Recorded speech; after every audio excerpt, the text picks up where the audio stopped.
Hello everyone, and welcome to today's stream. Hope you're all doing well. We're going to be taking a break from Esoteric Ebb and just continuing the other games that I unfortunately started beforehand. And that'll be the Séance of Blake Manor today, and then some more Cairn tomorrow. Usually I don't like to play like 3 games at once. I do realize it kind of makes me lose focus on like one game and I want to try to finish it. It's been a week since I've played Séance of Blake Manor, and I think I still remember some things from it, but it's harder. The longer you wait, the harder it is to remember what actually happened last time. So I'm gonna try to play these games at least once a week, I think Cairn is probably the closest to getting finished. So hopefully we can wrap that up. We can wrap that game up. Probably not tomorrow, but maybe next week. But we'll see. But yeah, today we're going to go back to Séance of Blake Manor. I'm really enjoying that game. I guess it's kind of like Esoteric Ebb. We're trying to investigate a mystery, but at least in this one we can get straight to it rather than futzing around the city. So, but yeah. So let's get right onto it here. And as much as I like this game, Blake Manor, the jump scares are probably going to get to me. So I'm going to just steel myself here and hopefully not get too fussed about it, but we'll see. It's probably going to get worse, knowing my experience. Oh, I need to actually show the game. There it is. Okay. Continue. Okay. So the nice thing about this game is, unlike Blueprints, you can move around and time doesn't move forward unless you take action. So the nice thing is I could just run around the whole mansion and it'll still be 11:30. It would only tick if I start talking to people or start looking at things. To review what happened last time, we're in the drawing room right now. We just had a lecture from Lord... what's his name? Oh, I don't even remember. The Lord Blake, yeah. The Lord of the Manor. He went over a sort of brief history of the manor and his family. I don't recall, wasn't really too substantial, except for, yes, so we did learn about the tale of Percival Blake, one ancestor who apparently, they drowned in retaliation for supposedly walling up some locals, though no signs of the wailing have been found. A portrait of him hangs in the East Tower. Okay. And okay, so let's actually review what are we here for? That's probably a good way to start here. So there's someone responsible for the disappearance of Ms. Dean, and it looks like, I see. So we've at least eliminated Hazel Erickson, Etienne Toussaint. Those are kind of I would consider these two the kind of the tutorial people. And then from this point, now we can start investigating other people. We did have, after we dealt with Erickson, we had breakfast in the, I guess, dining hall, and then we met Lloyd Dupre, and who is I can't remember this. He deals with death. He's I don't remember the exact profession. And then also it was, Olivia Darcy. And we did manage to get into Ms. Darcy's room, where we did find We did find some incriminating information where it seemed like Ms. Dean was having an affair with Ms. Darcy's husband. So that perhaps could be a motive there. And then there's a bunch of other characters so Ms. Montavani is the person who's going to do the seance in about 2 days. We haven't met this guy, Mr. Amara. We did have a chat with Mr. Hunter. He's the stable person, but also the groundskeeper. He was mentioned on the list of people with magic. I don't know what kind of magical powers he might have. No history of Dean. All that sort of stuff. And then there's a druid. kind of like the druid we found in Esoteric Ebb, in a way. Mr. O'Finn. And we also established that he's the one who probably wrote the X in the guest list. He does not know, he's not literate. He does not know how to write in English. Well, I shouldn't say literate, but at least he does not know, he can't write anything in English. So, I think there's also other things. So, we're trying to find Ms. Dean's bedroom. And by process of elimination, if we look on the floor map here, there's several unassigned rooms. We've explored 7, 2, and 21. All of them, for the most part, nondescript, though we did find a key that allows us to unlock. Basically, it's a master key for all of the rooms in the northeast corridor. So you can see that all of these are yellow. And I would like to take advantage of that in a bit, because we don't want to go into these rooms while the people who are residing in these rooms are there. And we know that at least 2 of them are still here in this room. How the game works, for understanding, they don't pull the wool over eyes and do something special. But the positions of these people change at the top of the hour. So this lecture that the Lord Blake did, that took about half an hour. But we do know that we have Father Sinnott is in attendance, and he's still down in the drawing room.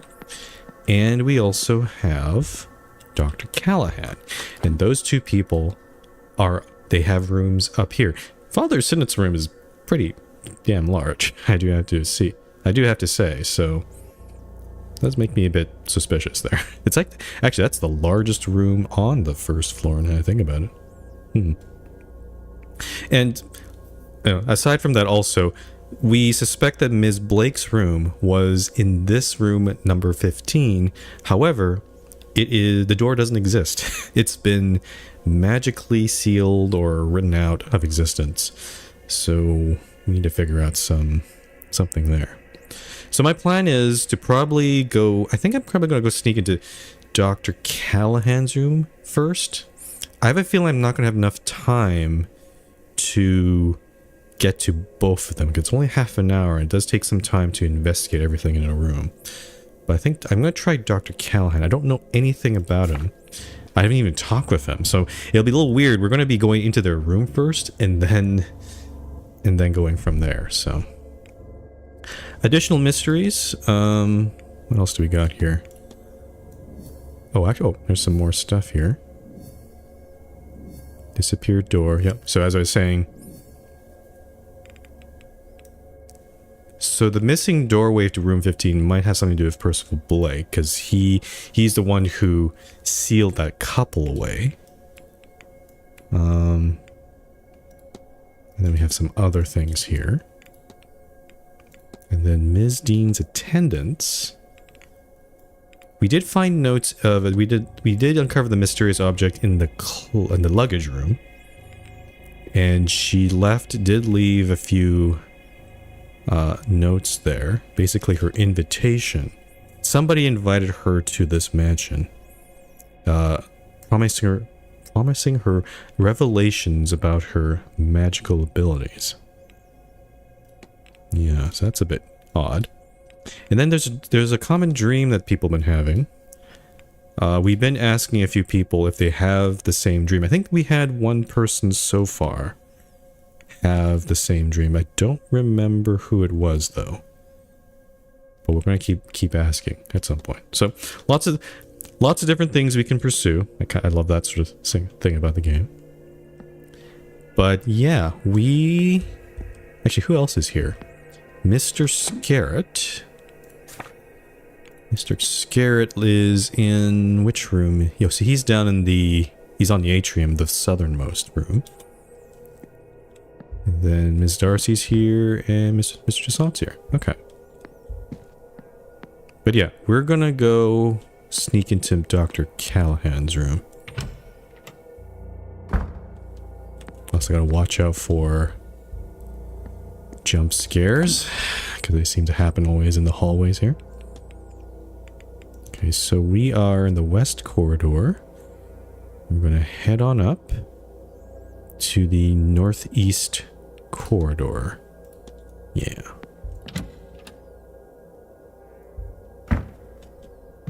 These two are still here.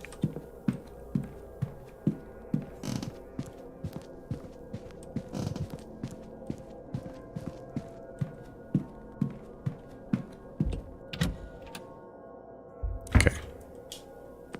Please, no jump scare. Okay, so... got a portrait there. Dr. Callahan's room. It would be room 17. Or actually, no, room 10. Let's listen in, see if there's anyone here. This is where Dr. Rory Callahan is staying.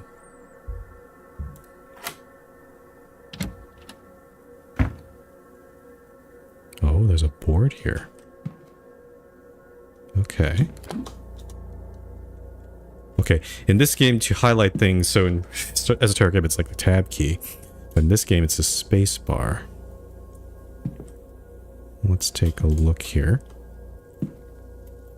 There's a bin with a... oh. A letter from Ms. Dean. She's thanking him for his offer to tutor her, but she says she wants to learn from a true master. Fiat. What? What does this mean? The letter has been crumpled up more than once. It's as if he's been taking it out, rereading it, and discarding it over and over again.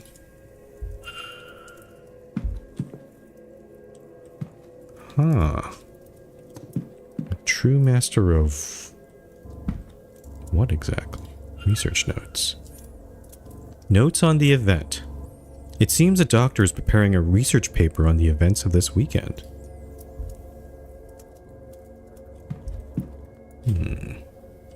So as you see, every item takes 1 minute, so I have to... we're probably going to spend the whole half hour in this room, and I'll have to look at the other room at some other point. There's a note under this record. A gramophone record and a note. Note to self. Request gramophone to room so I can attempt to use this music to re-enter the dream and find out what is going on there. Oh, he probably has a shared dream. He seems to be trying to revisit the dream too.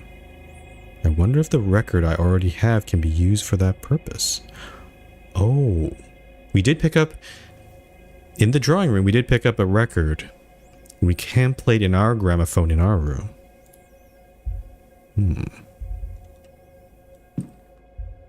Nightstand?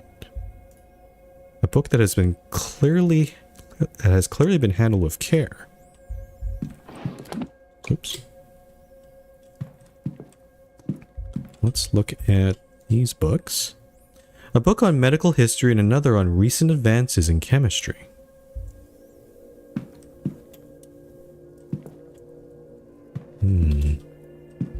There's also a chest of drawers.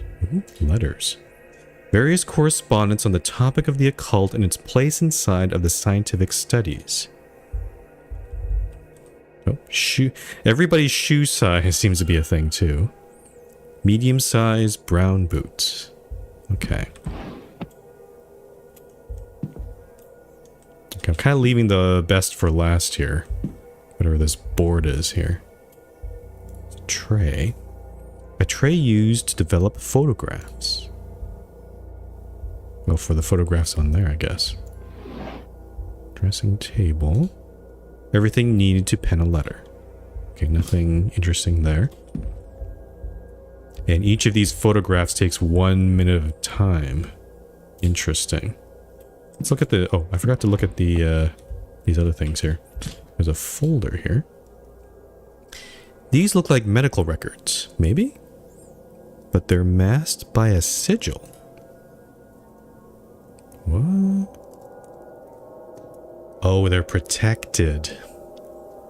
I don't know what the sigil is. Okay, we're not going to attempt to unlock it, but I was kind of worried about that. I was kind of worried that there might be like a safe or a code that we don't know yet. And this seems to be one thing. So we'll probably have to return here at some point. Once we get that code. A London paper. He is reading an article on staff shortages in the hospitals there. Okay. I think that's all there. Let's look at these photographs. Oh. Aha, no, I've seen this. We saw this ghost previous. I think this is in the southeast corridor. Mary.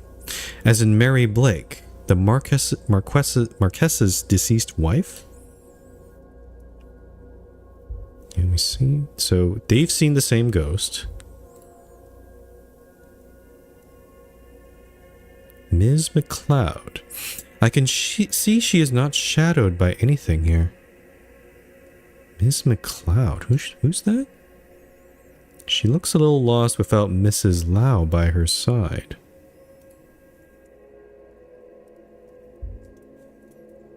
Oh, is that the...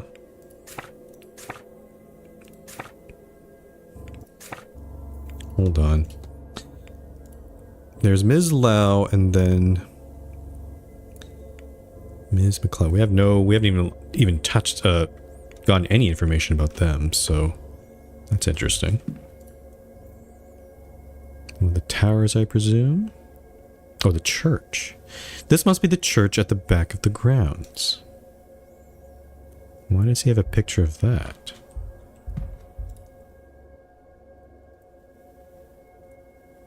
Another photo of Ms. Evelyn Dean.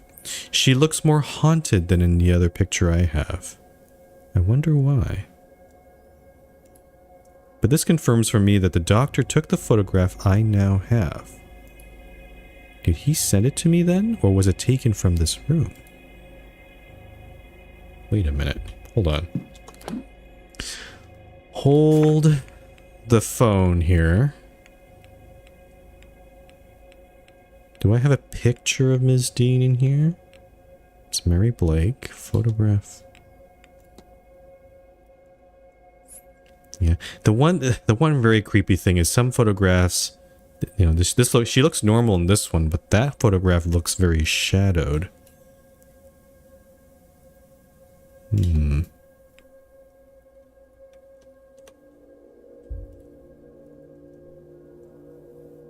Weird.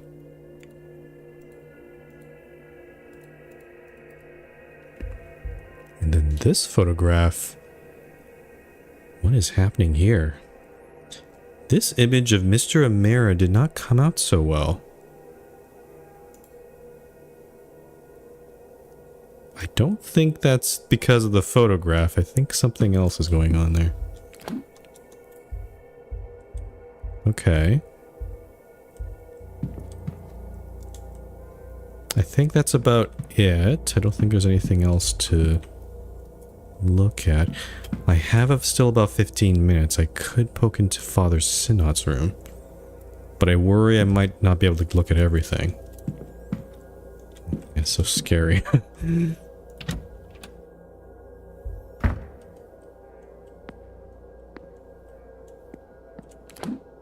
Okay, so Father Synod's room is around this way.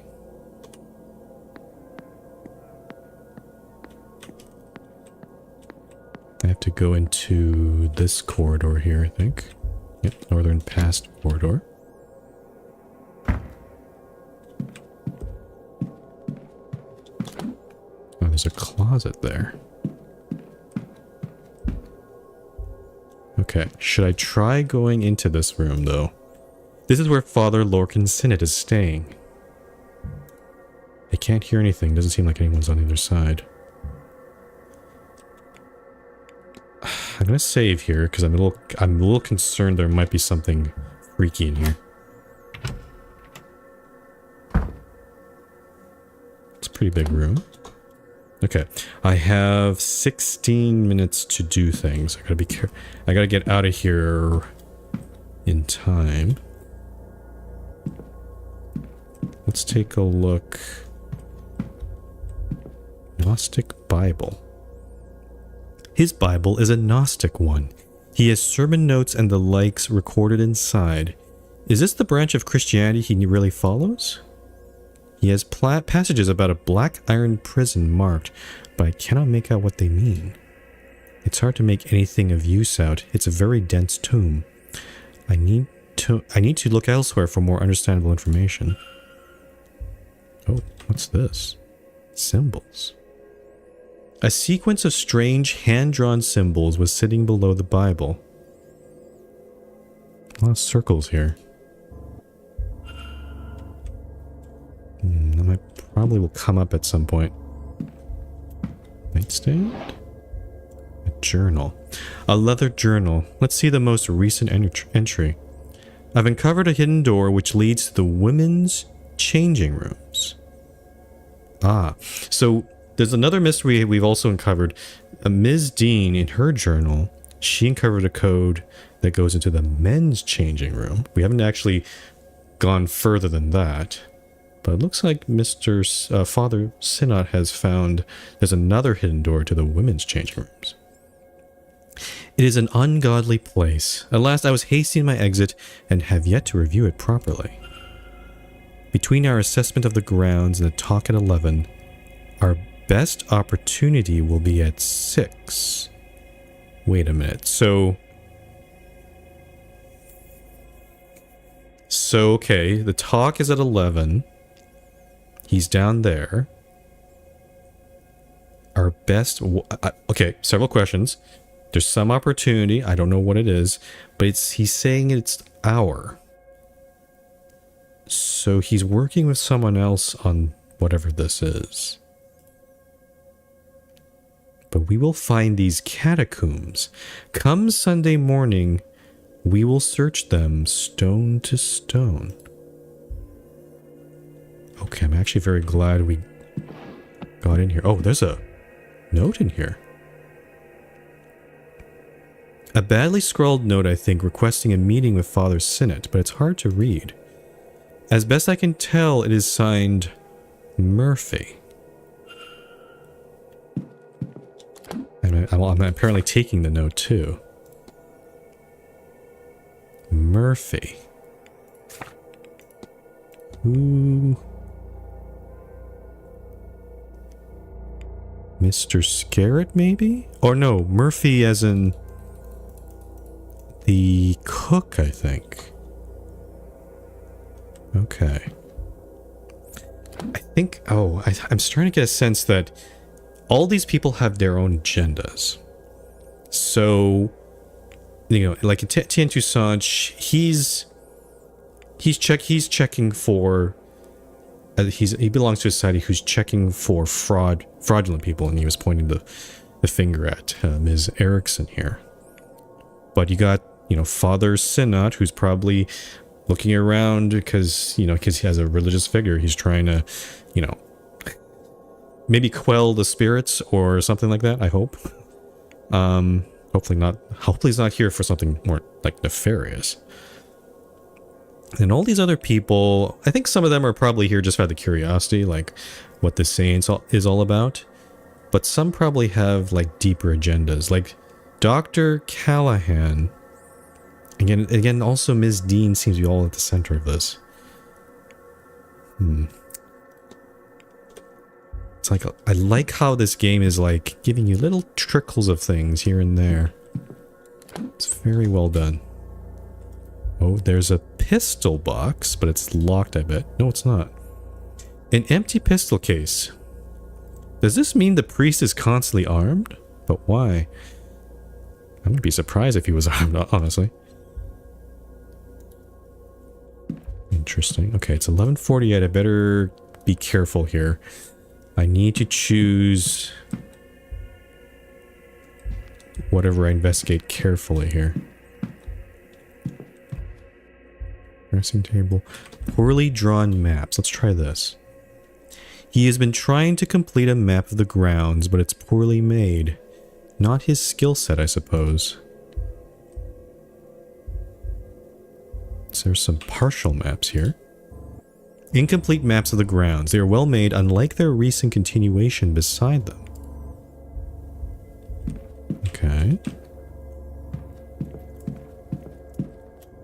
This chest of drawers might not have anything. I gotta be very careful. I'm not gonna be able to investigate everything in here. Let's try... There's a schedule. Oh, schedule will be very useful. Father Sinat's schedule for this weekend. I've noted his movements in my timetable. Okay. Let me check this. Maybe he'll stay in the drawing room for a bit. Father Sinat. Where are you? I have passed him over here. Come on. Where is he?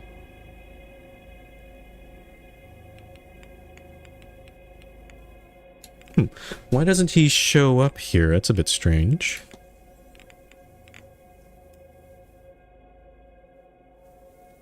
Oh, there he is. Okay, so... Okay, so he's definitely getting out of the drawing room. He's probably going to go back to his room. So I'd only have about 9 minutes here. Though he is wandering about a lot, so we could definitely... I think he's definitely searching for the catacombs, so it makes sense. He's probably just going around trying to figure out a way there. So, okay, so don't have to worry too much then. But I do have to get out of this room soon. Check these letters. A mass of correspondence from various people. One mentions Mr. Doyle and his placement here to investigate. Another talks about how the Aeon has been located. Whatever it is, it resides here in Blake Manor.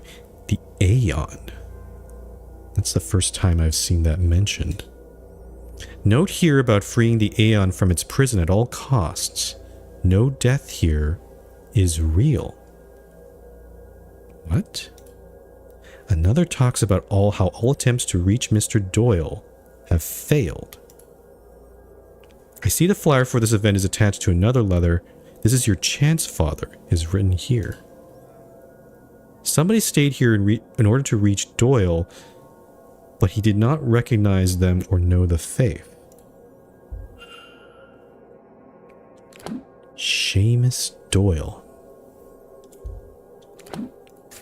Wait, hold on. What? Oh, Doyle is he's the bus boy.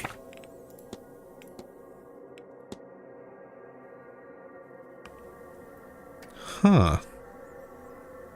What does he have to do with this? Okay, this is getting crazier and crazier. Okay, I'm gonna look at the dressing table. Okay, nothing there. Let's close that. As to not arouse any suspicion.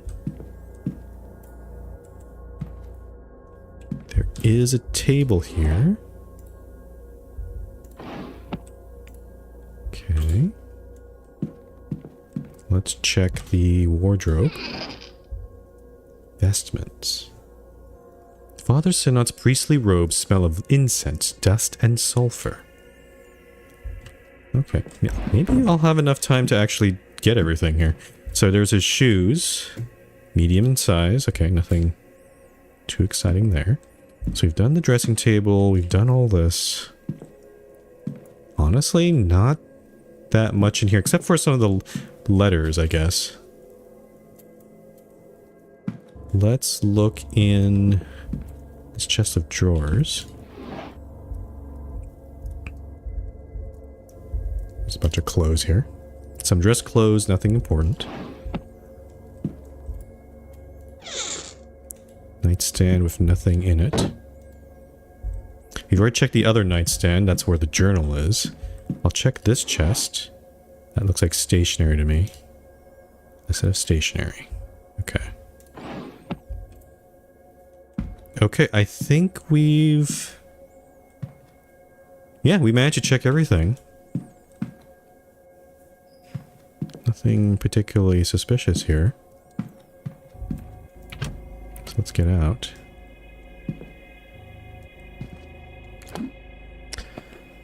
So now what? I've checked their rooms. Oh shoot, I didn't check if there's a timetable for Mr. Callahan. I don't think I came across one though. We did though. He is speaking at the next talk though. So we could go there. And actually, that might be a good opportunity to also chat him up or something. But there'll also be other people attending the talk, and that's also a good time to check their rooms. Okay. The other people, also we won't have access to the rooms up here in this corner, so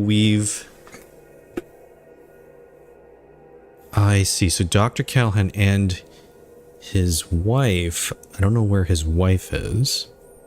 I've checked these two rooms, and I believe we also checked Mr. Dupre's room? Let me just check Mr. Dupre's schedule. Front courtyard. Okay. Oh no, I think we missed our opportunity to check that room. Because, well, maybe did we look at that? I don't know. I can't remember. But yeah, he's probably in his room now. We don't know the rest of his schedule right now. Okay.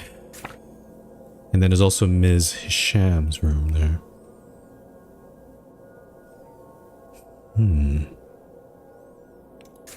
Okay. I'm a little bit lost as to what I should do next, though. Ms. Murphy seems to be trying to talk with the priest. Ms. Dean's bedroom.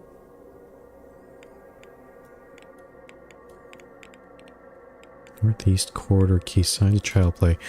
Room 15, disappeared door. We need the symbol. We can draw a symbol on that door to unlock it, but we don't know it. Investigate Percival Blake. Library or the staff might know more. Maybe...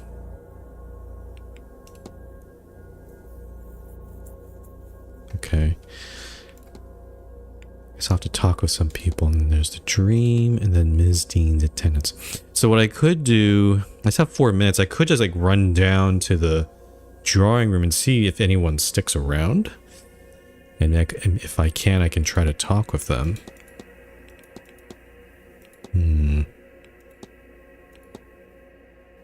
This one we have... Oh, this one's we've completed. So that one's...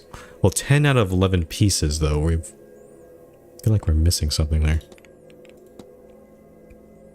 Ms. Dean's attendance.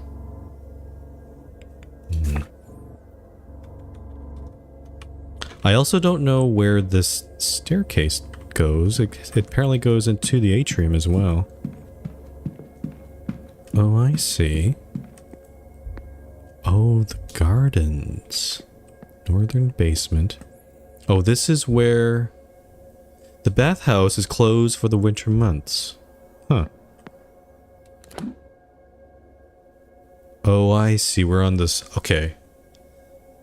And then the gents' changing room is right there. Okay, I see. I could poke into there. Though I kind of want to wait. You know what? There's still some places we haven't looked at, so I'm just going to check out the gardens. See if there's anyone here. Ah, yeah, there's a few people here. Oh, this is an expansive. And there's Mr. O'Mara. And there's Mr. Doyle. Okay, so I might chat them up. I'm just gonna maybe walk around and take a look here.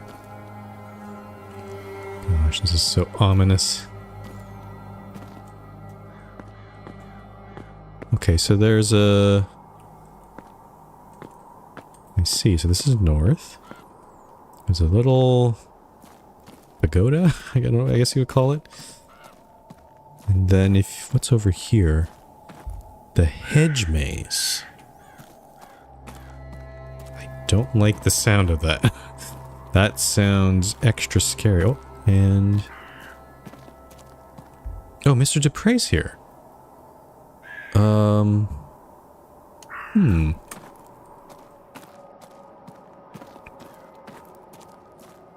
Because he was in the front courtyard, and now he's at the...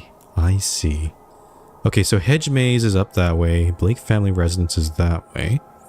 Of course, I don't expect to get any entrance to there. And the churchyard is locked. We did see that picture of Dr. Callahan. He had a picture of the church. So there's definitely something going on there. And the only okay, I see the only exit. The hedge maze is open. The ballroom is closed because that's where the seance is happening. But the only entrance is this northeast corridor. Okay, you know what? I'm going to talk to Mr. Dupre. We didn't have a chance to... he might move on to somewhere else. I want to... let's do some analysis here. Fine clothes and jewelry. He's well dressed, and it is evident he can afford some luxury. What else is interesting about it? Oh, the ring? Oh. A curious tattoo. A finely crafted tattoo in a design I don't recognize. Alright, let's chat him up. Hello again, my friend. Oh, nice. So the thing I'm not sure is, as we're having discussion, I don't know if he's going to run off in the middle of the discussion to wherever his next location is. But if we know he's going to be here, if he stays here in the next hour, then we can go poke into his room then. But let's talk about a few things. Let's talk about strange dreams. I've been having the strangest dreams of late. Have you now? I'll confess to some strange patterns, yes. Mine started with classic Celtic iconography around the hotel. Standing stones, spirals, all that. It was all in the manor walls at first. But the more often I dream it, the more I'm seeing the same elements, but in my funeral parlor at home. That sounds unnerving. At first I found it quite comforting. The views of my home are crystal clear and helped with my homesickness. Once I realized I could not reach home, then yes, unnerving. I could only ever find my way to the seance, or what I took to represent that, at least. It's given some apprehension about attending, I cannot lie. I've already been here the longest, at least from the guests. Any longer and I fear this place will get its claws at me for good. Oh, so he was the first to arrive. Interesting. A second person experiencing not just odd dreams, but specifically variations on the same dream. One more will confirm my theory. Okay, good. Discuss evidence. So, the thing of this is you can discuss almost anything but only some of the topics are discussable with this character. So let's see.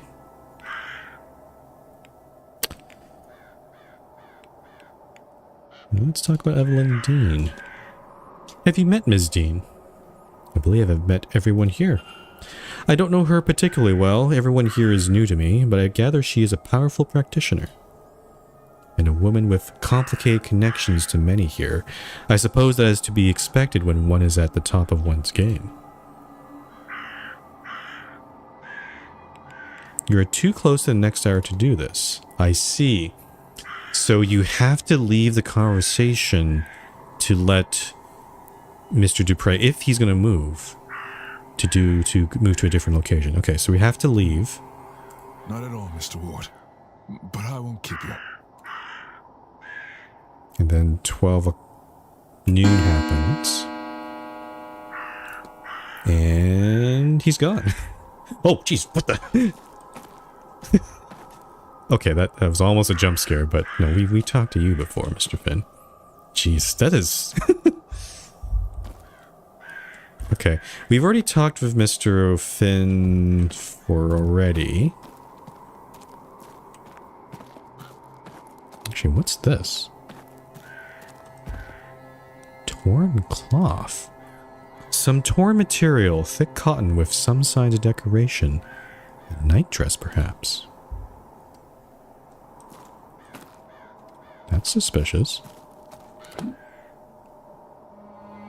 Oh, I see. Everybody's changed around here.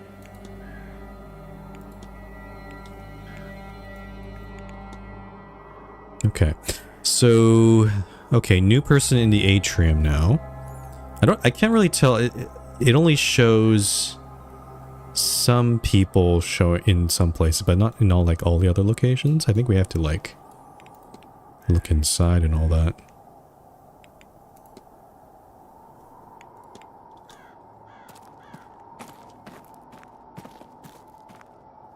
Yeah, let's get out of here.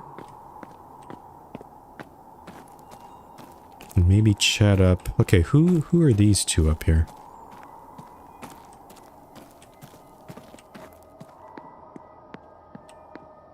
Oh. Another crow?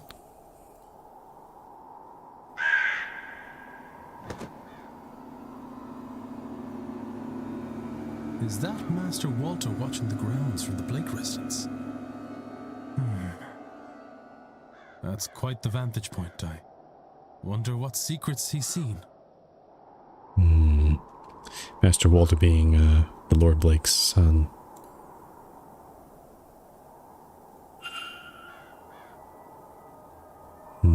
Oh, I see. There's the van. That's where they are. Creepy. Creepy, creepy, creepy. Oh. They're in the middle of a conversation. Who? Oh, Mr. Dupre is having a conversation with... Wait a minute. That's, Is that Ms. Mantovani? I guess we'll eavesdrop here. I'm glad Ms. to be Barbosa. outside again. That house? There is heavy in there. Likely the spirits. Yes, I know. I'm not used to being near so many. Well, it is the sort of place where they would be common. They are more than common here. What has happened in this house? I suspect the same thing that happens everywhere people have power and no consequences. See? In that way, this place does feel like home.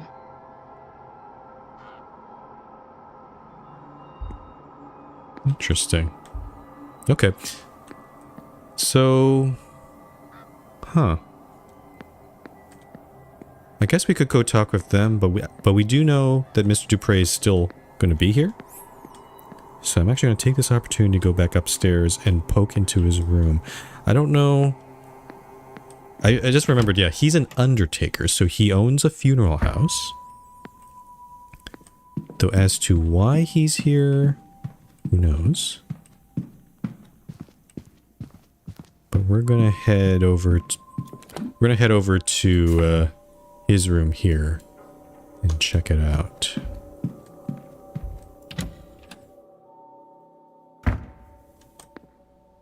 Oh, for a moment I thought there was someone there.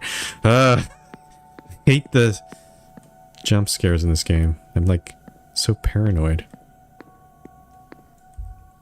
Okay, Mr. Dupre's bedroom. Looks like no one here, so room 11. Okay. Let's start from the right here. Documents. Mr. Dupre's travel papers from the United States. Okay. Nothing suspicious there. What's this? A luggage ticket for Bay 46. There's a symbol scrawled on the back, a sigil, like the ones from my dream. Bay 46. I think we might know which bag that might be, but... suspicious. Might be the one in the corner. Nothing in the nightstand.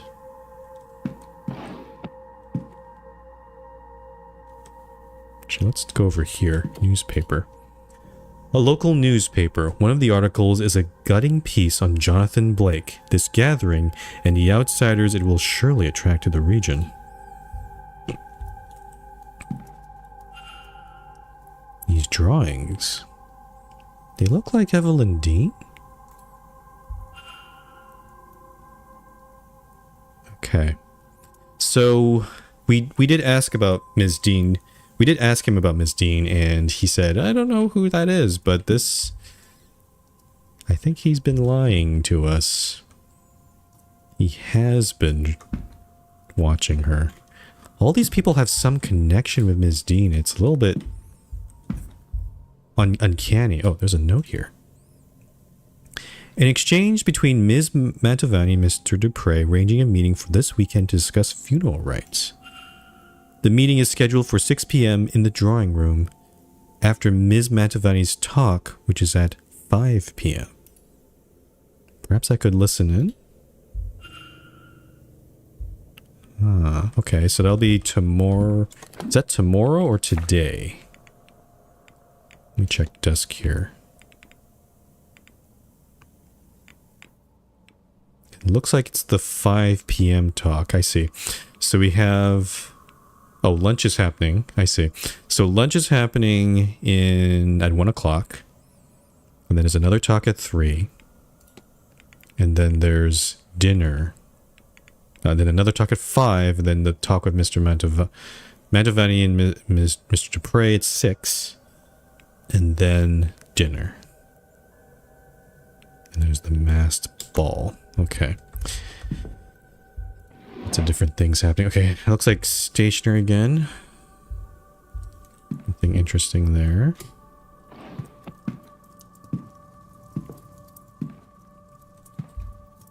Medium shoes, I bet. Yep. Clothes. Oh, now we know his schedule. Some dress clothes, nothing important. Okay. Okay, I just realized, yeah, you don't have to close things. It'll automatically close it once you just walk away. A statuette. Oh. A beautiful statuette that seems to represent death in some way or another. The words Maman Brigitte are engraved in delicate lettering on her necklace. Maman Brigitte, why does that sound so familiar? Maman Brigitte. A Loa of life and death who protects those who have passed, and much like her Celtic counterpart, is associated with healing. Huh. A journal. Ah, there's that symbol. How is this possible? It's uncanny.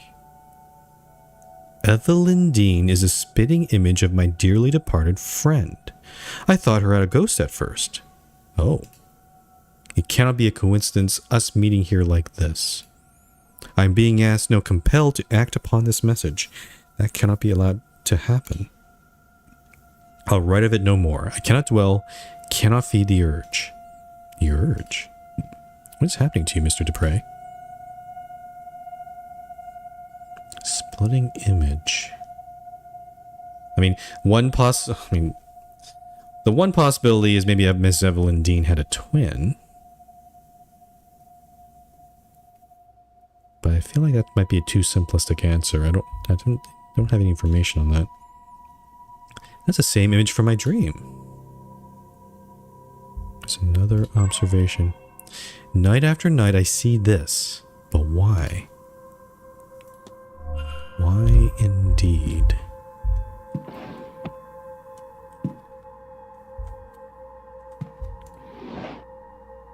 Irish mythology.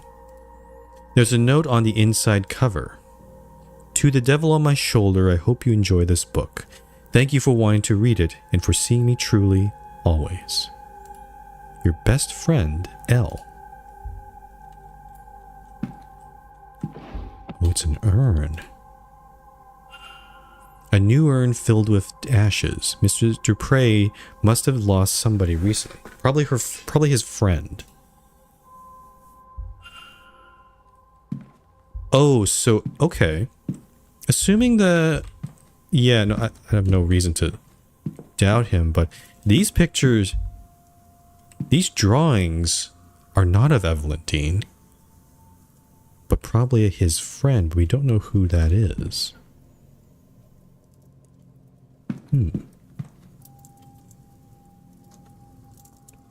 Okay. Actually, not much else going on in this room.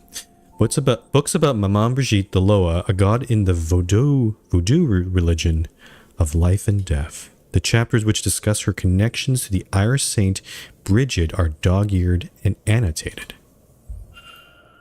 Saint Bridget's Cross. Wait a minute.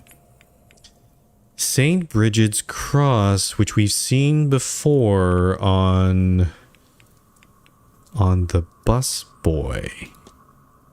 This one, I think? No, not this one. This one. Maybe this one.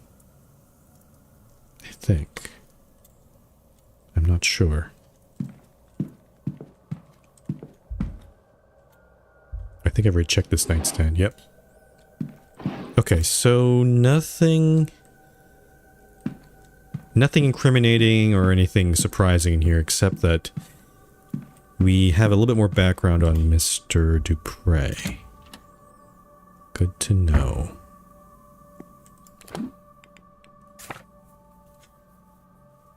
Now the thing is, how do you get more access to rooms is the question. We've already, so the ones we have access, but we don't want to risk going into yet, is Ms. Callahan's room and Ms. Hisham's room. We got access to Ms. Darcy's room from breakfast. I don't know. Okay. We could talk with some people. We could talk with Mr. Dupre some more. Or I could keep exploring the castle. I'm just trying to think. Ms. Dean's bedroom. Yeah, I think this whole thing about Percival Blake, it does seem to hint a portrait of him hangs in the East Tower. So maybe if I go to that portrait, maybe something will unlock there. It is a lead. It's the only lead I have on this. So maybe we should go to the East Tower then. It's not too far. We can just go to the southeast corridor.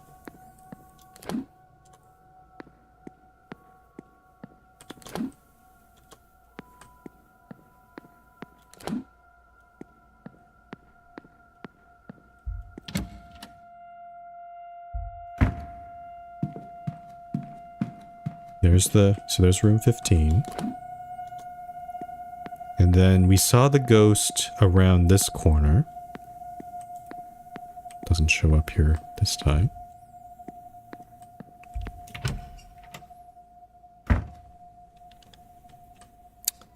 Huh. Okay. Look down here. Ah, there's his painting. Okay. I'll look at this painting. I want to see. This painting is off balance. Did somebody pass this way? Signs of a trail. What? This is a whole thing? Hold on. The trail.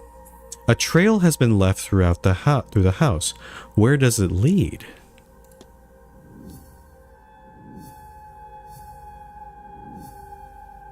What the heck is this? Oh, hi, DNA. Yeah, this is a brilliant. Yeah, this game is amazing. Okay, I've accidentally uncovered a trail, but what does it...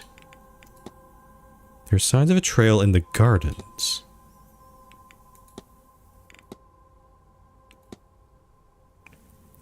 I should follow the trail of knocked over furnishings through the manor and see where they lead me. So we found the one East Tower. Where's the one I found in the East Corridors, though? That one doesn't make any sense. I don't remember coming across anything. In the gardens, the only thing we saw was the torn piece of nightgown or something. Okay. We'll have to just look at other locations and, I guess keep an eye on, furniture that doesn't seem to fit. Okay, so... Mr. Percival Blake. The 4th Marquess of Dune. A nasty-looking character for sure. Ah, observations. What's this? A distinct archway. I do not recall seeing it in the hotel yet. Where could that be? Is it just me, or is his remaining eye looking downwards? Downwards toward what? It's a shame that whatever left him with this wound didn't kill him. The buttons on his jacket have the same pattern as those on the missing doorway at room 15. Oh yeah, it does. I see. Okay, so it's the same. The dots are in the same pattern, but I don't know. It doesn't really give me any idea on what the code could be. Distinct archway. I don't know where that could be. Okay.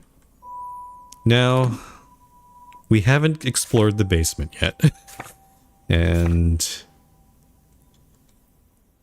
I guess we can go down a little bit. Okay. Southeast basement. Oh, look at... Whoa, what's this? Oh, there it is. What's this? Another pattern like in the dream. This one looks like the pattern where the door to room 15 should be. It has the same sun motif above it as it was on the painting upstairs.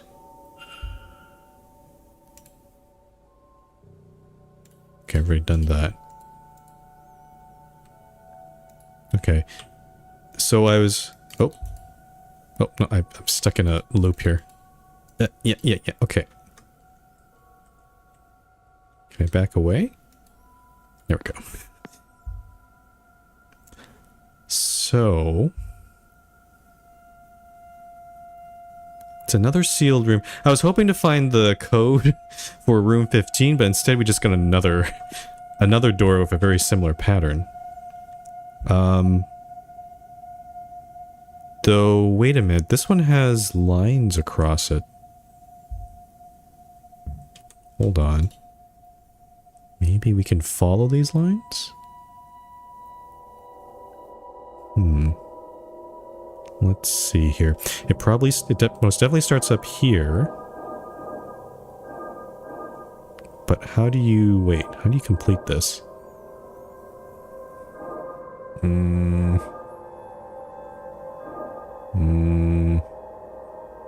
Oh, I see. Hold on. Stand by. I think, no, you have to start from here because I think the end is actually on the bottom. So you have to do, wait, no. Huh? How do you do this?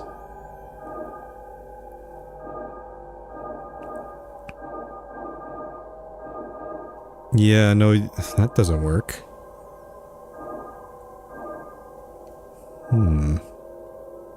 Okay, so based on this, then I think I think the pattern neither starts or ends in these four. I think this is like you have to. It just basically does a loop here. So we have to. Okay, so if you start down here, do the loop. Yeah, no, no, definitely. Yeah, I think I got it here. No spoilies, please. Aha. There's a door hidden behind this wall. Am I still dreaming? Aif's Hill? Ice? What? How do you pronounce that? Aif's Hill? A sigil that reveals doors behind. Oh, okay. So then now we can probably copy this same one onto room 15. Okay. All right, we're going to enter question mark. I'll save here because I'm so scared of jump scares. The air, oh, it's a dungeon. The air is rotted here. This is an unholy place. There's a bunch of bones down here. Okay. Remains. Manacles. Thankfully, I can't tell if these ever saw use. Okay, that applies to all 3 pairs of those. Bucket. It looks clean. Possibly held water?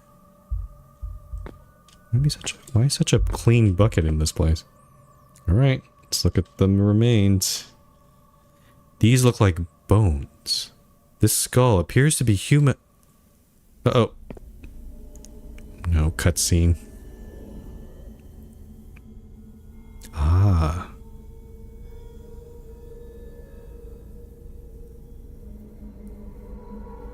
Who are you?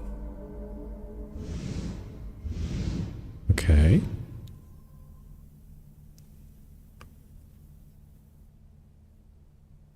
Wait, was that a... No, it couldn't have been. My eyes are deceiving me. A hallucination caused by gas or mold in the air, perhaps? But then how can I explain these... How can I explain these flames?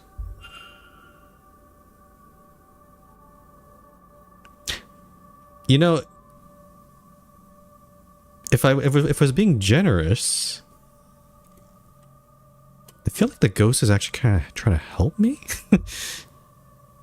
Because they didn't come out and like attack me or anything. They were just like, hey, some cool floor markings.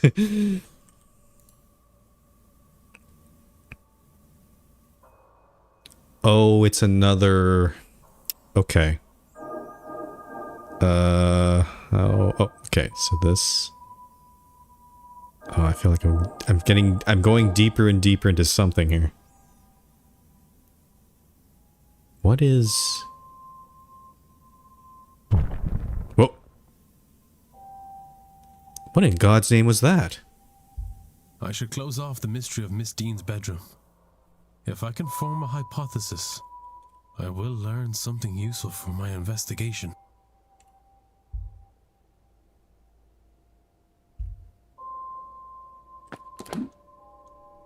Okay.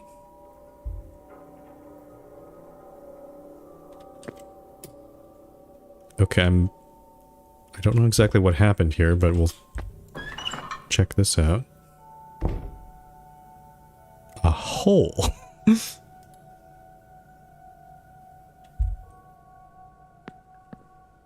Oh.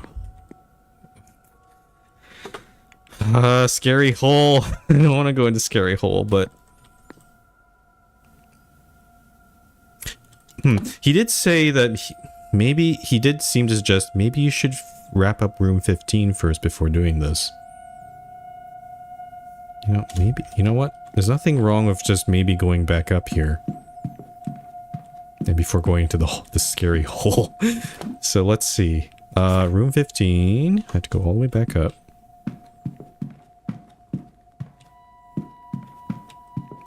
Have you found the scary factor? I know you don't particularly enjoy scare. Yeah, no, there's some jump scares in this game, and they're not big. They're definitely unnerving. It kind of does make me... It does make me a bit on edge. But, I like the... You know, balance of the mystery part of it. I'm like, yeah, I can deal with this. Okay, so same pattern here, but we're going to use... Yeah, we're going to use this pattern. So let's do it.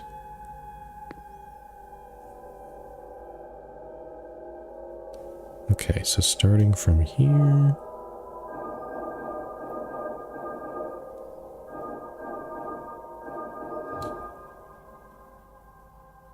I don't... How is this possible? What is this place? Whatever black magic caused this, somebody went through a lot of trouble to mask Ms. Dean's room. Quite like this spooky game, so this might be right up your street. I think you definitely enjoy it. Again, I like... It's very much like Blueprints, except that in Blueprints... time is, you know, it's all counted in steps, like you have to move around. But at least in this game, it's kind of the opposite, where you can basically move around all over the place, but time is only counted down when you take actions. So you could just like take your time to like, you know, go around, think about things. You're not really rushed to do anything. At least, I hope not. Somehow I feel like maybe they might have put in a chase scene, and if it's a scary game, there might be a chase scene or something crazy in here, but who knows. I can't hear anything. It doesn't seem like anything's on the other side. Look. Yeah, 15. Oh yeah, I do. Yeah, I think I would like to see as a genre. Oh, DNA. There's another game that's very similar to Root Trees. I played the demo of it last week. It's called The Rat Line. I think it's another game I think you'd enjoy quite a bit. Yeah. In that game, you're actually it takes place in the 70s, and you're actually trying to hunt down Nazis.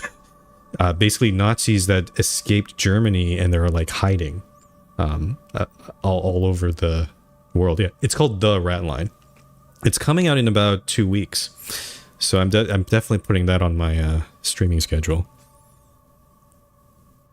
And the demo is, and you can play the demo right now. The demo is actually quite substantial. Like it's not a short demo. So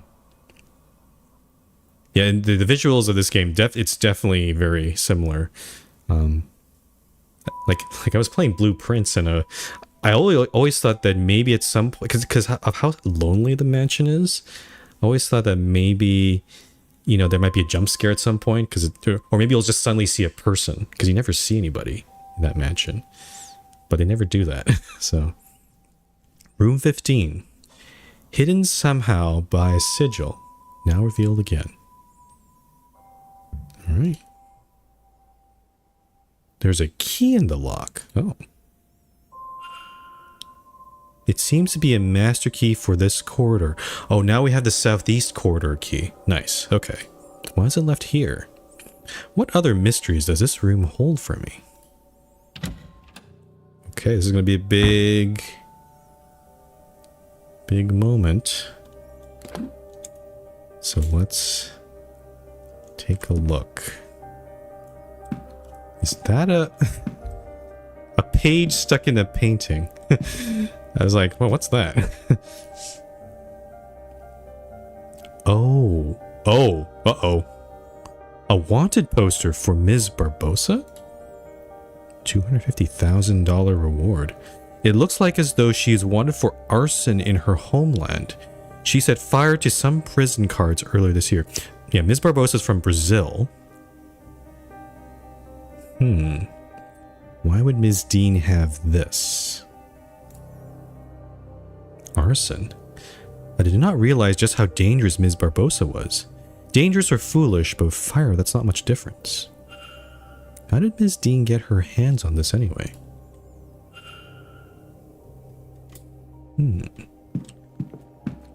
Check the wardrobe. There's a little of interest in me here. Okay.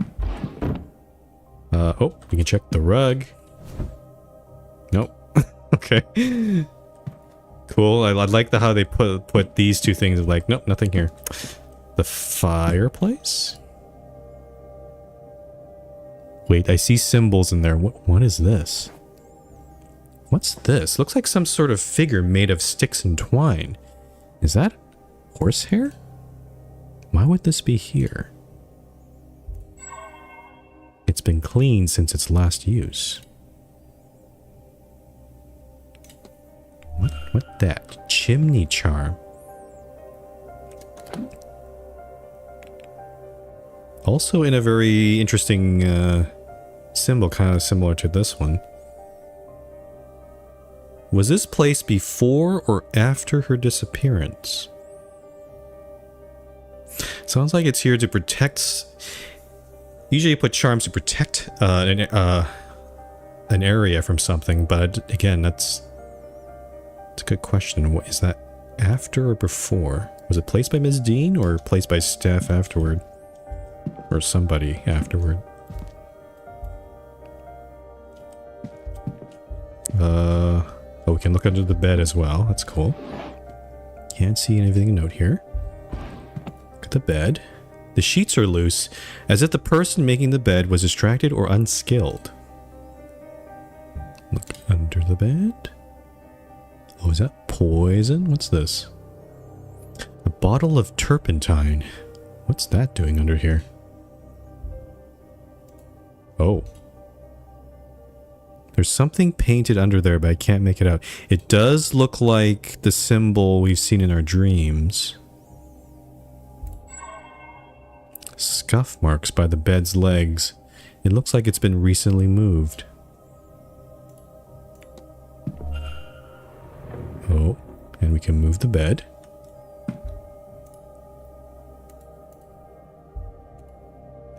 It looks like somebody made an attempt to shift these markings. What's this? Some kind of markings painted onto the floor? I've seen this before. This symbol was in my dream on the stone at the end. Though it is deformed here, a new shape seems to have been left by the deformation. Trying to get... What? Okay.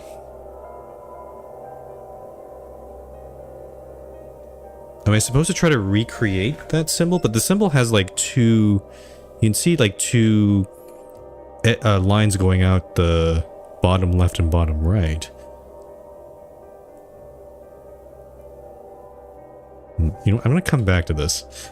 I think we just need to complete it, but I want to just make sure we get everything before we get... Because I don't know if this thing could like suck us into somewhere else, for all I know. A floorboard. There's a loose floorboard here. Is there something under it? It's a note. Start in the garden in autumn. Walk east to the junction, then north for 3. Turn west and walk for 2 junctions, then south for 1. It is kept behind the cornerstone, which is seen when you face the stairs. There's something else to it. More patterns. A piece of paper stained with what exactly? Stained page. Another pattern. What on earth am I supposed to draw this time? What? Another one? Okay. So many goddamn patterns in this room. Okay. I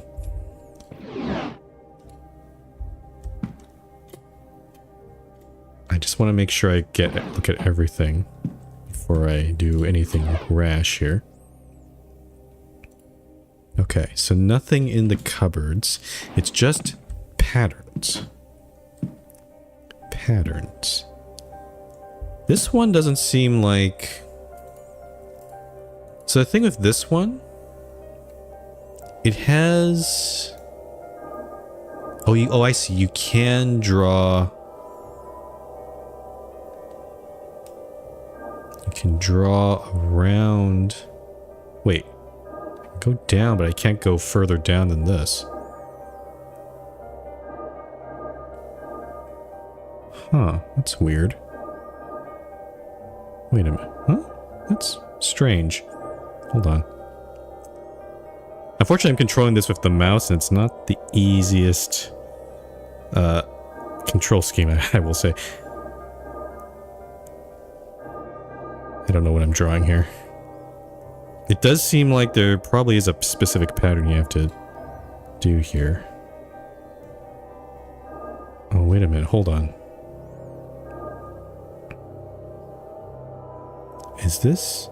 Wait, you can draw, like...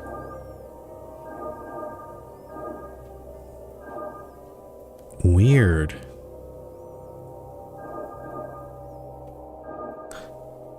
I think part of it is trying to make all of these white, but I don't understand the pattern here. And some of these connections don't exist. Like, I'm trying to go up to here. I can't move all the way to the right. It's not allowing me to.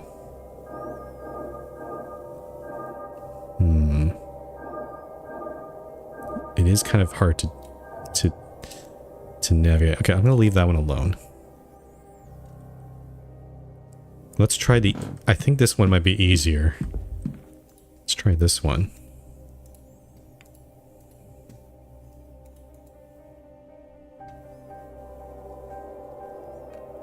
So if I go down, around, and then... actually go around, and then down. There we go. Uh-oh.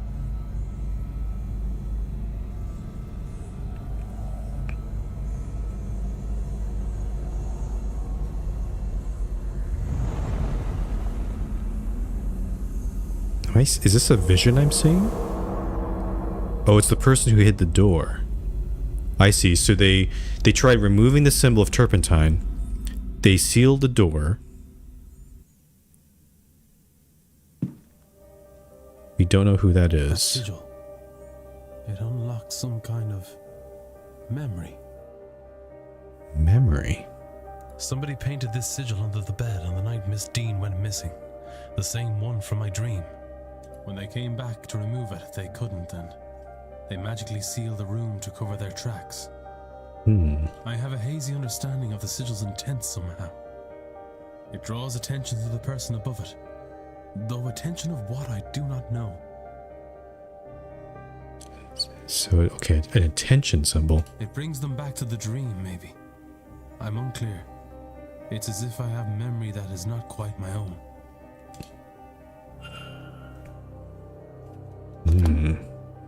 And we haven't... Okay, now we have a name for this sigil as well. So, oh boy. Okay, wow. So this sigil reveals doors behind illusory walls. This one reveals events from the past. Cool. I'm assuming there's going to be many more markings as well. Chimney charm. This charm also looks like a symbol as well. Okay. Do I want to try to do this one again? It kind of feels like the thing that maybe Ms. Dean. It's probably some like hidden code or something, but they've protected this piece of paper with whatever this is, but I don't know. Yeah, you can see if I click these. Yeah, there's no horizontal connection up here, but there is down here, so I can connect these two. And yeah, if I click this one, I can connect to all the other dots except the one in the bottom middle. Huh. I wonder if I could use that to my advantage here. Huh. Okay, so if this is like this, then... Okay, okay, I'm starting to get a sense, I can probably deduce this a little bit. So, based on this, then whatever, the drawing probably does something like this. And same thing with the other sides. So we can at least, that's the only way to do that combo. So I think that's the pattern there. And then the middle top, it could connect to the middle. So it could be something like that, perhaps. Kind of looks like a cat. It looks like a cat almost. So maybe that. And then this one can connect to the middle, but also down. Okay, so let's check downwards. Oh, weird. So if I click this far left one, I can't if I'm starting from here, I can't connect down to the one on the bottom left. But if I click the bottom left one, I can draw up to this. Weird.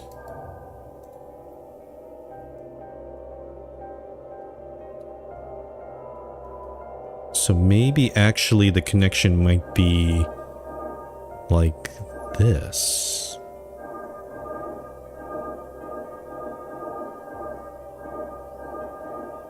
I don't know.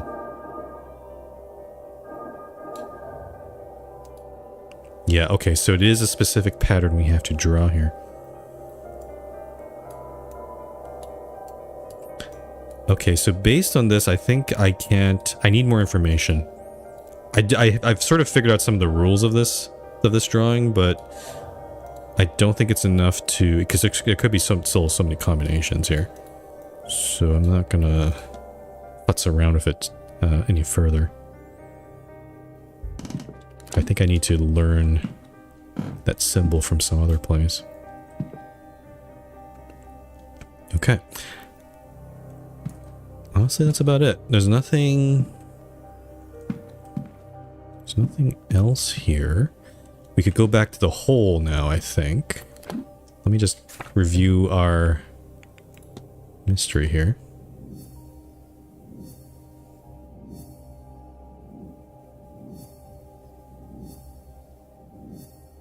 Search the room, ritual markings, vision, turpentine. Discover the truth. I should follow the path laid out for me by the ghost and uncover what really happened here. Okay, so it is connected to... Okay. So that's our only lead there. And we've already explored the room. Okay, so yeah, let's go back to the hole. And follow where that goes. Is anybody going to be waiting for me outside? Oh, aha. Oh, well. Hello there. I don't believe... Hold on. Isn't that...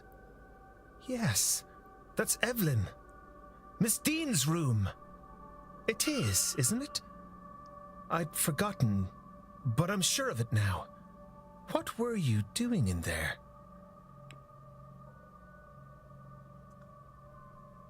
Okay, we got caught by this guy. We haven't talked with him yet.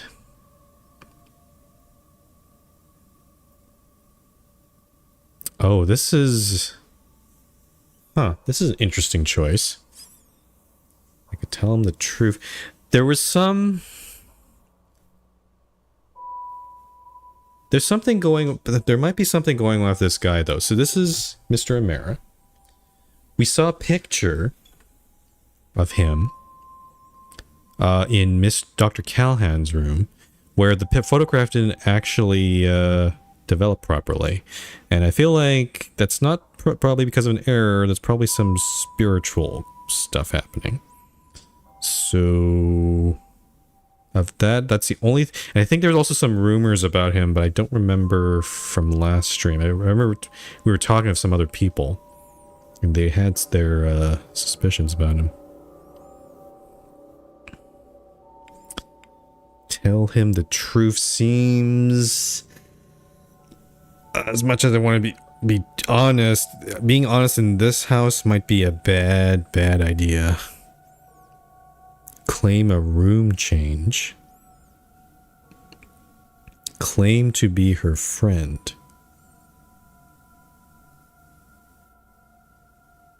I don't... these are actually all bad options. Claim to be her friend.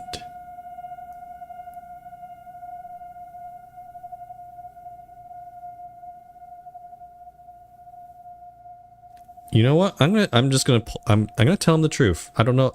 I don't know if this is gonna bite me in the ass later. I'm looking into where Miss Dean has gone. Someone has reason to believe she's gone missing. She's gone? I thought I hadn't seen her. But I suppose I was hoping I'd just missed her. I mean, I saw her late on Tuesday night. I didn't speak to her, but she didn't seem to be herself. Oh, maybe we can get some information from him. She looked like she might have spent some significant time at the bar. She went towards the East Tower behind you. I considered following her to see if she was all right, but... oh, so that hole is probably where she went. I see. well, even drunk, she was faster than me with this blasted stick. Anyway, I'm not one to go chasing a woman. So... but if you believe something to have happened to her then... well, as I mentioned, she was out of it when I saw her. I'd say she was at the bar, and that is likely true. But she may well have been there getting something from the barman. The porter, Doyle. Again, another mention of Doyle. He seems to be interconnected with all this. He's a bit of a user, and Evelyn always finds those. Anyone with a supply can share a supply. A user? That doesn't sound like alcohol. Sounds like something else. Maybe you can learn something from him? Well, this is good information to have. Thank you. This will help. I hope it does. Evelyn's a terror in her own right, but she doesn't deserve anything to happen to her.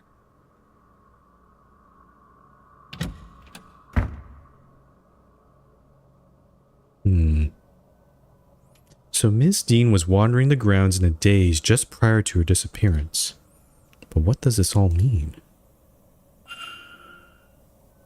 Okay.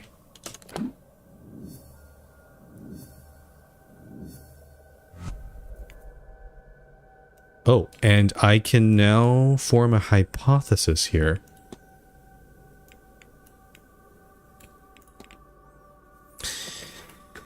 Ms. Dean was seen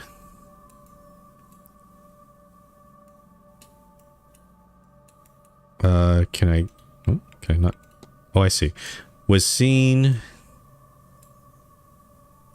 wandering the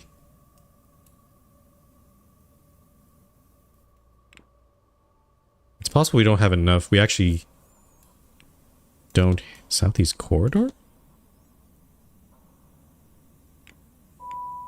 In a daze caused by... yeah, no, these don't actually add up. I think we're missing some words here. I think. Or maybe not? Yeah, 18 out. We're missing 2 pieces of evidence. So, okay, so there's still some leads here. We can go through the hole, but there's Mr. O'Mara, he seemed to hint that we should talk to Doyle. And then also there's the thing with in the garden. That sort of Not the coded papers, the treasure map. Start in the garden in autumn. Walk east to the junction. Walk then north for 3. Turn west and walk for 2 junctions. Then south for 1.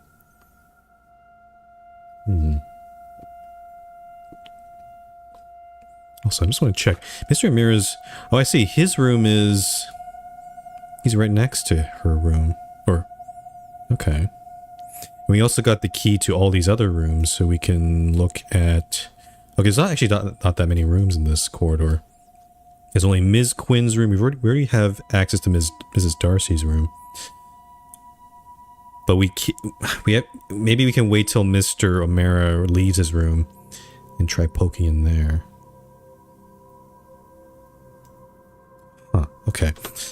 A lot of options here. The bar is probably not open right now. So I'm thinking I'm actually going to go out back into the garden and try to find whatever that thing is. So I'm going to go this way.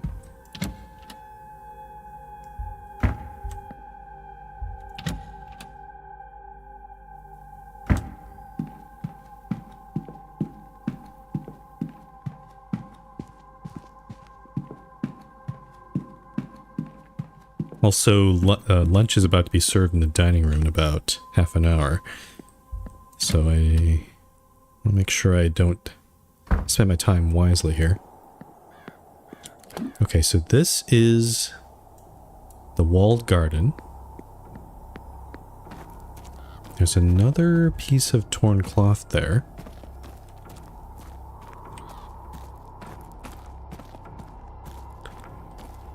Okay, so what did it say? It said... I'm going to assume that we start in the middle. Yeah, just for now. I don't know where else to start here.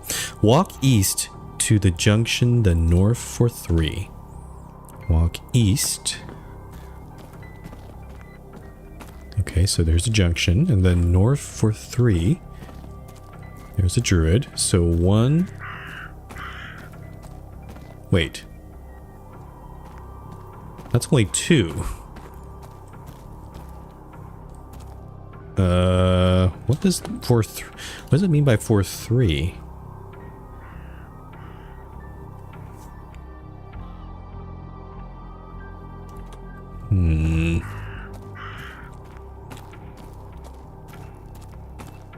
Okay, so maybe the starting point is actually not there.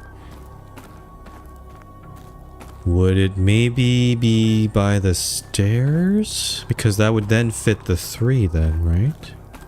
Let's try this as a starting point. So, garden. You're coming in from the mansion. You walk east. And then you walk north for 3. So 1, 2, 3. That would get you to the gazebo there.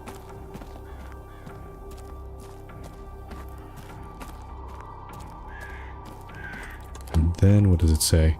Turn west and walk for 2 junctions and south for 1. 2 junctions. This is such a convoluted... It's like... There's not really that many places here, so it's a little bit convoluted. So 2 junctions, it gets us to here. And then... Actually, I'm kind of curious what this... Okay, nothing on the table, so... It gets us to this gazebo and or this, whatever this is, not a gazebo. And then south for 1, which gets us to this junction. It is kept behind the cornerstone, which is seen when you... face the stairs. The cornerstone, which is seen when you face the stairs. The stairs being... Oh. Ah. This is where the note from Miss Dean's room leads me. If I look in here, then... Aha. Found it.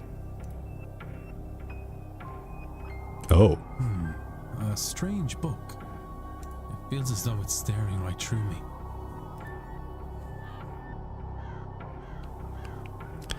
Six observations in this thing. Okay, this must be a pretty important book then. Oh, I see some symbols here. Oscale. Oh, this sigil fills me with dread, but then it's overpowered by a sense of ambition. Are these emotions my own, or do they belong to someone else?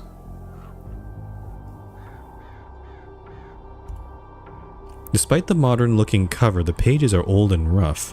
While they are dry, they smell of peat and moss.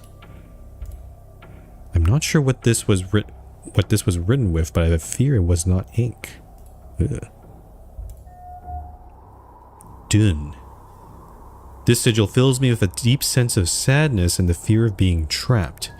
Are these emotions my own, or do they belong to someone else? Okay. I can make out some Irish letters, but others are unfamiliar to me. Somebody has translated the sigils. Ms. Dean, perhaps? The first one means to open, and the second means to close. Oh, that's straightforward enough. Okay. Open, close. Oscale. Dun. Also written here is Scawa, release, but I see nothing of that name in these pages. Okay, so there's another sigil that does release, I guess. Why on earth did she have this? Those symbols certainly seem like the ones I've been using, but what is their purpose? Does that get added to this mystery here? No, that is something... That's something else, isn't it? Is it in this one? Ah, it's in this one. Old Irish Grimoire, Oscale Dun, and... Oh. Coded papers. Now the question is, can I use one of these symbols on those coded papers then?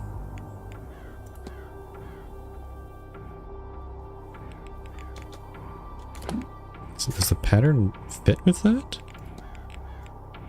It's a hexagon.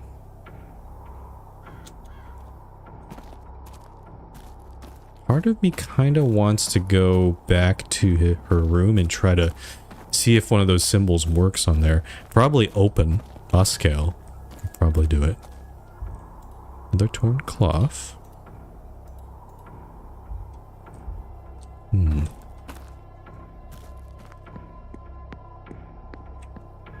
Man, there's so much.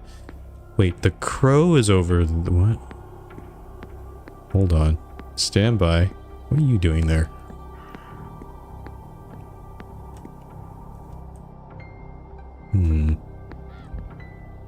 Side gate. This leads perhaps to the Blake private residence. The hinges are rusted over. Hasn't seen use in some time. Okay.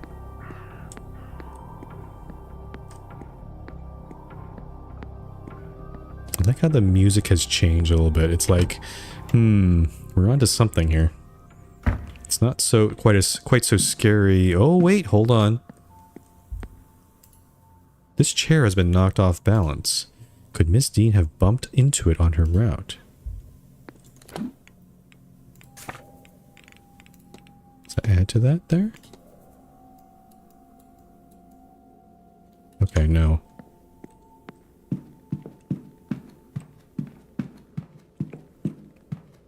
Okay, I'm gonna head back to Ms. Dean's room. I'm gonna see if we can unlock that.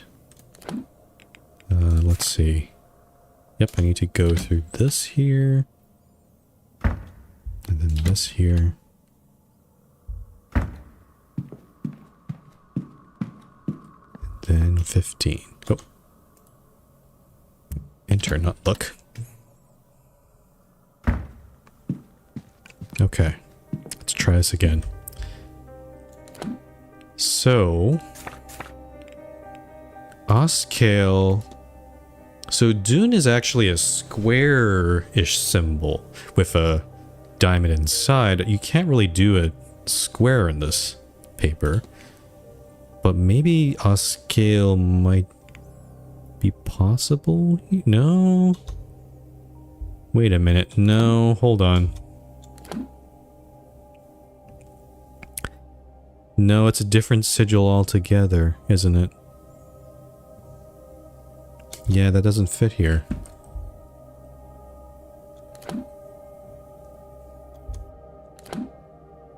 Like, maybe... Well... No, the problem here with this one is we don't have... 1, 2, 3, 4, 5, 6, 7, 8, 9.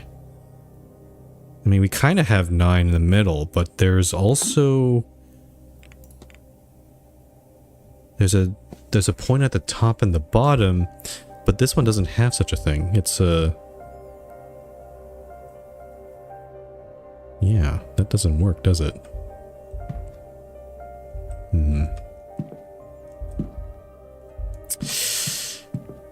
Okay, so that doesn't work.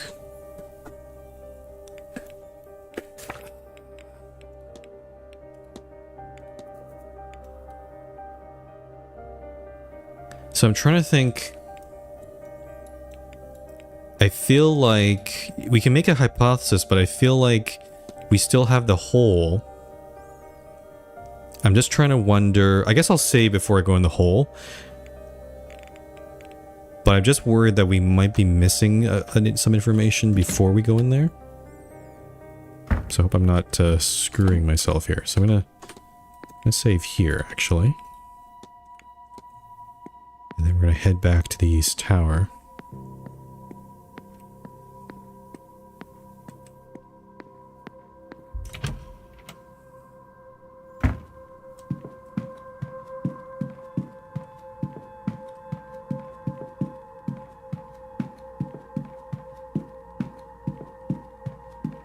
Okay. Time to look. Actually, I'll quick save as well here. Oh boy, what is this?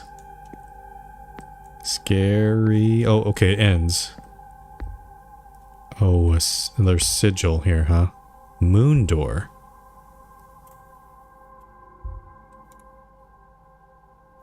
Another sigil back here. Someone must have sealed off the passage to this area sometime after Percival walled it up. Okay. Alright, same deal again.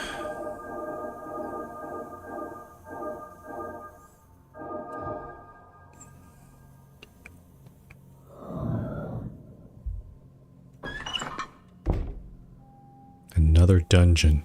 This space is even worse than the other one. It does have a grate on top. I think we're gonna commune with another spirit here. Another skeleton in pieces. Is this what she wanted me to find? Oh, we're just gonna grab the remains? Okay. What do we get here? Remains I found inside a hidden room. That's it? That can't be it. This is suspicious. Okay, go outside now. Does that get added to here? Aha. And that should be all the... Okay, now we found all the evidence pieces. Okay, so if I get out here...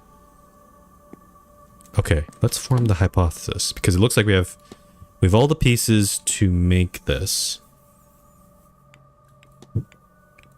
So Ms. Dean was seen...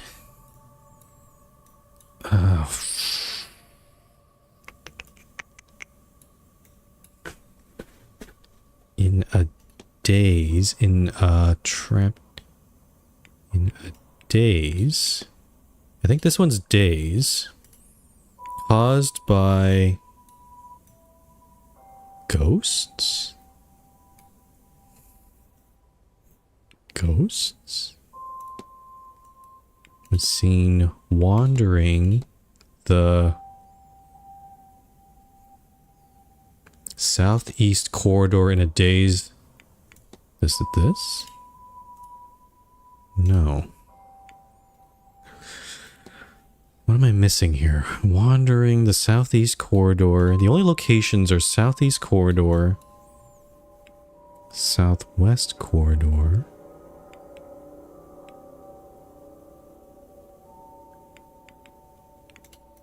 Caused by sigil under her bed? That's this. Oh, the sigil caused this.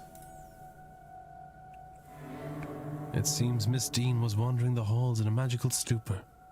Ah. Brought on by the markings painted under her bed. What does this tell me about the culprit?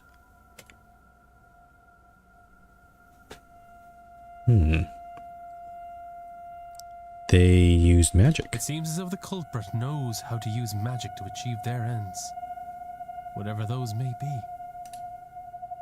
I have picked up another fact about the culprit.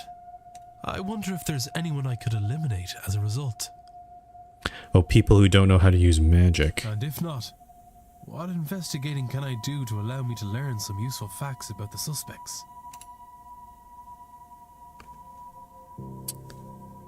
Magic was used to lure her from her room, and now we have a trail to follow. Now that you have gathered some key facts, it is time to start cross-examining to figure out who the culprit is. Press 1 to start investigating. You should now investigate the mystery titled The Culprit. Culprit facts are on the left. Character facts are on the right. Use these to eliminate any characters who don't match what you know about the culprit. You can eliminate characters throughout the investigation. Eliminations are not permanent. Ah, okay. So there's one person we can probably eliminate for now, but I'm not 100% sure. So the druid, Mr. O'Finn, cannot write in English. And we're assuming that he's the guy who wrote X in the guest list. So the culprit is able to write.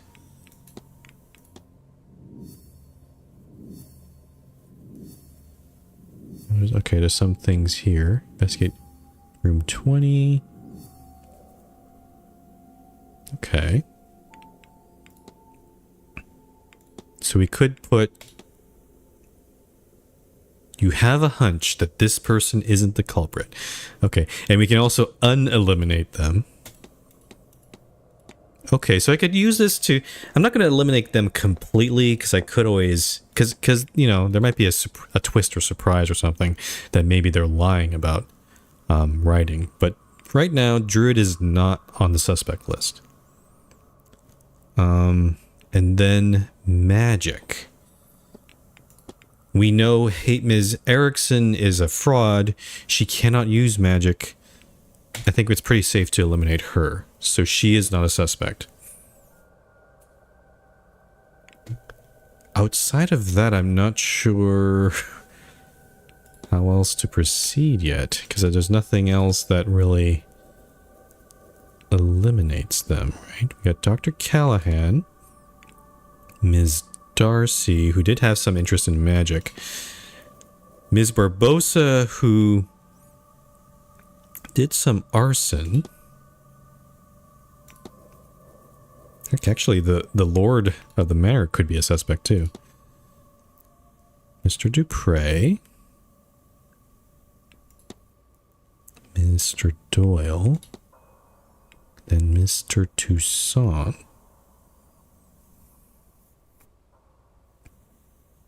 I don't know about the magical status of Mr. Toussaint, though. Probably, yeah, Miss Mantavati is the person doing the seance, so probably her. And then, what about Mr. O'Mara, the guy we talked to?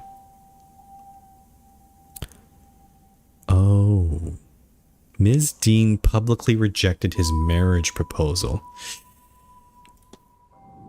Yeah, I remember. Okay, that's the thing. Thrill Seeker. Huh. Also, we don't know why he's here. It's a bit strange.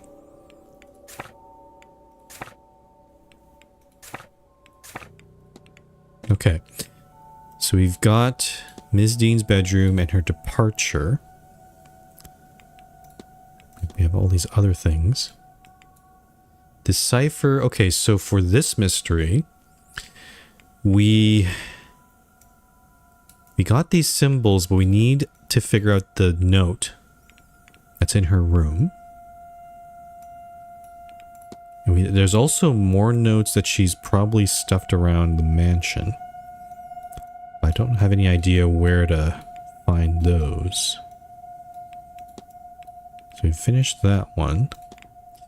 And then there's a trail left behind, which seemed to have gone from the East Tower. I guess maybe if we assume from her room, East Tower into the East corridors, into the gardens, but then from there where? That's my question. The only other place would be the hedge maze, but I don't know if I want to go there. Okay, dream as well.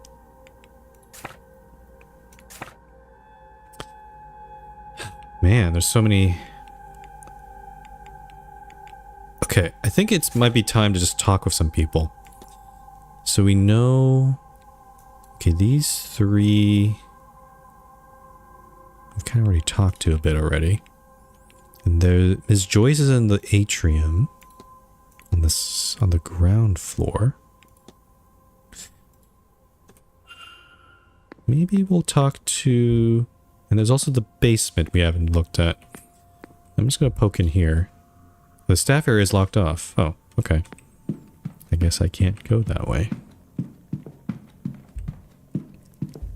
But I'm going to go talk with Ms. Joyce. We haven't had a chance to chat with them. The stables. Okay, so I have to go back to the atrium here.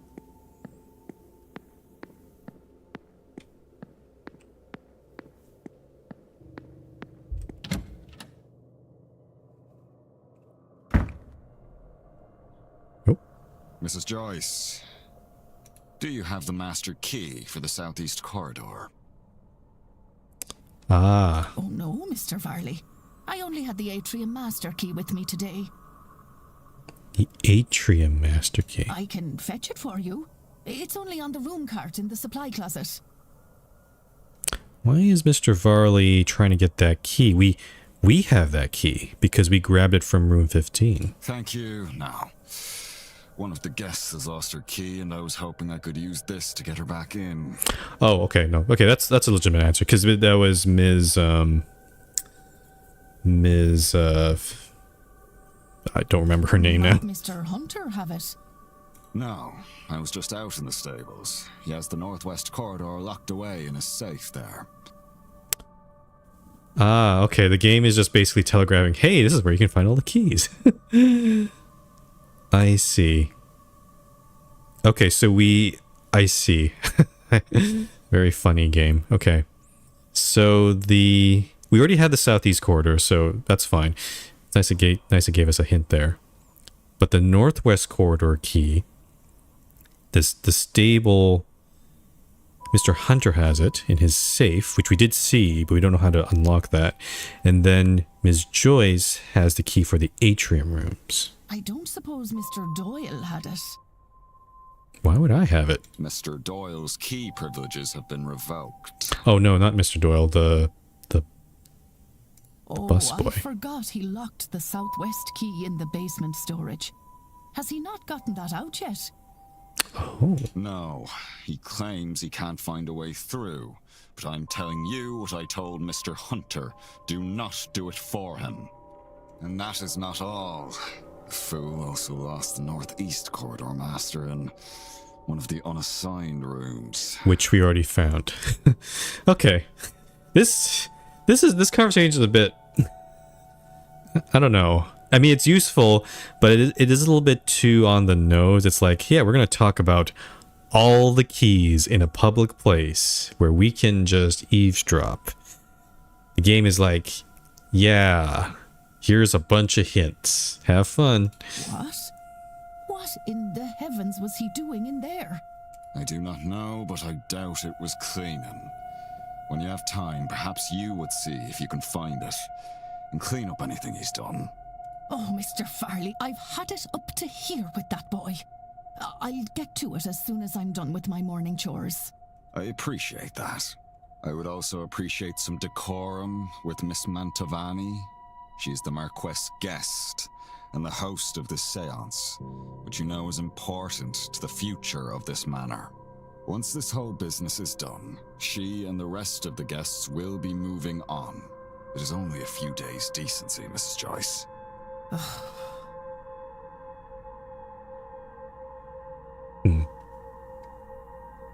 Useful information to have. I've made a note of it. Yes. Oh, okay. Many doors require a key to open. Yep. I'm already on top of that game. But thanks for the extra information, I guess. So, yeah. Southeast corridor key we found. Atrium key. Oh, atrium key is in the supply closet. Could probably gain access to that. It's in one of the assigned. We have found the northeast. Southwest is the basement storeroom. And the stable safe, we know where that is, but we don't know the code for that. Okay.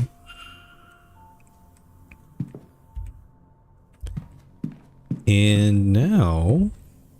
Okay, so there's a conversation between Mrs. Joyce and Mr. Coventry. What do you make of this then, sir? I was rather hoping you might be able to tell me. I've not the faintest. But I noticed that it's finally gone down. Has it now? Aye, sir. It's been climbing all week, but finally went the other way this morning. I did that. How odd. I wonder what caused that. Okay. Mr. Coventry. I've never really had a chance to talk with him at all. Okay, he's in the southwest corridor. Okay. Supply closet. There's a whole bunch of closets actually in the... Oh, wait a minute.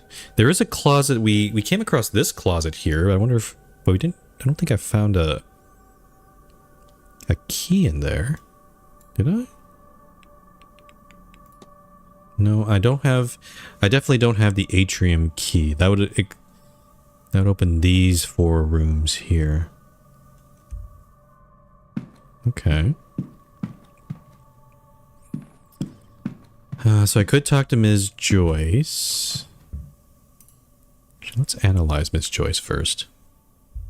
It's a weird looking cross. Ah, crosses.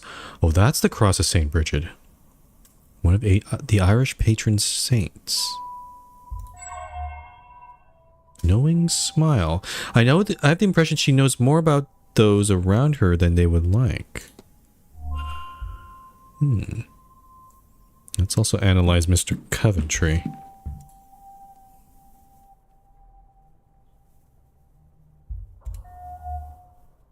Dusty clothes. Either he's recently been moving around in old spaces, or he has not cleaned his suit in a while. Stained hands. His hands are stained with something, but I cannot tell what. Ugh. Yuck.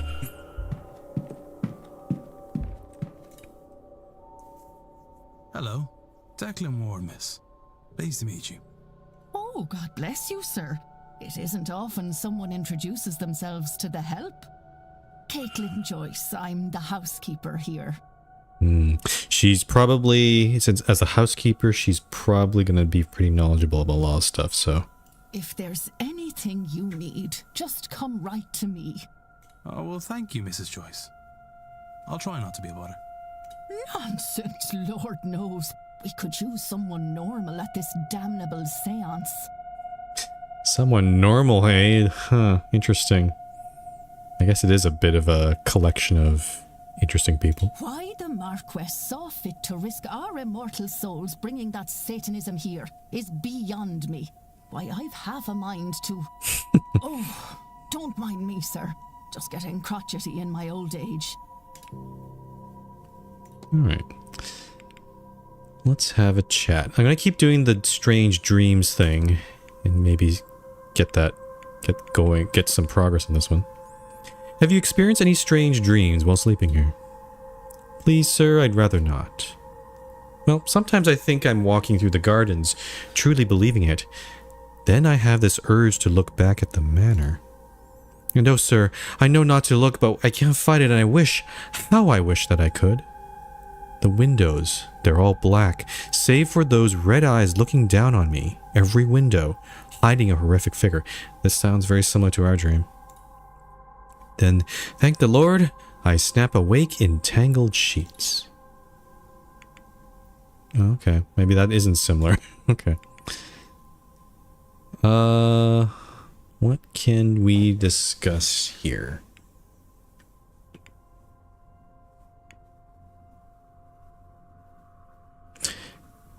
Evelyn Dean.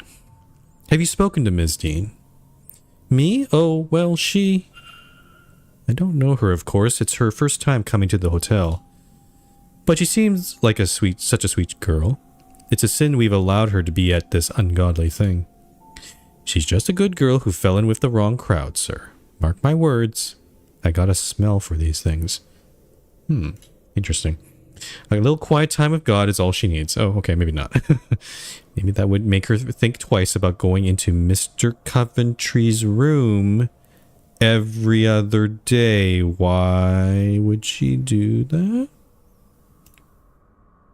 That's a... Okay, this guy's right there. Okay, maybe we need to talk with him.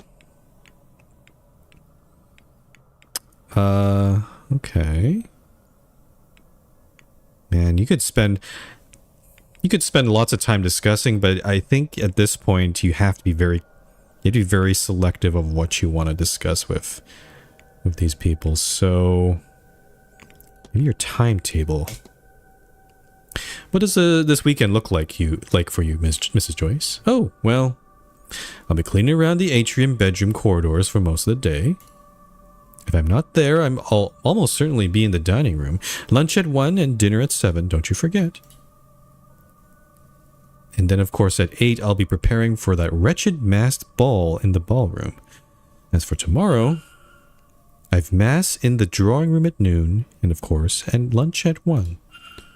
Other than that, I'm helping with Charisse with the dinner, and I'll be in the ballroom much of the day, cleaning up after you lot. Before being forced to attend this awful seance. Oh Lord, I hope this doesn't stop me from getting into heaven. Okay, I'm glad she's very forthcoming about where she is, and it kind of makes sense because she is the housekeeper. It's useful information to have.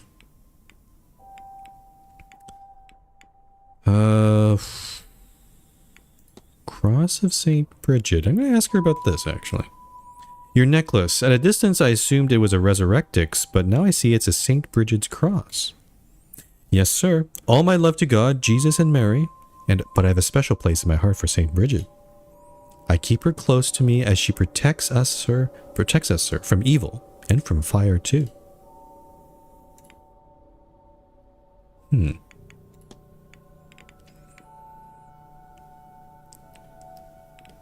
Trying to talk with priest. Yeah, it's interesting we can talk about some of these other things. Oh, we can also talk about the crosses that maybe she left around. Let's see. I've noticed someone's been putting St. Bridget's crosses around the manor. Oh, that'd be myself, sir. You know, they protect against flames, I thought.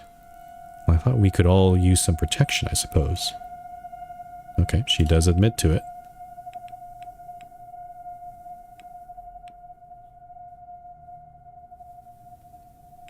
Washerwoman. I don't know. Okay, I'll be off, Mrs. Joyce. I'm gonna back off from her. I want to talk to Mr. God bless you, sir. This guy here. He seems to have some connection with Ms. Dean, Mr. Coventry.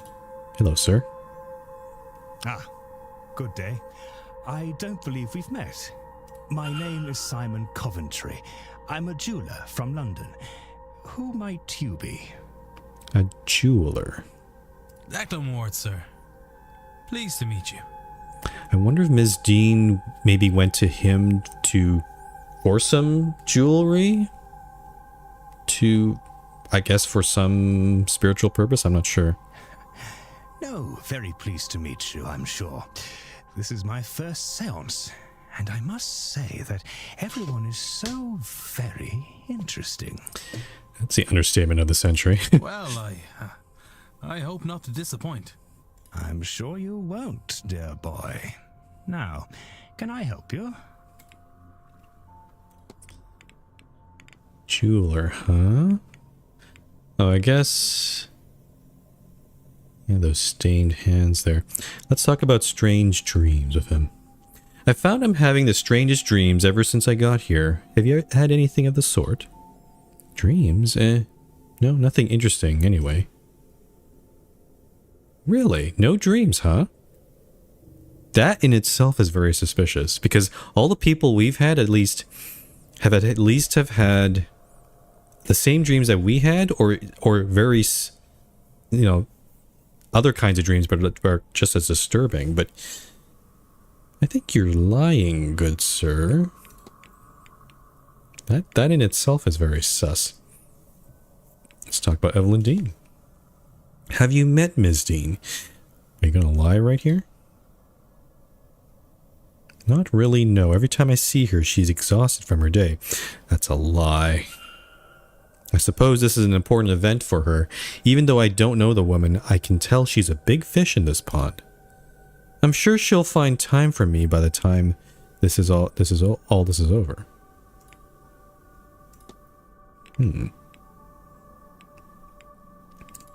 Timetable? Have you spotted anything of note on today's schedule?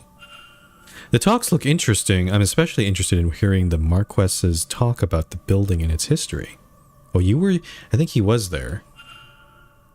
After a spot of lunch, Ms. Callahan's talk on the other world, I think it's called, might be worth hearing. Then a spot of dinner at 7 before the fancy dress ball this evening. I must confess, I hope that doesn't run too late. Partying into the wee hours is behind me these days. As for tomorrow, I hope to make the doctor's talk at 3 p.m. And of course, I'm giving my own talk at 5 p.m. History of the region. I am interested in attending the silent dinner at 8 p.m. Okay. You're a jeweler, huh? Let's talk about that. You mentioned you were a jeweler? I am, or rather I was. I ended up in London alone as a young lad. Nothing to my name. My mother had loved jewels, so as a result, did I. I found work cleaning a shop at first. I was a well-spoken lad, and as I say, I knew my stuff, so in time I was raised to sales. One thing led to another, and time passed by all too quickly. Eventually I wound up with my own shop in London, did a tidy trade, earned enough to live well. No small feat in that city. I sold up when my wife passed. It didn't fill me in the same way it did before that. Wife recently... Could he be at the séance to maybe try to commune with his dead wife? I still do enough to cover my needs, select clients and all that, but not a whole lot more.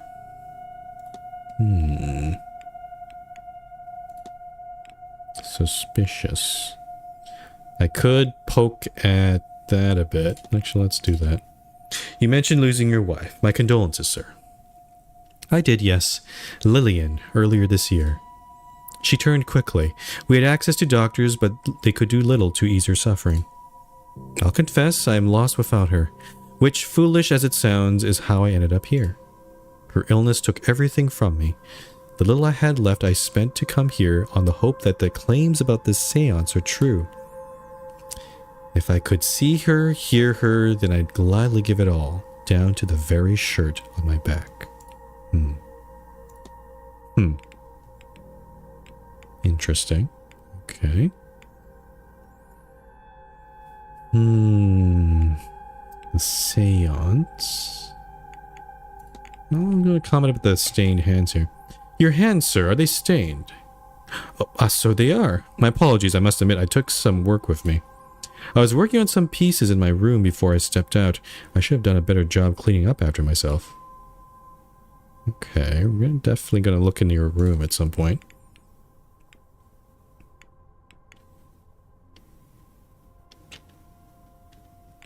I'll ask about the seance. You just happen to be visiting, or oh yeah, we already know this. Well, it's a beautiful place. I'm not visiting just for the scenery, which is probably for the best considering this weather. Now, if the seance will really lower the veil as they say it will, there's someone on the other side. Yeah, okay.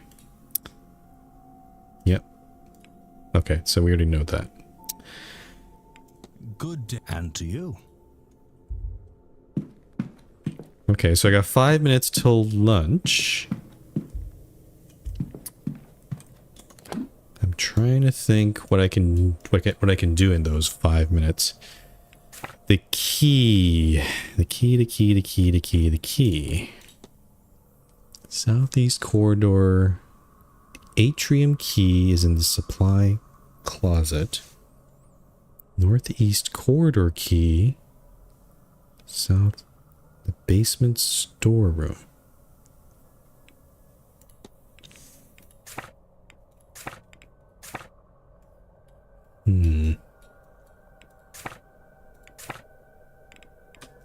I want to get all those keys, but I'm just trying to think. It said it was in the supply closet, but we already looked there, didn't we? Maybe it's there. Maybe it got placed there afterward. Maybe we got into the closet too early. Let's go check this out. Oh, supply closet. Okay. Oh, it is here now. I will take this. It should open any of the bedrooms leading off the atrium. I can use this to open Mrs. Erickson's, Mrs. Barbossa's, Ms. Toussaint's, Miss Mantovani's, and Mr. Scarrett's rooms. Nice. I think I checked some of these things already.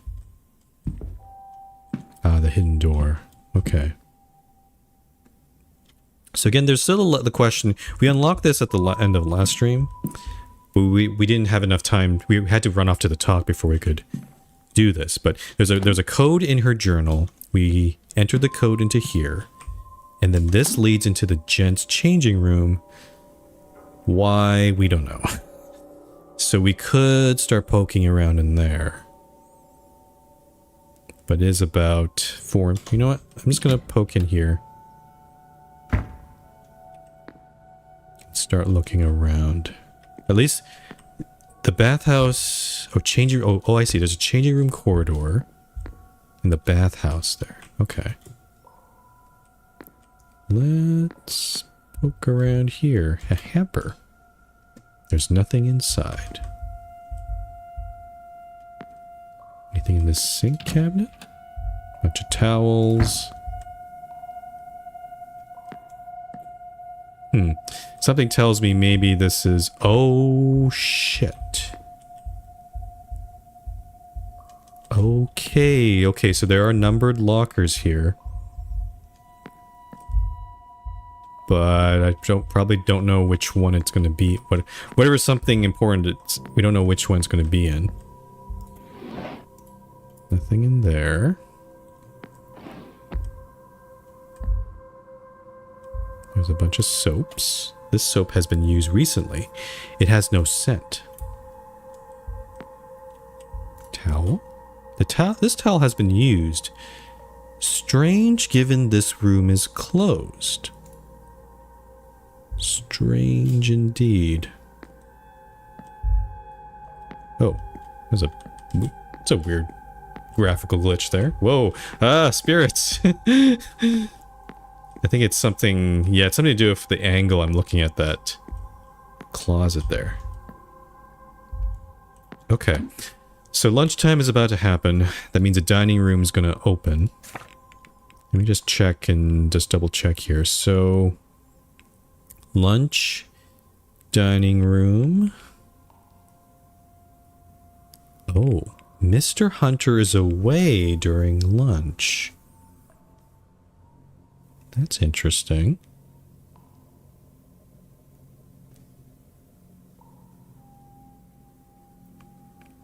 I wonder if we can take advantage of that. And then all these other ones. Okay, Mr. Dupre is still in the walled garden, even during lunch. East corridors. S. Murphy, the first floor southwest corridor. East corridor. Okay, we can run into Mr. Doyle. Okay, so he's outside the atrium. And then we can also talk with him at the bar at 4. Okay. Yeah, let's do lunch. I think that's a...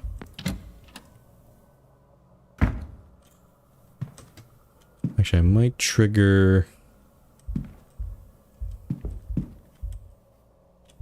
It's a mop bucket here. This stagnant water is giving the room a foul odor. And now it's 1 o'clock.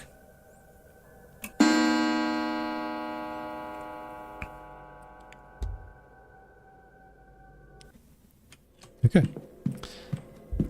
Let's do lunch. So the bar is open. I see. Bar is open at 4 p.m. till midnight. So actually we have quite a bit of time we could... Oh, also, exploring this mansion during the nighttime is going to be super scary.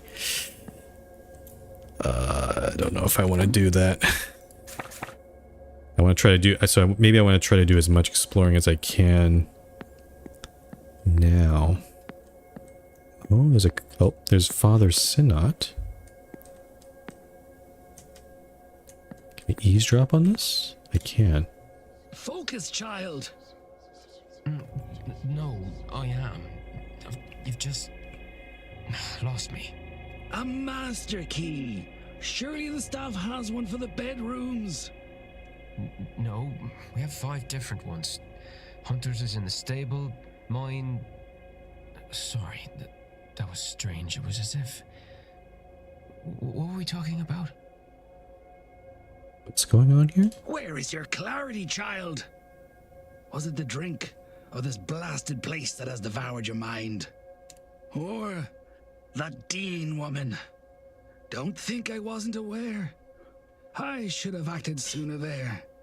She has jeopardized things too much already. Jeopardize what exactly? I'm sorry, Father. I don't... I'm sorry, Seamus. I shouldn't have snapped. I'll find you later should you have another lucid moment. God be with you.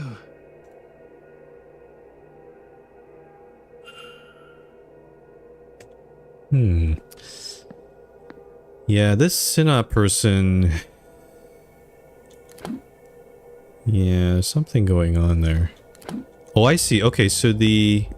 Yeah, we look... Oh, we saw this painting... Oh, so this is part of the path. I see. That's a thing in there. Or the trail, I should say. So we know... Okay, so that would have been the east corridor. And then from there... East tower, east corridor. And there is access to the walled garden from here. Okay, so the trail... So yeah, it is somewhere past the gardens. Okay. Let's go have some lunch. Hello again, sir. You here for the meal? Yeah. Certainly, sir. Let me show you to your seat. And so we're gonna probably have lunch with some other characters here. Ah. Care to join us, sir? If you don't mind me speaking for you both, of course. No, it's all right. Maybe he knows something about Miss Hisham's friend. Hisham's friend? It's interesting they give an option to excuse myself from the meal, and it takes 6 minutes? What would be the purpose of this? Does this mean I can explore the dining room? The thing is, I also don't know if do I need... Does this game require multiple playthroughs? Because I feel like once you play through it, you could play it again and maybe try to do things more optimally, maybe not join them for meals and such, but yeah. Also, I'm just noticing the size of these sandwiches and soup bowls is freaking ginormous. What the heck is this sandwich here? Okay, we're gonna join them. Please. Declan Ward. Thank you for letting me join. Yeah, okay. Now, Miss Hisham, who is your friend? Miss Dean. Evelyn Dean. Have you met her? Ah. Is this a joke? Did Miss Dean put you up to this?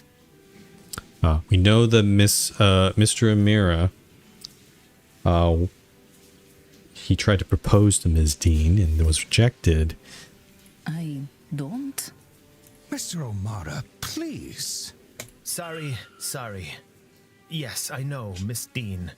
We have history. I thought maybe she sent you down here to make fun at my expense. It would be the sort of thing she would find amusing. What about her, Miss Hisham? Thank you. I was meant to meet her yesterday. Or the day before. It's cloudy. But I haven't seen her. And I asked the staff, and after blank stares, I was told she had left. She left? That doesn't seem correct. Why would she go? She lives for this stuff. A family matter, maybe. Do you know her, sir? As much as I know any of you three, I'm afraid. We talked at the afternoon tea on Tuesday, which turned into afternoon drinks, which turned into my needing a slow start on Wednesday. Tuesday, you say? You, Mr. Ward. Do you know her?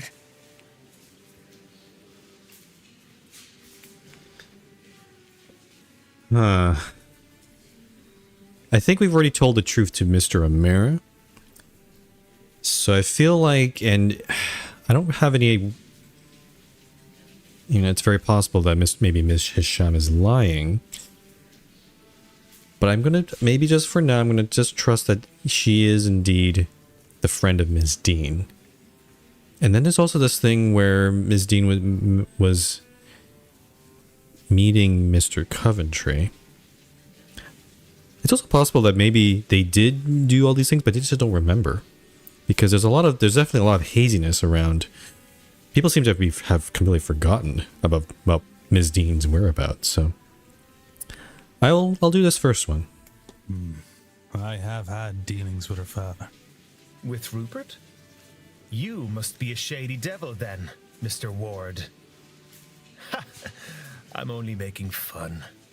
Mr. Dean is a hard-fisted businessman. Certainly, I doubt you know him from church. You are correct there, Mr. O'Mara. I don't know much about his daughter. Does the apple fall far from the tree? Oh. Yes and no, I suppose. She certainly has his drive and forceful personality, and disdain for the man upstairs. Ah, godless, huh? But she is less interested in material things than he. It is very easy to not care about material things when you have so much of them to hand. I'm sorry I cannot help you, Miss Hisham, but I'll keep an eye out. Very well. I hope she is okay. I overheard that the telegraph machine is recovered. I'll send something to her home so she can contact me on her return. Please excuse me. Of course. I'll take this opportunity to make my leave as well. Me too. This whole meal has left me painfully upset.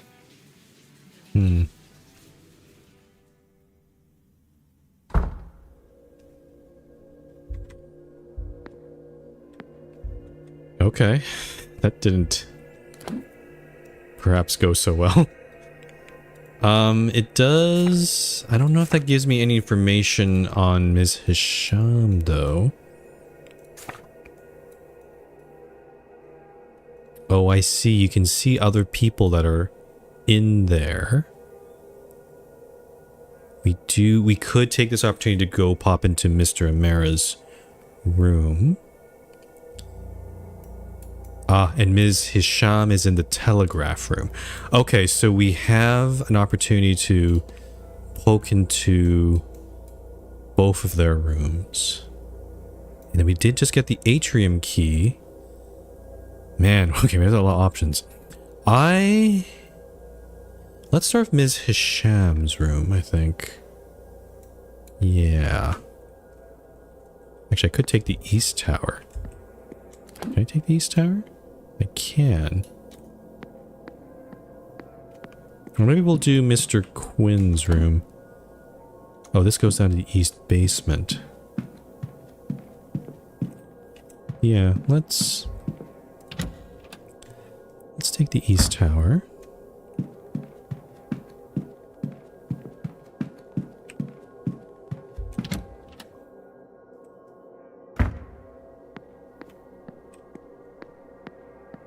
Actually, since we're in this part, I might as well go into Mr. Amara's room. So let's check out what he's got going on there. Look. Okay, nobody inside.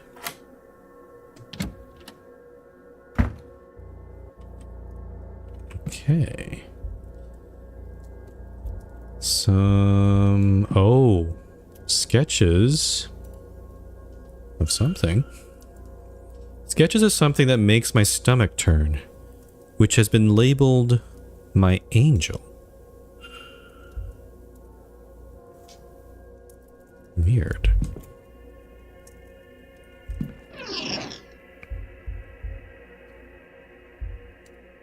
Some dress clothes, nothing important. Clothes for the event. Okay, I kind of wasted some minutes there, but that's fine. Because you never know, there might be some extra thing here. A mirror.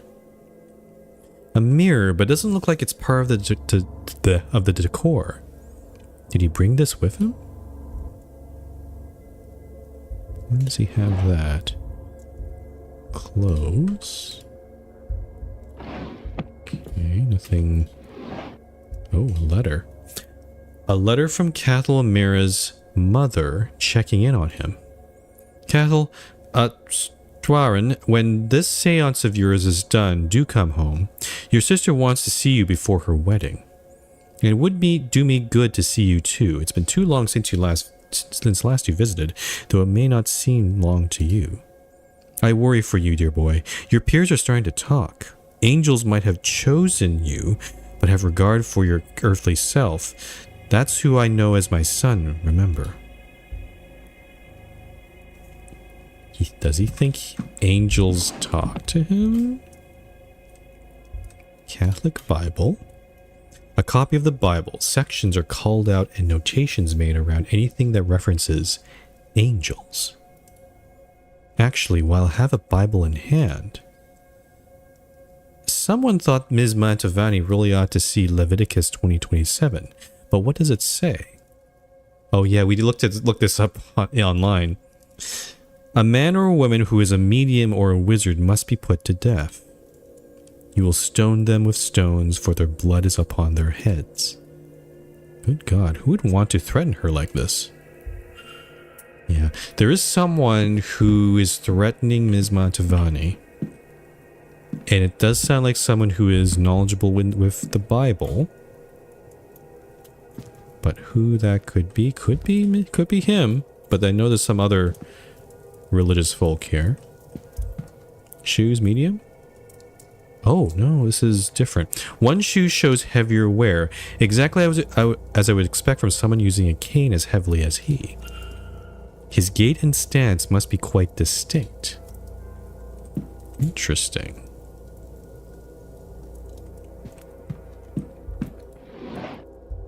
journal. Oh, what's this? Mr. Amira's recent brush with death seems to be common for him, one he wants to put a stop to. I woke in the bath almost too weak to get out. I cut too deeply. Oh, did he try to commit suicide? I can't go on like this. There are only so many near misses one can survive. Definitely some self-harm going on here. I caught a glimpse though just before I passed out. A pale and glowing shape. Out of reach again the moment I knew it to be there. Is he trying to see angels? Saturday 7 p.m. Changing rooms.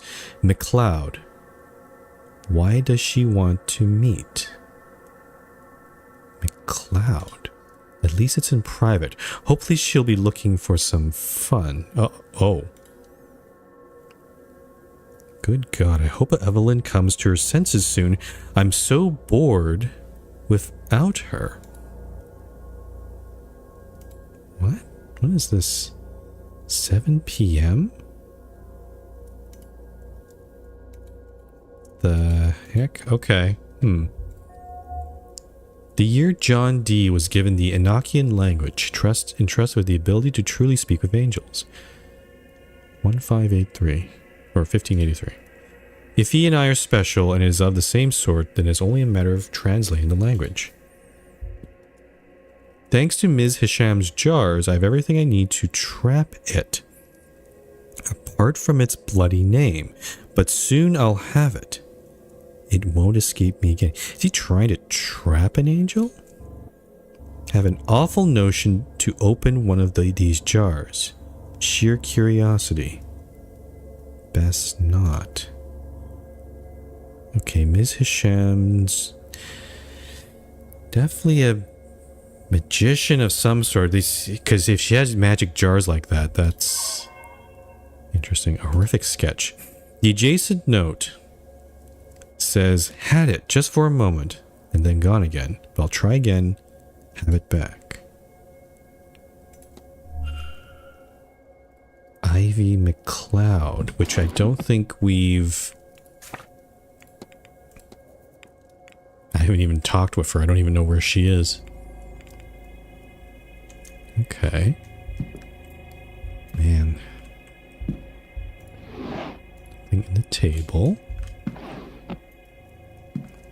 There is a locked chest with a code. Though I think could be that year. Got some stationery again. Okay, so what was it? Was 1583.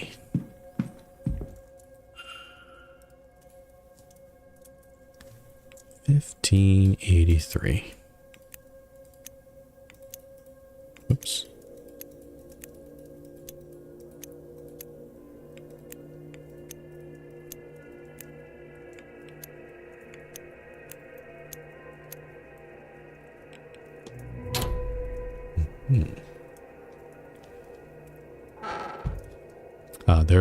Okay, the jars are right there. It seems that in the past he has used something called Enochian magic to commune with something he believes to be an angel. His notes and tools here seem to be part of the rituals he's used to that end. Though he has also employed near-death experiences and other unwise methods to talk with this entity. I see ritual markings here with trapping circle and now if only if I could summon it written next to them. I don't think this is a symbol we can use. Maybe? I don't know. Soul jars. They have odd symbols on them and some sort of fluid inside.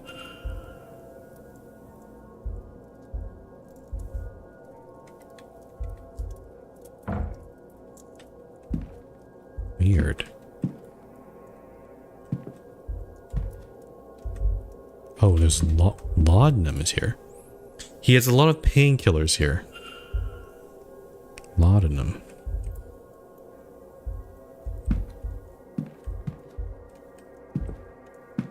Interesting. Okay.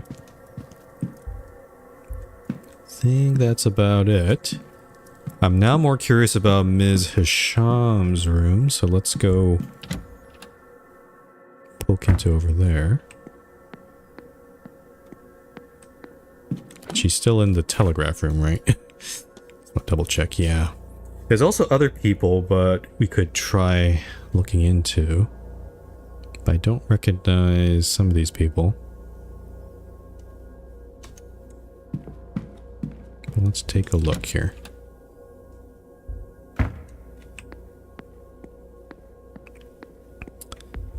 Ms. Hisham. This is where Ms. Arwa Hisham is staying. Nobody inside.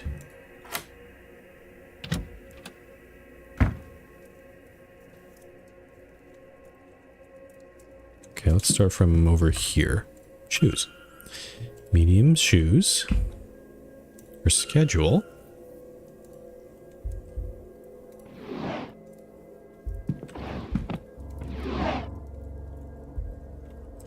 There's a vanity box. Doesn't look like anything interesting there. Some spare dresses. The style is unfamiliar to me, but that's no surprise.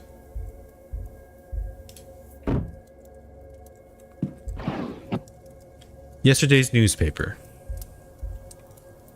Several scrap letters that, judging by the handwriting, are written by Ms. Hisham. Whatever she is writing, it seems to be in Arabic, and I can't read it. Okay. Maps. What's this? She's been mapping the grounds and marking rooms off, the reason for which I cannot tell. Ah, so she's looking around the manor as well. Charcoal and drawing paper. Ms. Hisham likes to draw then. Stationery, yep.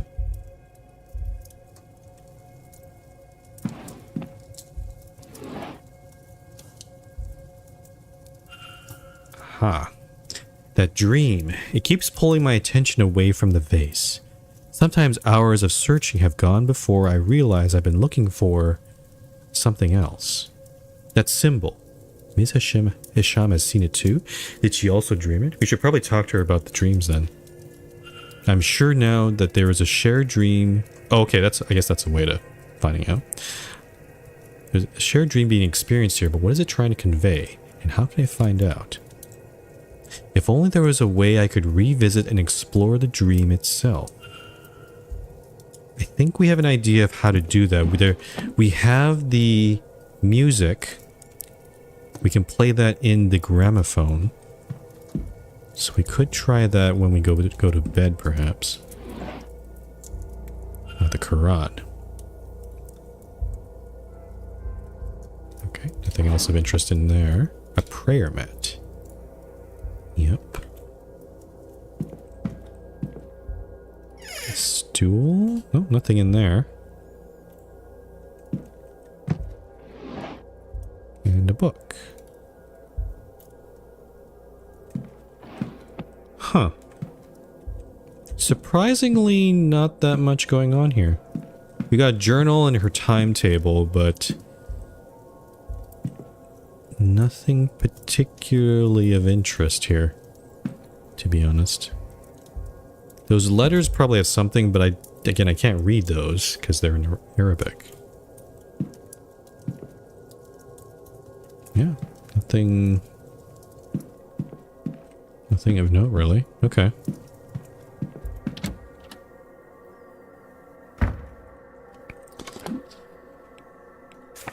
So actually, if we look at Ms. Hisham's schedule, since we got it now, it should tell us where she's going to be. Ah. Oh, she's going to be in the telegraph room for the next hour anyway. Okay. So we could actually go... Could run down there and talk with her.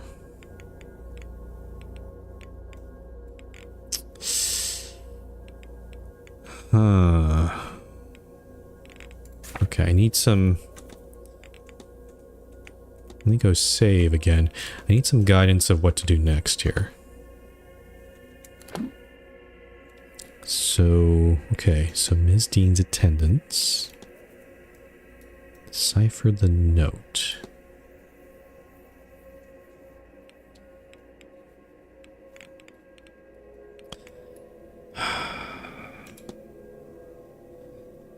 Fortunately, I think we might have to find her other notes to get at this one, so I'll have to keep exploring around. And then the dream. Okay, we've established there's a shared dream.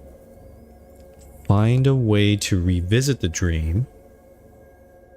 What do I need to do this? Okay.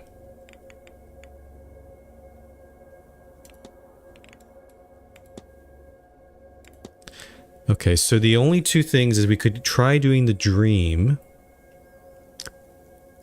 or we can try following the trail from the garden and seeing where that leads. Because I think it probably goes in the hedge maze. Yeah. I think, yeah, let's go into hedge maze while it's still bright out. It's probably a good idea. So let's go this way.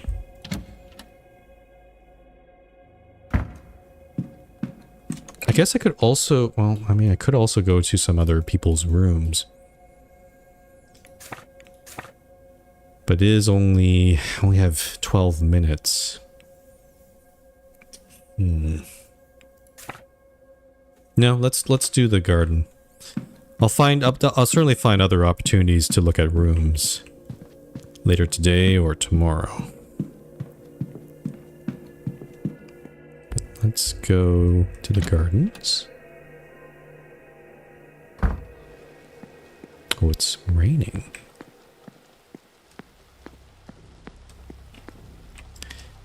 And then we saw the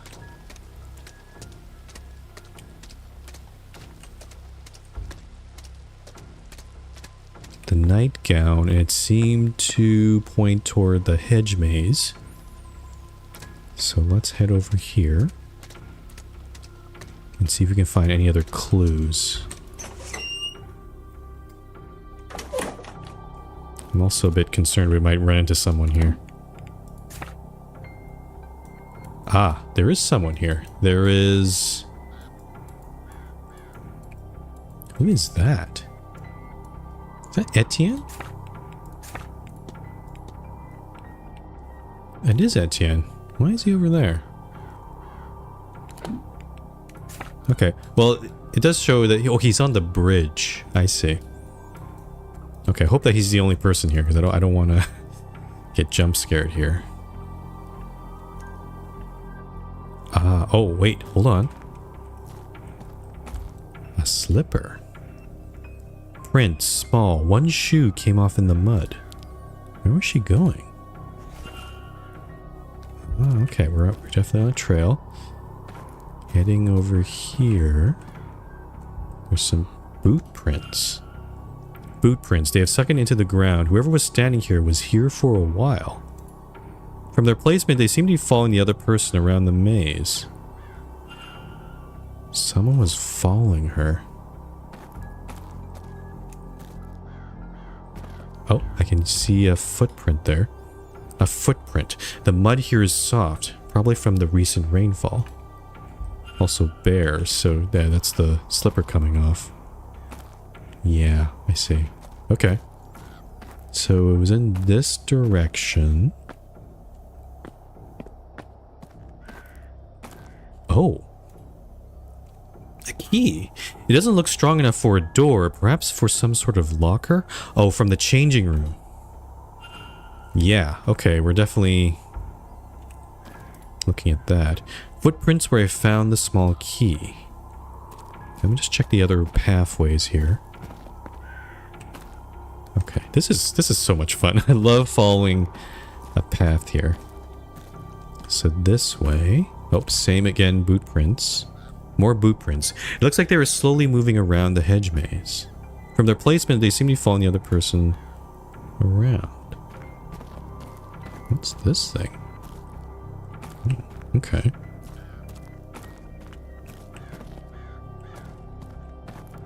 Now, okay, so we get to this intersection. Oh, but I see another piece of cloth here. Piece of nightdress caught in the maze.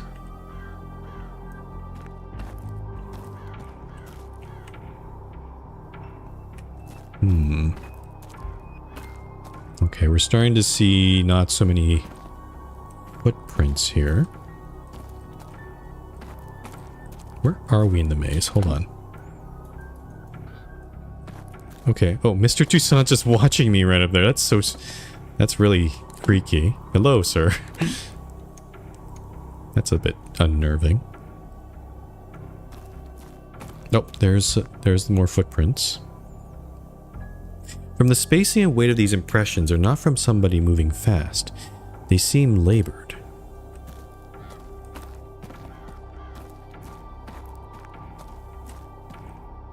Mr. Toussaint's probably looking at me like, what the hell is this guy doing? The hedge is crushed as if hit with force. The part of the dress seems to have torn off. Okay, more footprints here. More prints. Okay, so we've basically gone around a bunch of hello crows. That's ominous. Dead end. Is this really a dead end? More boot prints. It looks like they were slowly moving around the hedge maze. From their placements, they seem to be following the other person around the maze. Petals. Oh, it's a symbol. It's a symbol. I don't think there's anything else here.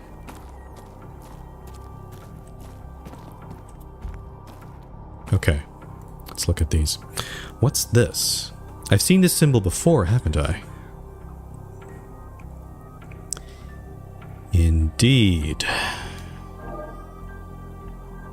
If I can draw it.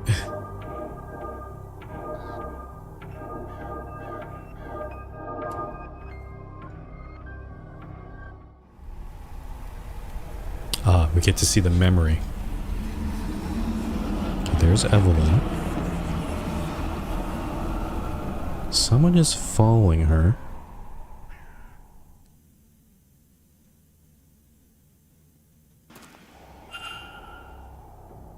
That didn't really show us very much. Another memory, but what was that thing with Ms. Dean? It was too large to be a person and transparent? Was it leading her through the maze? If so, to where? Was it another ghost or something else? And who was the person watching it all? Was that the culprit observing their deeds? Wait, what's that sound? Oh.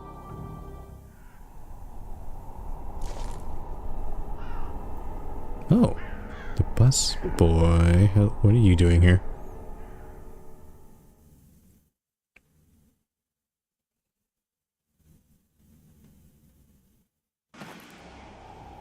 Oh.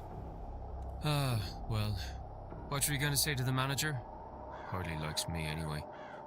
Can I help you, or whatever it is you want out here? I'm Doyle, by the way. The porter. We met, but you didn't bother to say hello.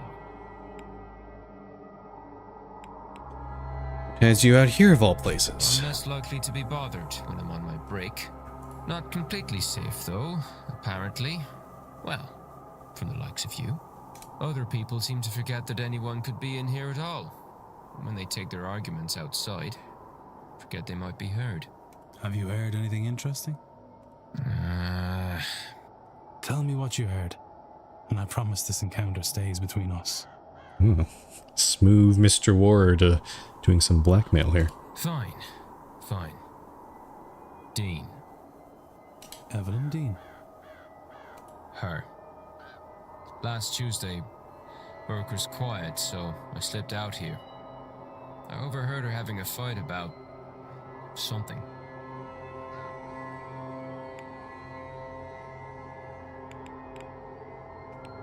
have you got there? Well, I'm not letting you have any, if that's what you're at. God knows, this stuff's hard enough to get already. Anything decent is. What was the argument about? I don't know. Since we're good pals now, I'll tell you that I did try to get closer, but it was too risky. Probably some of this magic stuff they're all so keen on. You'd need to ask him, I guess. Him as in who? No. All I could tell you is that it was a man. She was the one with the raised voice. Mostly drowned him out. Then she stormed off. I don't know if he followed, but by the time I'd worked myself to a good vantage point, he was gone too. Bloody maze. So all we get from this is she was arguing with a man. We don't know who that is. This has been helpful. Is this why she's not been about the last few days? Varley says she left, but I don't know. I don't know, but I hope to learn. Well, if you're gonna be snooping about, it was 8 p.m. they fought. I know because the bar was quiet, with all the Blue Bloods playing bridge. All the blue bloods playing bridge. What does he mean by that? Thank you.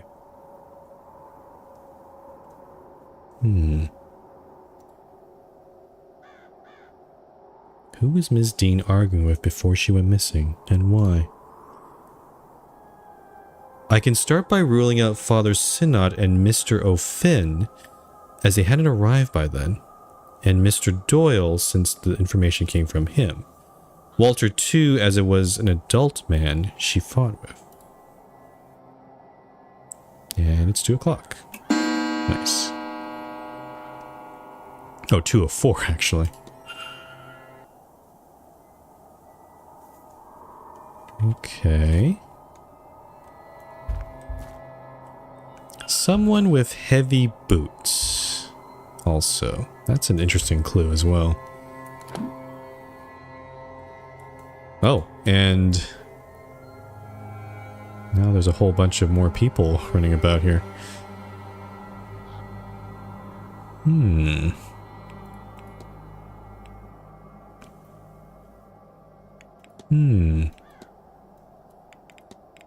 Okay. Courtyards. Doyle's doping. Okay, so let's fill out the rest of this. So the hedge maze, slipper, footprints, boot prints.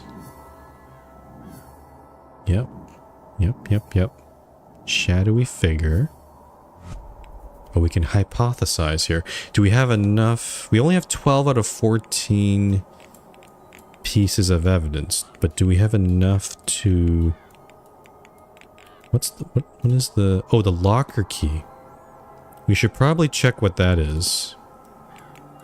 Miss Dean was... by the...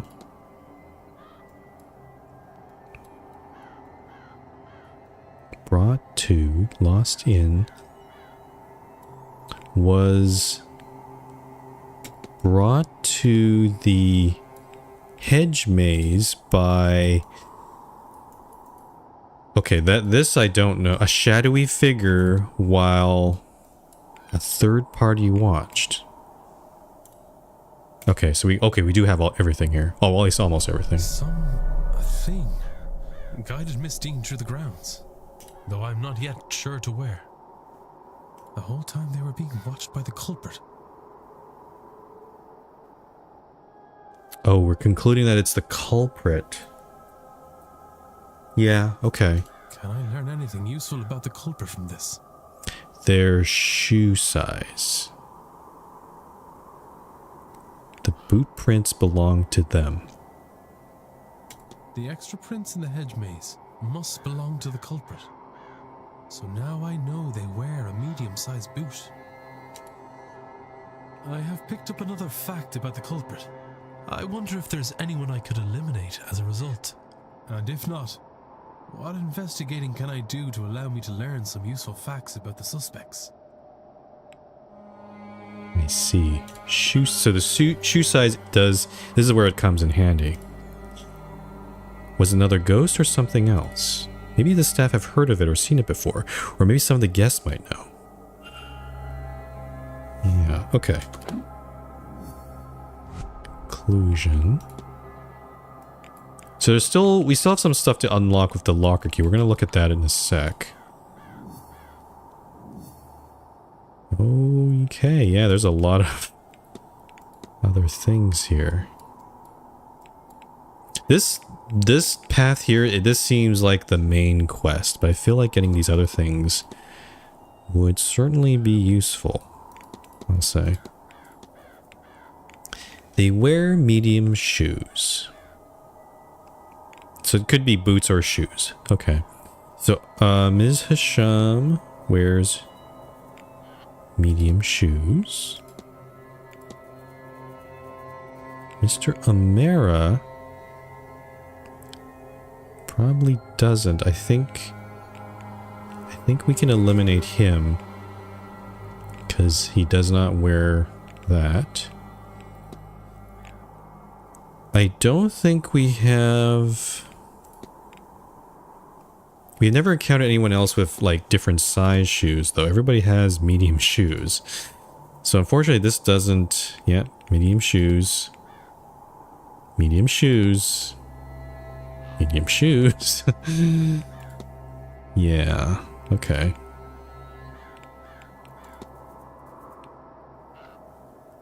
Yeah, so I think we need to go into more people's guest rooms, or also there's also the staff as well. We haven't really investigated them very much. Okay. But yeah, let's look at locker 11. I think that might be in the women's change room though.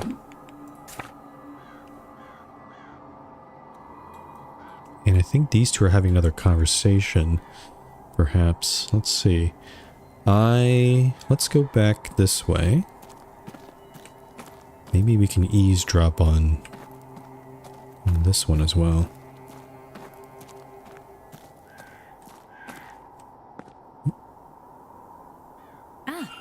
Signor Ward. Oh. Yes? Yes. And you're? Oh, I think I didn't get a chance to eavesdrop. I just ran into the conversation. My name, Signor, is Carmela Mantovani. The same Carmela Mantovani who is hosting tomorrow evening's séance. The guest of honor, if you will. The psychic. Is that how you know my name? You flatter my abilities, Signor. No, I overheard the staff mention and you guessed, and worked the rest out. I am something of the... detective, no? Another example, I think perhaps you're here for a different reason. Something not like the others. And why would you say that, madame? You do not recognize me or my name. I would wager good money that no others came this far west without some idea of those details. Come, allow me to read your cards. Perhaps we can discover your real reason for attending.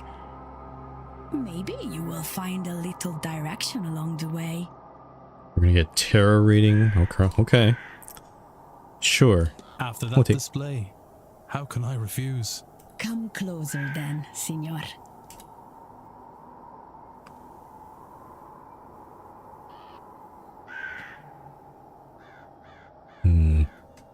A 3-card spread, Signor. 1 card for your past. 1 for your present. Let us begin. The 3 of swords. Swords cover the intellectual realm. And this one in particular deals with heartbreak. Love, perhaps? but also grief, sorrow, perhaps even betrayal. Surely your cards can tell you which. They're pieces of paper, Signor. They can't answer anything. They put you in front of questions that you may choose to ask yourself. Or not. We don't know very much about Declan Ward's history, the character we're playing, except that he had dealings with Evelyn Dean's father. But outside of that, not so much. If these cards are to mean anything, only you will know it. Though it could maybe I've forgotten at this point, but maybe Evelyn Dean's father betrayed Mr. Ward at some point. I don't remember what that was all about. The Tower. Major Arcana. These cards deal with big, life-changing affairs. As you can see, lightning, fire, destruction, and chaos are the purview of this card. One thing I'm not liking is she's speaking very slowly, so it's like, okay, yeah. That sounds bad. Yeah, I kind of get it already. What is bad? This card would suggest that you are, or soon will be, in the middle of something significant and unavoidable. No shit. Bad is not the right word. But neither is it good. Certainly eventful, yes. Whoa. Oh, the wind! Oh. Okay, that's interesting. So, I know about tarot, like, there's definitely a difference. If the card comes out upside down, it's not necessarily means it's the bad thing, but it's like the opposite of what it's usually representing. But because the card moved a bit this way, I don't know what that means. Does that mean anything? Everything means something, Signor. Normally, a card is upright or reversed. When upright, this card, the Wheel of Fortune, means good luck, prosperity. Reversed, it means, as you may suspect, bad luck and the misfortune. On its side, I believe it means both are possible. I think your future. However you resolve your tower, this here and now. Oh, yep, okay. I don't think that tarot reading really told us anything on that, honestly. I was not wrong. There is more for you here than a mere séance. Indeed. Though I am unsure what all this means. It means, Signor, tread carefully, but act decisively. So much hangs in the balance. And now, perhaps a more traditional conversation, see? What should we discuss, Signor Ward? I haven't had a chance to analyze Miss Mantovani. Sunken eyes. She looks very tired. Well-worn tarot deck. Shakes. Ms. Mantovani's jewelry is quietly jangling, as if her entire body is shaking despite the mild temperature. Does she have tremors?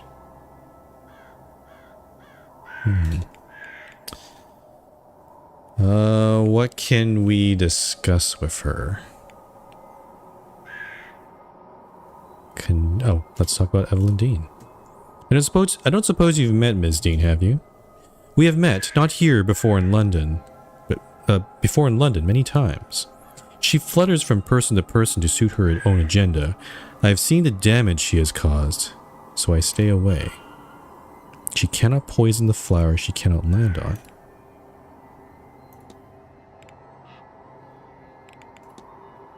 Miss Mantovani's health. Are you feeling alright, Miss Mantovani? Oh, why do you... Cough, cough. I'm all right, I'm fine, it's just a cough. Perhaps a cold from the weather. London is foggy, but here it is just damp. To the bone.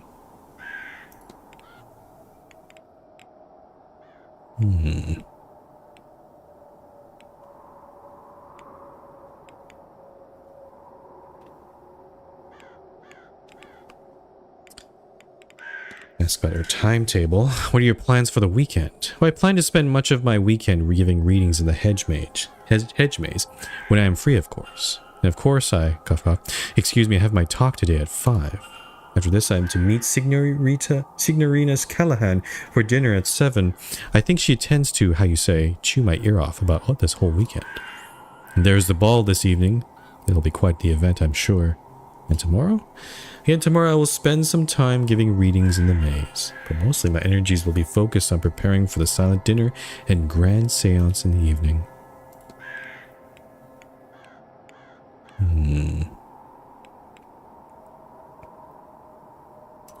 I'll talk about the séance a little bit here. So, are you the mystic leading us in the grand séance? See, while I began my career with the tarot and I love it dearly, it does not provide the same show as a séance. There's nothing like it. To press your hand on the veil, and feel another on the other side. The spirits calling back. And this one, where the veil will fall down like stage curtains, there will be nothing to compare, Signor, I assure you. Does she know anything about the strange device? Do you know what the strange device in the atrium is for? Certo. Is it not a measure of how successful we will be? This is what the Marquess tells me. I cannot recall what it measures, ghost or the veil or such. Maleta memoria. I do not know, sorry. Okay. That's all. Of course. Take her. I'm a little concerned she might die or during the seance. Okay, let's actually eavesdrop on this conversation here. How are you feeling today, Miss Mantovani? Oh, I'm fine. I'm fine.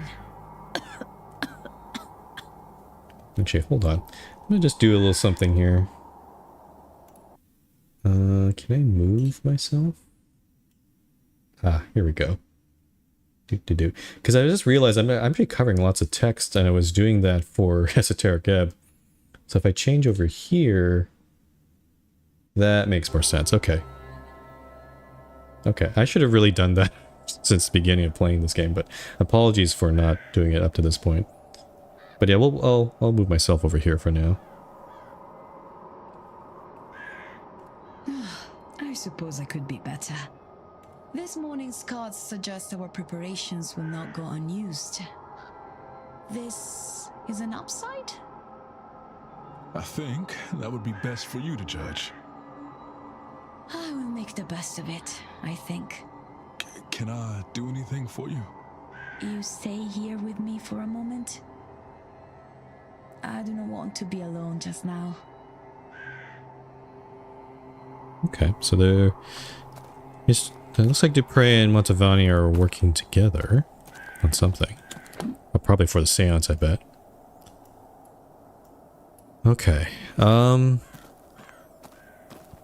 Yeah, let's go to the changing room. I guess I could also take this opportunity to go into Miss Mantovani's room, since she is here. And also, Mr. Toussaint's up here, too.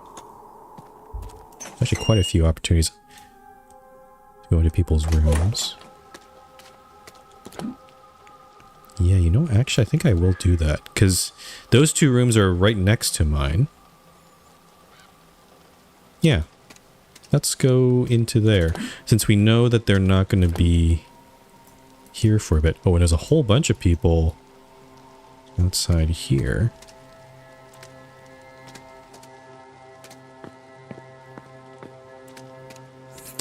So the thing is, we've solved the mystery of these two. But the thing is, it sounds like there are other. We're trying to also. encouraged both of these people, I guess, to not attend the seance, but we haven't done anything with the other people yet.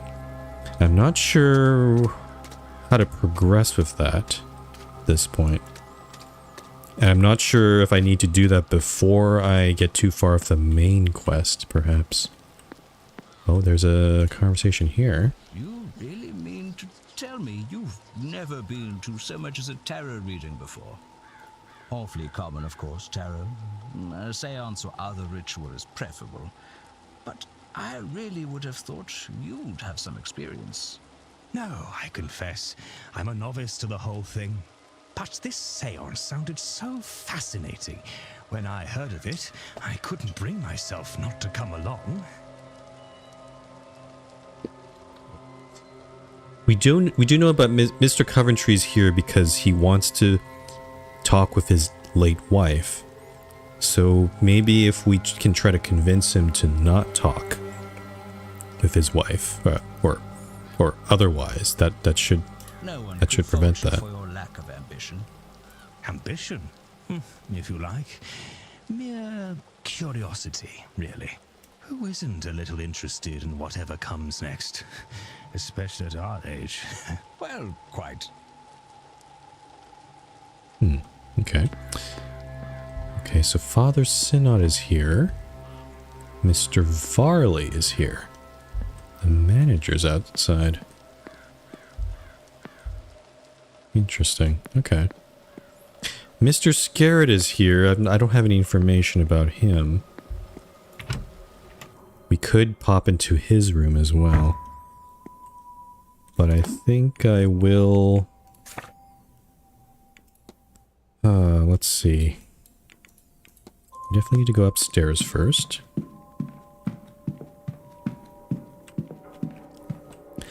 I think going to Ms. Montavani's room first is probably a good thing to do. So let's go there.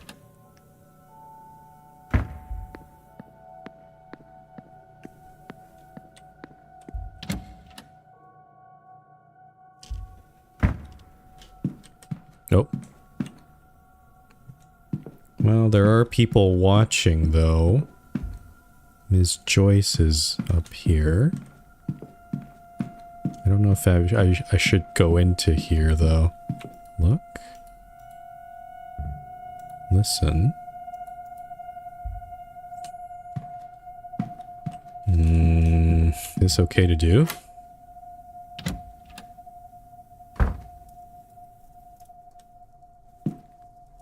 Okay, well, I'll save here. And take a look around. So, letter. A letter in Italian. The ink has small circular stains that I recognize as teardrops. Oh. The address is La Caschina Mantovani. Some family troubles, huh? Medium-sized boots of fine Italian quality. Boots, huh? Okay.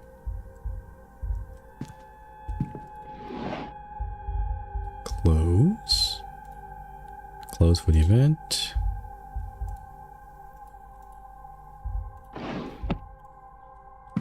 Oh. A lockbox. Oh, there's a...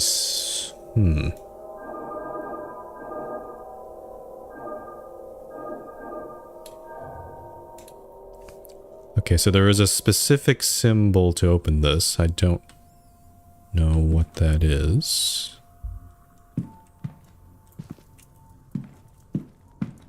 Maybe we can find it in this room. Photograph. A group of people posing in front of a farmhouse. A few of them look a bit like Ms. Montavani. Probably her family house there. This must be her family and their home. A photograph of a young Ms. Mantovani with a mother, grandmother maybe? Ms. Mantovani's family seemed very important to her. Flyer? Leviticus? Oh, this one, yeah. We saw this earlier already. A comb. Just a comb. A tarot deck. Must be a spare. Okay. Oh, what's this? Newspaper. Recent Italian newspaper. It seems to be from the same region as her family is from. She seems to be keeping an eye on local news there. Okay, a postal order. Postal orders to Cascina Mantovani. Ms. Mantovani is planning to send money home to Italy. Ah. Her contract for the event, signed between her and Vincent Varley. I would wager this is an unusually high fee for such an event. Certainly I'm being overpaid to be here, and she's receiving that many times over. Interesting. A shawl. No doubt for the cold weather. Wait, this was in front of the fountain. Wait, why does this look familiar? Is this the shawl I saw being washed when I arrived here? Does that mean Ms. Mantovani is the washerwoman? Ooh, another mystery there. Okay. A note. A note from Mr. Dupre confirming a meeting in the drawing room. It does not say a time. We did see him. They were meeting in the hedge maze. Schedule? We were kind of already asked that though. The wardrobe. Dresses. And posters. Posters for events Carmela Mantovani has headlined in the past. She really has traveled the world for this stuff. I would think this is a strange thing to bring, but maybe it suggests she travels often and without much notice. She might be bringing things from one event to another by mistake, or as mementos of her work. Interesting. Okay, I think... Oh, pill bottles. Empty bottles of medication. Must be to manage her symptoms. I wonder if has she been seeing a doctor while here? Maybe no. Dr. Callahan, maybe. So we don't know what's in the box.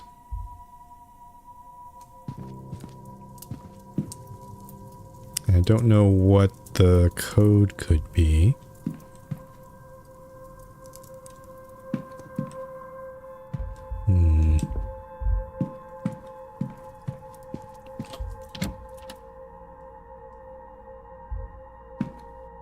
Okay, good. Ms. Joyce didn't, I'm a little concerned Ms. Joyce was probably going to catch us in one of these rooms, and we're going to get a stern talking to.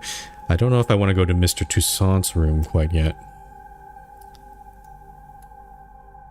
Oh. What are those two doing there?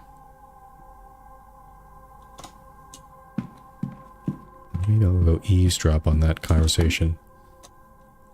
Hold on.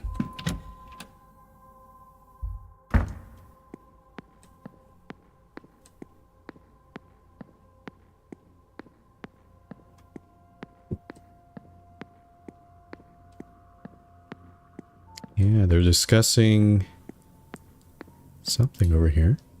Well, then, what do you make of it?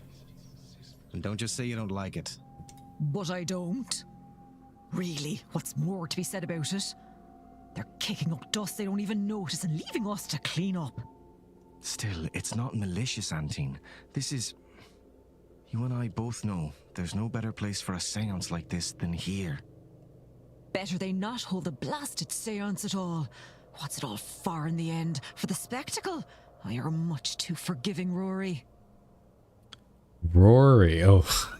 That's okay, that's how you pronounce that. Alright. Somewhere on the other side of forgiving is stubborn. You're not the first person to call me that, you know, and you won't be the last. There is no good to come of this. If there were, you wouldn't know it. Come on now, Rory. Leave it for once, won't you? I won't be lectured by a woman who won't listen herself.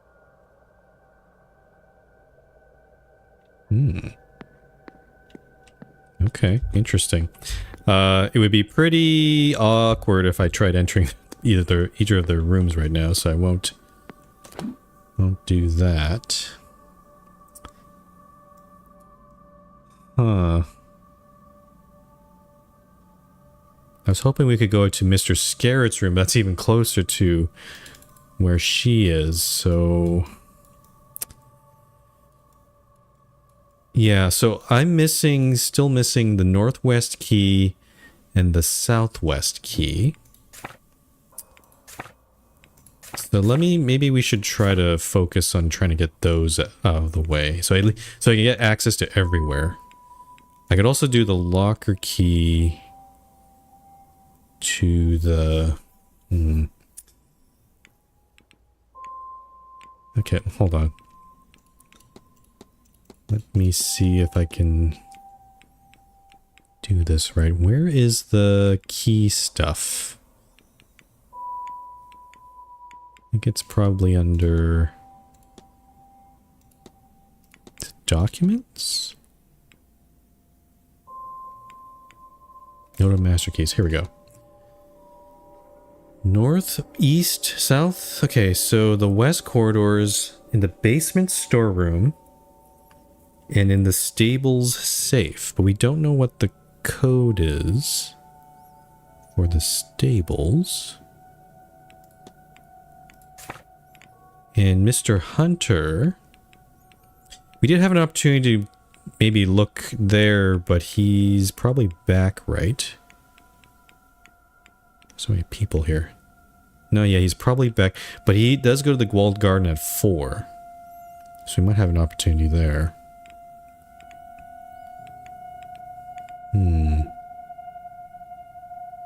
Let's try going into the basement storeroom.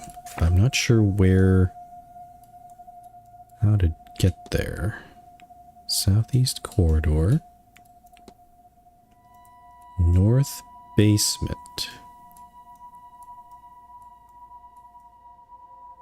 Also, the staff areas are probably not particularly accessible.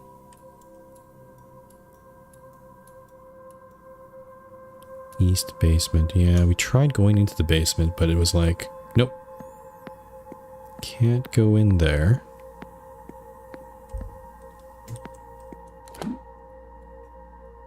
Actually, okay. You know what? I'm gonna go to that locker. I think. So I want to go, actually not this way. This way.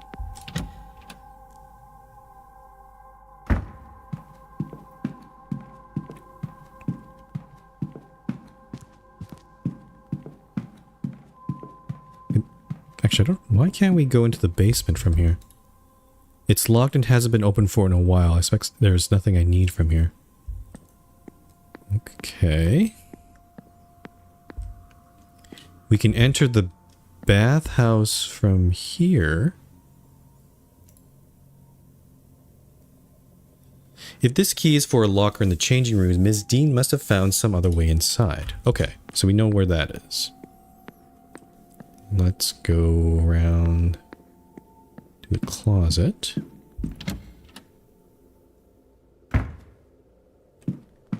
And through here. But locker 11 is like... I don't think it's here, is it? No, these are higher number lockers. So it's probably in the women's changing room. Which would probably might be in the corridor. Let's open the corridor here. Aha. North. Okay, so I see. So this is northeast corridor. This goes into the bathhouse itself. But this door is locked. I see. And go into the ladies' changing room. Nobody in here, I hope. Okay.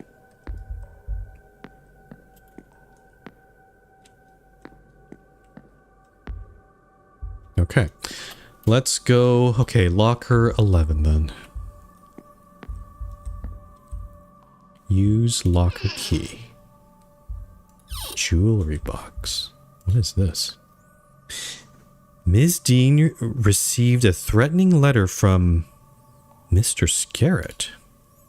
I have brought my dagger. I hope you're ready for what comes next. I can also make the number 451. It must have been written on the page atop this one. Mr. Scarrett's. Okay, that'll be useful when we go into his room, perhaps. A letter from Dr. Callahan.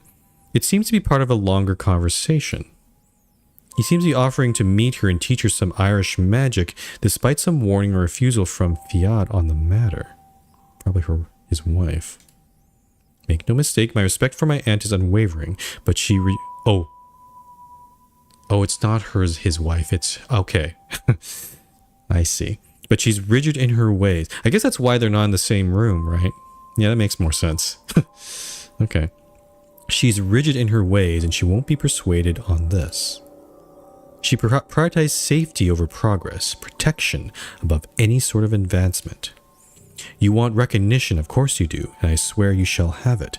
My aunt might not understand that, Evelyn, but I promise you, I do.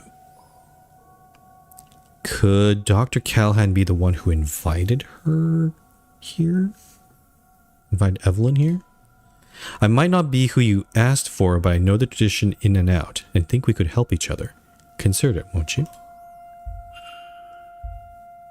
There's a ring here. I wonder how important this is to Ms. Dean that she left it behind. It looks too big for a lady's finger. It must be fitted to a man. But why was it in Ms. Dean's possession? The missing pages from Ms. Dean's journal. Ah. It seems like Ms. Dean sacrificed her friendship with Ms. Quinn to gain access to some text. Understandably, Ms. Quinn was not thrilled with this. Let's read that. Missing pages. Coratine is attending the grand seance. I should have expect to see her here, of course, but she had kept such a low profile after our disagreement. I do regret it, of course. I should have been a more loyal friend, but I had to view that book while I could. I would say that the cost to entry was too high, but I would pay it again and again. I didn't think she cared so much for standing. I thought she'd understand, but my betrayal has clearly done more harm than anticipated. She barely acknowledged me when I called her name. She looked at me with such anger in her eyes. I may try again to mend things between us, but she's in her books like never before. I doubt I will get near her. Huh. And then this one. I hope you'll forgive me the delay in reaching out to you. There's been an influx of influenza patients in Dublin, and the hospital has a great many of us working all hours. I know my aunt has rejected your request for training in our magic, but she is overly concerned with tradition and lineages and things being done the way they have always been. I am less held by the old ways and its restrictions. Indeed, I think new paths and partnerships are required to keep the traditions alive. I will be attending the great seance in Blake Manor. Unexpected flu season or not. Okay, so he's probably not the person that invited her. Let us meet there and discuss what you want to learn. For my part, I do not ask payment for this, instead a favor. I intend to make inroads to the London scene, and the right contacts would make it easier. Contacts I know you have. What say you, Ms. Dean? A trade? Dr. Rory Callahan. Interesting. A trade offer.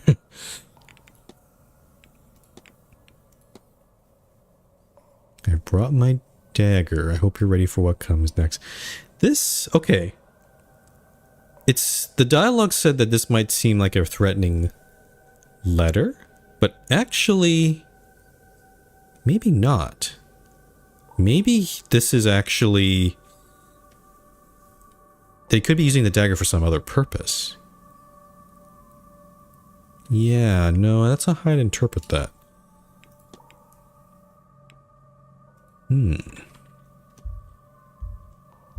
Okay, so that filled in, I guess, some blanks there. So back to... I mean, we've already completed this one, right? The trail... Yeah, why is this not... No, it's weird that it's completed this. It's not filling out the rest of this. When I've just unlocked the box. That's kind of weird. I would kind of expect it to continue there.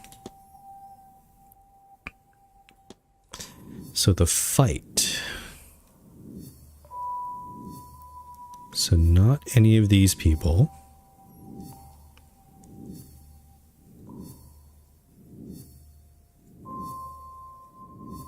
Oh. Oh, that's a lot actually. Resident alibis. Okay. I must see what the guests were doing on Tuesday night. Mr. Scarrett, Dupre, Mr. O'Mara, Toussaint, Callahan, or Mr. Coventry. The bridge game held in the library on Tuesday evening. Oh, so I probably need to discuss this with some people. I must see what the Marquess, the manager, and the groundskeeper were doing on Tuesday night. And, oh, the stall door is something that might be related to this. Okay. Yeah, I'm all the things are pointing to Mr. Hunter, because he is the groundskeeper. So much stuff here to do. Got the haunting. Shadowy figure. And then the dream as well. Gosh, there's so many... Oh, okay, the ring is attached to her attendants here. Crucifix with a rose in its center.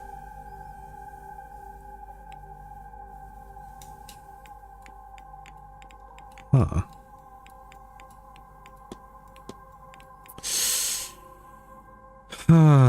Okay. Guess we'll get out of here.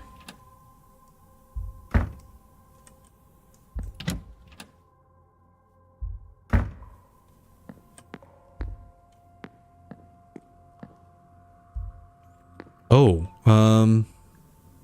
actually, hold on. The priest said that he found another secret passage into the ladies' change room? Or maybe he was mistaken. I don't really see a wall here, though,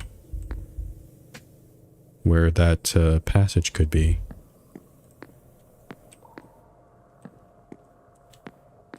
Yeah, I'm not seeing one here. Maybe he was mistaken. It might have been the gentleman's changing room.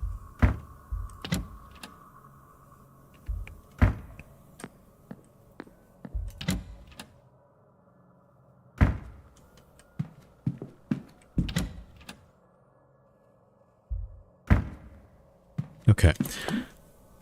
I need to figure out what to focus on. I haven't been I'm mostly just trying to poke into people's rooms.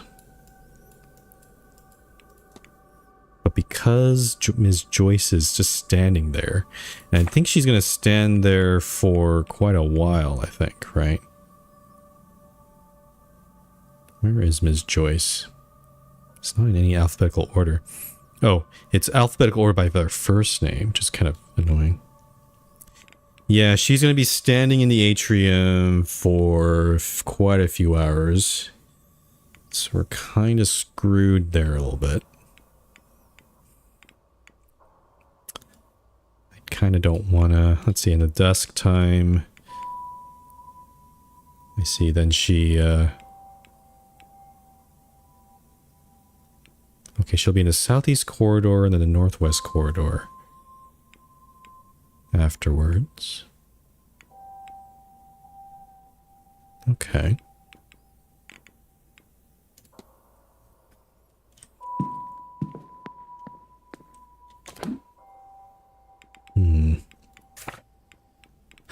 should we do here? Ooh. I could ask some people about the ring. Oh, I could ask a jeweler about it, maybe. Yeah, where is Mr... He must be... He's in the garden, isn't he?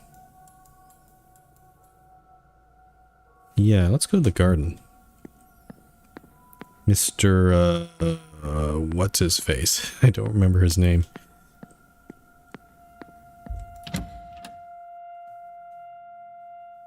There's a lot of people... Yeah, Mr. Coventry, yeah.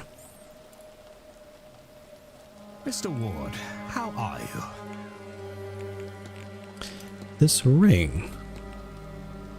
You're a jeweler, are you not, Mr. Coventry? Have you seen a ring like this before? Not one like that, Mr. Ward, that very one. I saw it in London. It belonged to a Mr. Cecil Darcy, the man who told me of this event. Oh, the one with the other Darcy?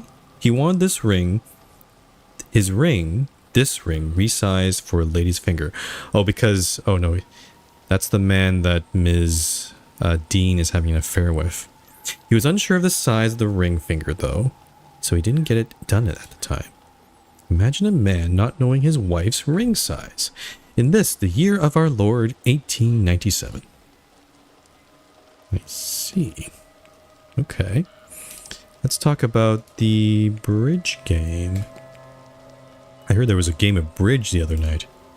There was. I had to dust off my skills a bit, but it was fun, a little game altogether. Might I ask who played? I may try to round up a game myself, so it would be good to know who plays. Ah yes, well, myself, Ms. Callahan, Mrs. Darcy, Ms. Barbosa, Ms. Quinn, and Mrs. Lau were there. The Marquess Blake joined too. Oh, and the doctor stepped in for, I want to say, Mr. Scarrett, who's dropped out for some reason at the last moment. Oh, suspicious. Good day, Auntie. Okay, so that should have filled in a little bit more info on this part. Aha. Aha. Okay, so we know at least these three were in attendance of the bridge game.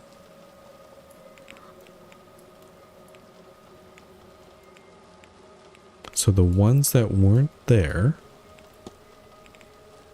Toussaint Dupre, O'Mara, and Scarrett, who excused himself at the last minute. We could talk to Mr. Scarrett, or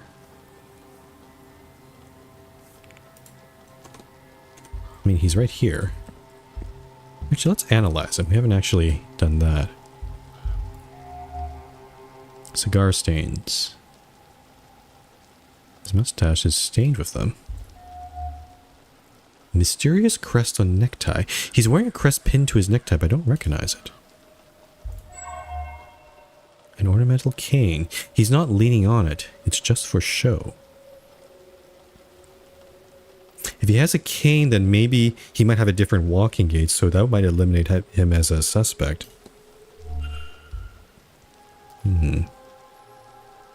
Terrible weather, eh? I might well move indoors before it gets any worse. Where are my manners? I'm Michael Scarrett, over from London. And you mark my words, young man, that's a name everyone will remember by the end of this event. Declan Ward, the pleasure is mine. Why would we remember his name? Must be a big deal. Let's talk about the bridge game with him. Were you at the bridge game on Tuesday night? Oh, I don't think so. On Tuesday? No, I was relaxing fireside in the library. Don't know about that.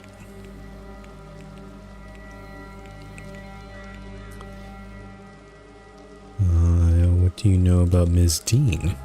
Do you know Ms. Evelyn Dean? Know her? Yes, I know her. Our paths have become intertwined, Mr. Ward.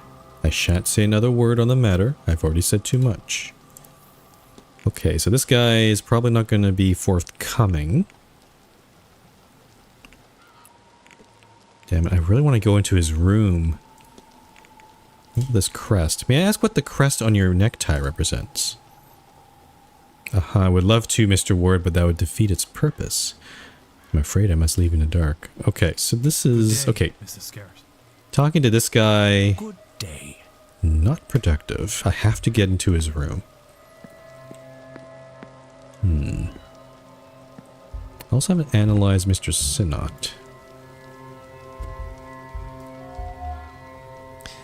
Deathly pallor. He does not look well. Unusual cross. His resurrectix looks different to any I've seen.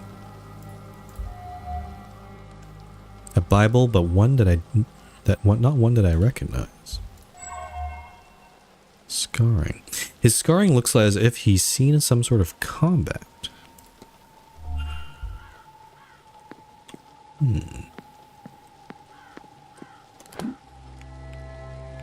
Okay.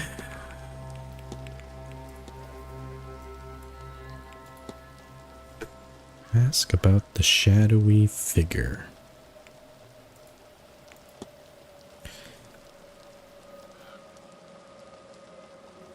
Who would I ask the shadowy figure about? I don't know who the best person would... Who the best person for that would be. I could talk to Mr. Varley, but he'd probably just brush me off, I bet. May I be of service, Mr. I could try. Mr. Varley, have you ever had reports of, well, ghosts or of giants on the lands? Reports? No. All those things, ghouls and giants, have entertaining sections in the library. Maybe there would be something of use to you there? The library? I need nothing else. Certainly. The library, huh? Aha. Research Irish mythology. Okay. Yeah, I think I will. Sometime. Let's go to the library then. It's been a while. So that would be... Yep, just inside here.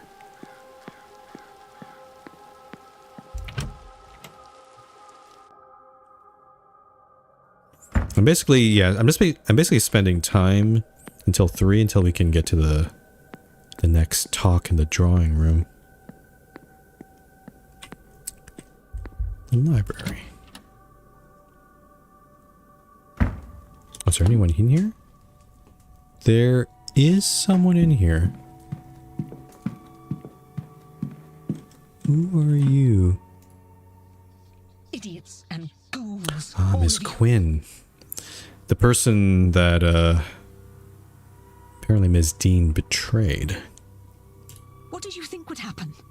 That nobody would mind? That they were not entirely as capable of vengeance as you? And for what? For 16 funerals in 30 years. But at least the caskets were nice. She seems mad. Very, very pissed off. And you never even saw the ruin you caused. It's just me in this godforsaken library. Bastards. What damnable stock we are. She seems mad at everyone. I'm gonna analyze her a bit. Scars on hands and face, as if she's suffered several different accidents and injuries. Brooch, a striking brooch worn around the collar. Very purple color. Its varnish is pen pocket is varnish. It's worn around the grip. She uses it often and probably for long periods of time.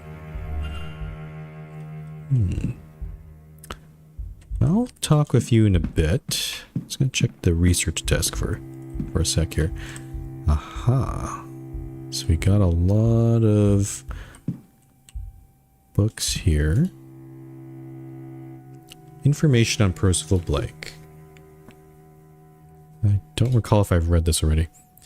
Percival Blake became the Marquess of Doon at the age of 24 when his father, Graham, died of old age. This was in 1739. He ruled through the Great Freeze, the year of the slaughter, the Jacobite rising, until he drowned in the tsunami of 1755 at the age of 40. I see some annotations that suggest that he didn't drown in the tsunami, more that he was drowned during it. It seemed he was not popular with the people around him.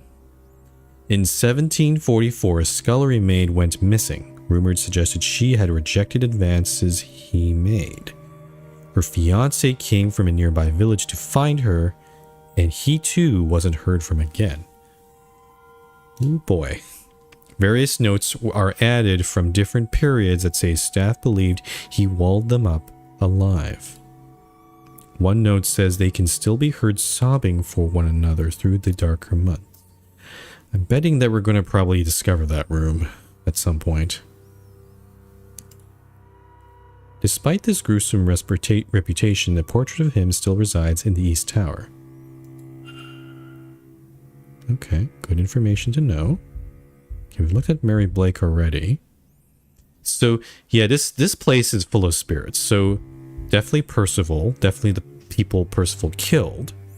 Then there's also Mary, and there's also Wilhelmina. And then there's also the wife of Mr. Coventry. You know, he was gosh, there's going to be a whole intersection of people coming in here. Let's look at the Book of Gnosticism. Yeah, this was from I think Father Synod. An early branch of Christianity that believes that the material realm we currently reside in is a hell, what they call the black iron prison, and that the being commonly seen as God is in fact a powerful but lesser demiurge, a version of the traditional devil figure. Whoa, okay. This demiurge is the secret child of some aeons, the faith's creator angels, that was hidden in this realm by its parent for fear of retaliation from the true creator. What? Bored, lonely, and jealous, it created humanity to worship as a god, but it itself was flawed, and thus so are we, its creations. They believe that the only actual way to ascend into heaven and meet the true creator, Monad, is to realize the falsities of this reality and find a way to break free of this plane of material lies. Kind of sounds like the Matrix almost a little bit. The faith seems to exist as an answer to the God. What does God allow? Why does God allow? The faith seems to exist as an answer to the question, why does God allow bad things to happen, with the response being, true God does not know of this place. Huh. That kind of works out, doesn't it? Okay, Irish mythology.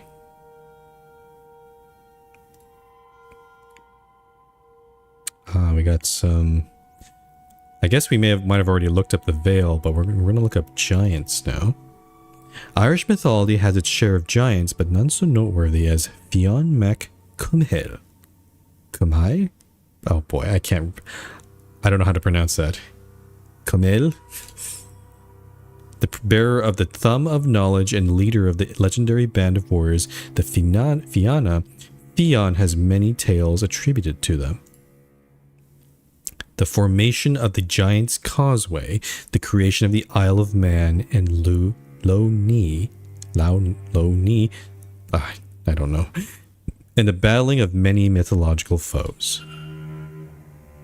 There are some who believe him to be the demigod descendant of Mac-Kill, the last king of the Tuatha De Danann? What is Tuatha De Danann? The Tuatha De Danann, or people of Danu, are the old gods of Ireland, with Danu being a sort of Earth Mother type entity representing the land itself. A race of beings, each twice the height of man, with unnatural abilities. Like the gods of many classical mythologies, each one had areas of expertise, though there was much overlapping and fighting as a result. They live across Ireland for countless centuries and battle with various otherworldly foes. There is a book here with some of the Tuatha De Dann's the Danons listed in it. It might be worth a look. New book. Book of Irish Gods. There are too many gods to look through. I need to narrow down my search. The entity is associated with the hedge maze. Might there be a clue out there? Ah. Okay. I can do that. We haven't talked with Ms. Quinn. So basically the gist I'm getting is, yeah, there is a god associated with this entity. We need to identify which one it is. Okay. Also, I'm noticing that there's some people that are locked, but I guess we haven't met them yet? Or we do, maybe we do know them, but we can't talk with them about this. It's weird. Now...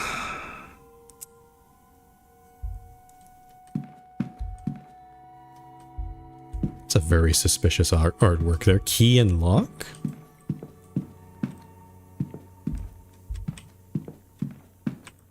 Huh. I haven't had a chance to talk with Ms. Quinn. But considering it is almost time for the talk. And what we could do, where's the drawing room's down here. So what we could do is talk with Ms. Quinn and then head over to the drawing room and then attend that talk. So yeah, we'll do the. If you'd hold a moment, I'm just looking for something. We'll go to the hedge maze later. Are you all right, miss? Fine. Just looking for a book. I know I had it just a few days ago, but now it's nowhere to be found. Without it, damn it! I'm at a dead end. Oh, maybe we can help her with that. Would you tell me if you see it? It's a book on local land records from late last century. It has to be around here somewhere, unless another guest has taken it. That's probably what happened. I'll see what I can do. Oh, we can't. Okay, I guess we can't talk with her about that. Where does that fit into all this, though? The haunting? No. This one? It's a lead of some sort, but I don't know where it goes in all this. Wait, actually, maybe... does it go into the culprit here? Oh, I see. Oh, no, I have to investigate each of these guys. So, that would be... where is she on this? Yeah, Quarantine Quinn. Investigate. Ah, here we go.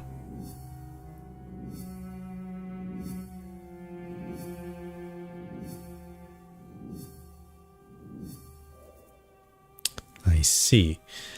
Find her book. Profile Ms. Quinn. Missing pages from Ms. Dean's journal. Regional research. Okay. And she's in room 14, which would be... ah. Okay.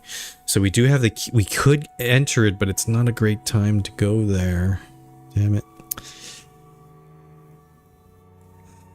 This is getting difficult because I don't know if I can even... I've not even done any of the people. I just finally realized, yeah, you can investigate each of these people. And then basically try to complete their... basically, we're trying to convince them not to go on with the seance. I would imagine trying to convince Ms. Mantovani to cancel the seance. It's probably not going to work. We probably have to wait. Probably have to leave her till last. But she definitely has a lot of things going on here. Diagnosis. So diagnosis is an open lead. And there's also the washerwoman as another lead. Interesting.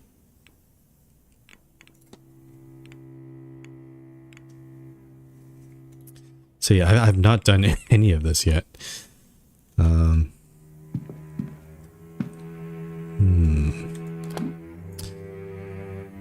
Where should I go? I could pop up into her room, but it doesn't give me much time.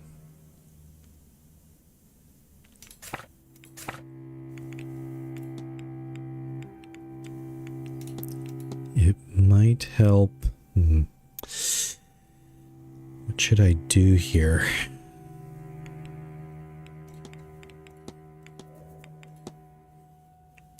Yeah, we discussed this ring with him already. Cipher note, find Ms. Dean's hidden notes. So it kind of implies we found the ones in the locker, but I don't know where to find other notes. And this one... You know what? We have 10 minutes. I'm going to go to the hedge maze. I think we can... Yeah. I think we can do this in 10 minutes. So let's go back to the garden.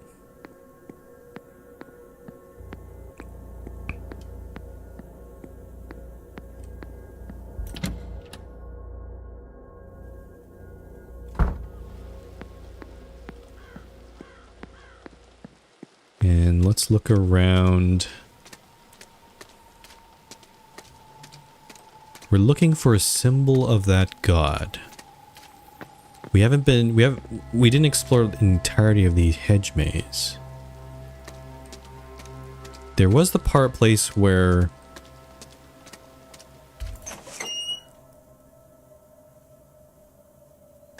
we saw Ms. Dean. That would have been in this area. Yeah, let's start with that. Let's actually go this way.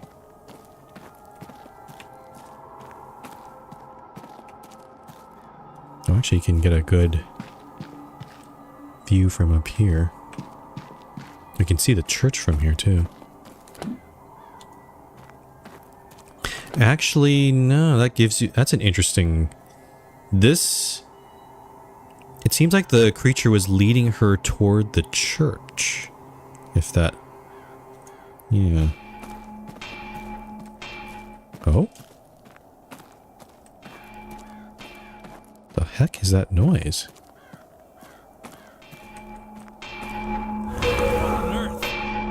What the hell? What did I just see? Was that real? A giant figure smithing. What could it mean? Hammer... That is a giant. Anvil. Was it a smith kind of creature? I don't know. An old anvil covered in Celtic knotting. Despite its obvious age, it shows no sign of wear or rusting. Its immense size must mean it was only intended for use by whatever it was that I saw using it. Old anvil. Does that help with me here?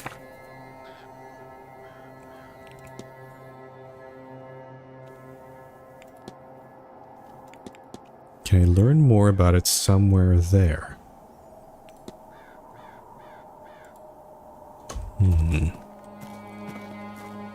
Okay, so that's one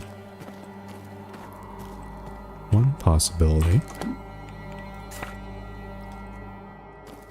don't think there's anything this way. That's a dead end. It sounds like there might be 4 of because there's like several of these rooms here. Yeah, let's let me look around here. So this was the place. This heads towards the church, but there's nothing of interest here except the petals.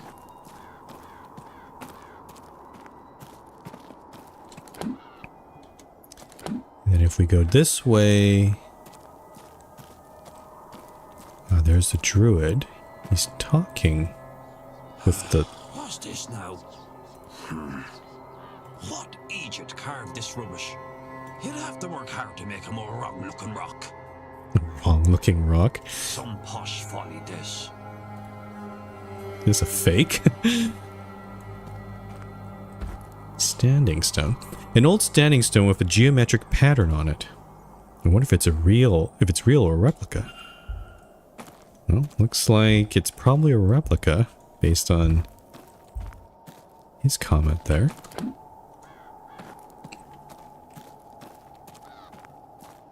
Okay, so we're gonna walk all the way around here.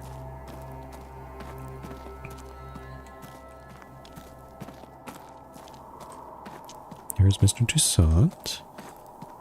Then, oh, monument. To my beloved Mary, may those who wander this maze be as lost as I am without you in my life.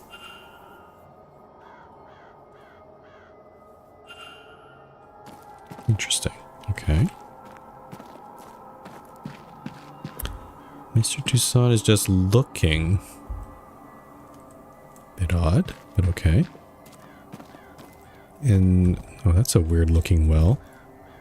A closed up well, but I can hear water on the other side. It's covered in these markings. I get the sense they're a recent addition, but who would have drawn these?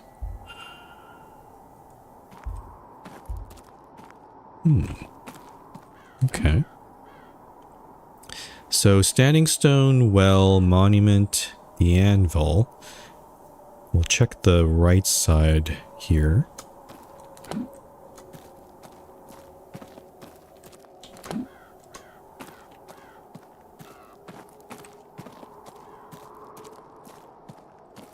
Okay, very similar. Though nothing going on this area. Yeah, nothing of note. Okay.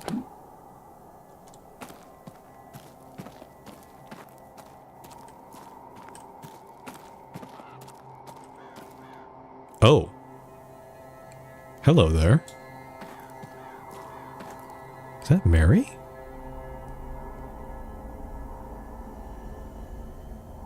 God almighty. A spirit. Is that Miss Dean?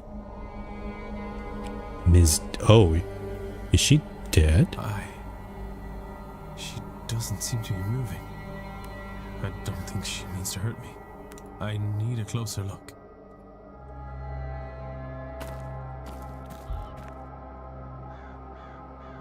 Please, Lord, don't let this be Evelyn. She's strikingly similar to the woman in Mr. Dupre's drawings. Well, it could be... Okay, so maybe it's not Ms. Dean. It might be this person. Can you tell me your name?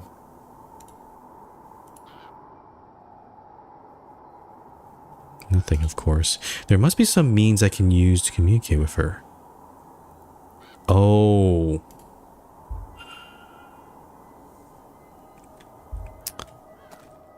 Interesting. I did remember, I think I saw in the game there's an Ouija board, perhaps, that can be used. Is this, okay, does this, that didn't unlock anything. This is for something else. This might be, hold on. This actually might be Mr. Dupre's thing. I haven't even unraveled this part. Curious tattoo. Urn. Oh, he did bring he did bring her ashes here. Aha. And there's also the trunk in Bay 46. Ticket sigil. Dupre. Check ticket. I should search the luggage room for clues. Oh, you want me to go to the luggage room? Okay. Okay, I think so. This is Mr. Dupre's thing. But then... We've been through the entire hedge maze and we haven't found anything. Let me see, just check the middle here again. Though I don't think we're going to find any symbolism. The only thing would have been this anvil thing, but I don't know.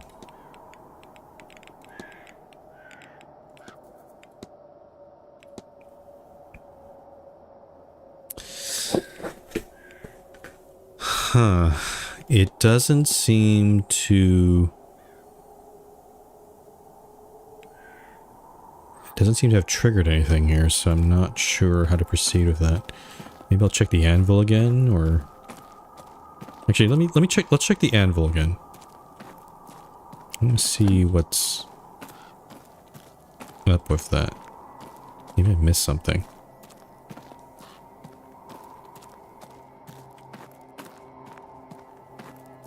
If not, then maybe we can try pursuing Mr. Dupre's thing. No, the anvil's the only thing here.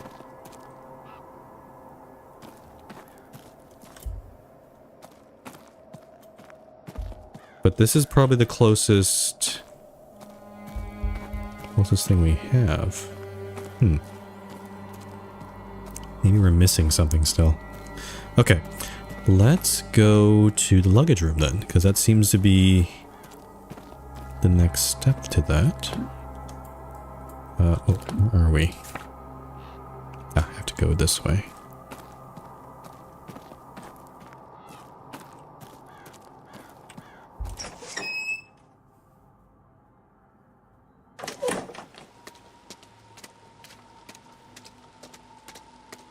And, oh, who's... This is Miss Darcy? It is Miss Darcy. Okay.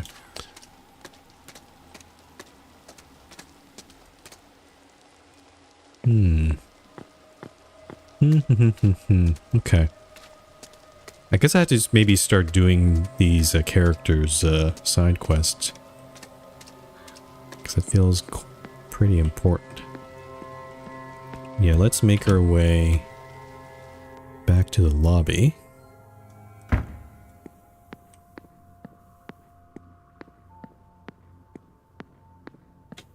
Oh, I forgot I can actually run here.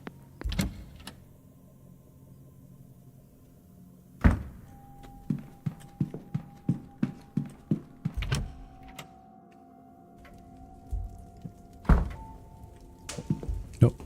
The porter is here.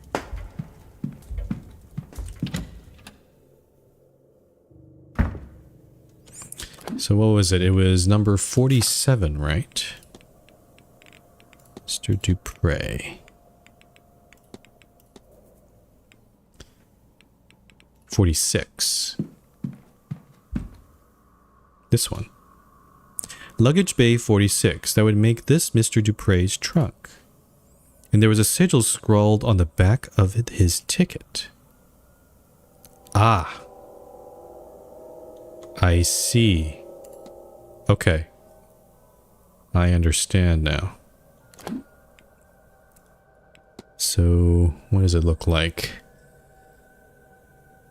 There's a diamond in the middle, a small rectangle with a line that goes around. Okay. Let's see if I can try this.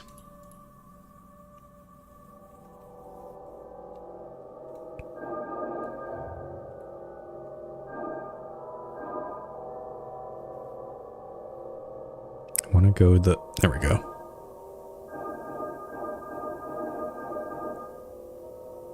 Oh no, I think I got it. Go around. There we go.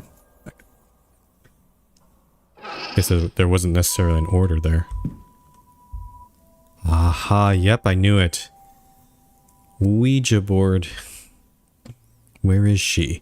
Did I lose her on arrival because this is where she wanted to be laid to rest? Specters have such a strong presence in this place. I find it hard to think anyone finds rest here. But I've searched every flame in every fireplace, lamp even, still no sign of her. Even the fire pit outside, I felt something there, but no sign of her. But I will keep searching. I will find you, dear friend. I refuse to give up until I am sure. That ghost I saw in the hedge maze, the one at the fire pit. And I have a Ouija board. Is Mr. Dupre trying to communicate with a ghost? Or commune with a ghost? Okay. Let's talk to ghosts.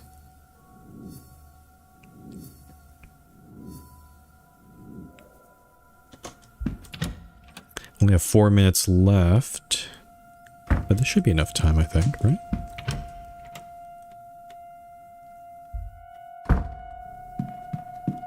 I have to go this way.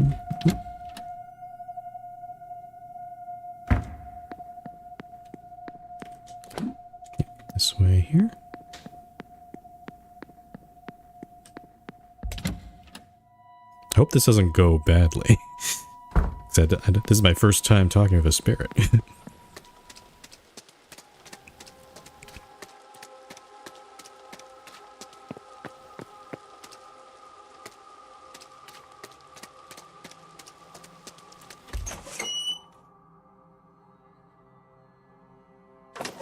Okay, gonna save here. And let's go to the well here. Use... Oh, it's the fire pit. I see. Okay, use spirit board. Gonna quick save here. I found this. Does it help? I'll take that as a yes.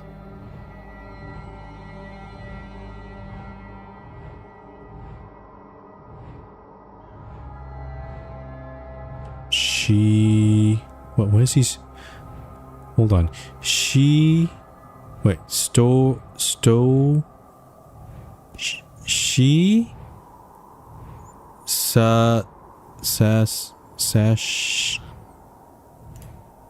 moving it fast in what seems to be the same pattern. It must be the same sentence over and over. I just need to find the start of the message and then the end. Oh, okay. She says... Oh, ashes to ashes. Ashes to ashes. Okay. Where did it's at? Ashes to ashes. Is that it, miss? It must be. Ashes to ashes. Do you mean your urn? Unless... A charred piece of paper. I swear that wasn't there before. Did she? Did someone try to burn this? Either way, whatever survived is readable. What is it? Evelyn, Maman, Evelyn, Dean. What? She's a parasite upon my thoughts. She is the face of my dearest friend, corrupted, corroding her memory. Evelyn Dean will be the vessel. She must contain Laura's spirit. The universe begs for it by her design. Oh, what are you doing? What are you doing, Mr. Dupre? She will return to me here. Here! No! 1, 2, 3. Maman, save me from darkness. 1, 2, 3. Here, not there. A stranger here. A strange land here. The vessel had to have been here in a land I've never been.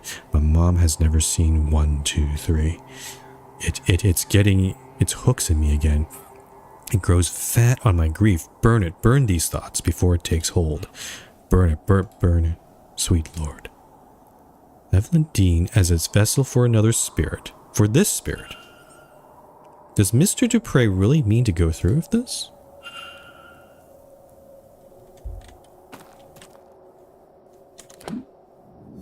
Seems like we have enough to go for a hypothesis here. Let's see. Though we don't have all the evidence. But it might be enough. Dupre's goal is to transfer the soul of his dead friend into Evelyn Dean. What if? Yep, we got it. Mr. Dupre means to transfer his friend's soul into Evelyn Dean's body. I should find and confront him about this. Okay.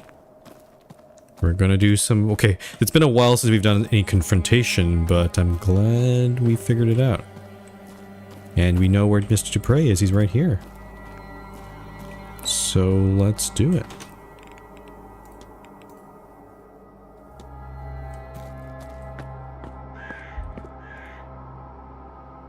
Hello again, my friend. Confront, j'accuse. Your goal is to transfer the soul of your dead friend into Evelyn Dean. Oh, sweet damnation. Maman, how could I keep the company of such dark thoughts? I didn't do it. I could never. It goes against everything that we... The writing in that letter, it sounds like he's being taken over by someone else. Then take heart, Mr. Dupre. You haven't acted yet.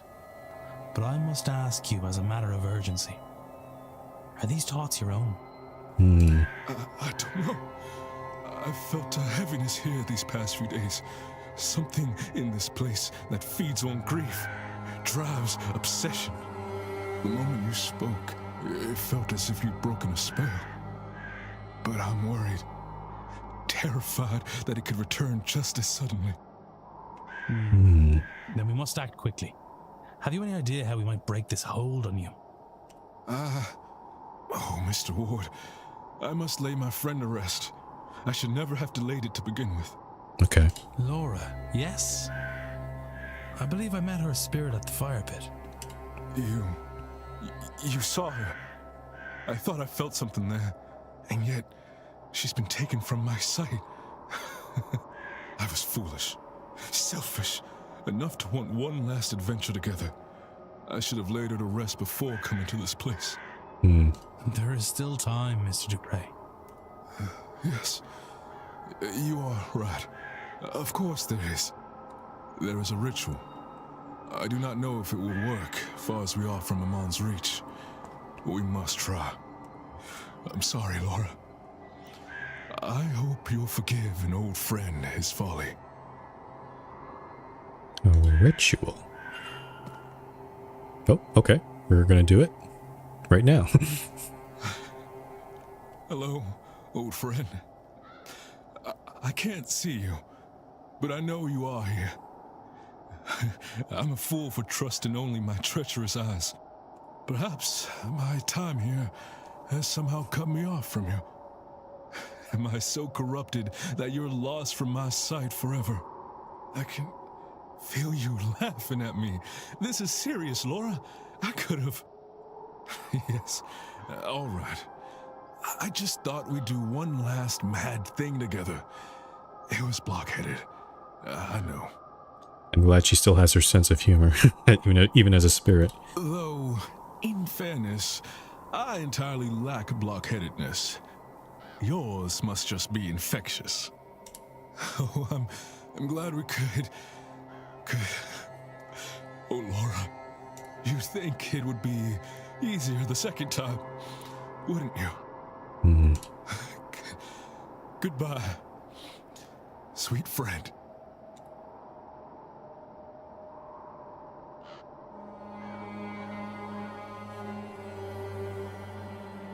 Is it? I don't think it's working. I can still feel her here with us. Oh, is it not working? You are right. She has not gone. Uh-oh. I am sorry, Mr. Dupre. She's trapped, Mr. Ward. While I've been in battle with my thoughts, she's been drawn deeper into the Manor's grasp. Oh no, yeah. I cannot afford any more delays.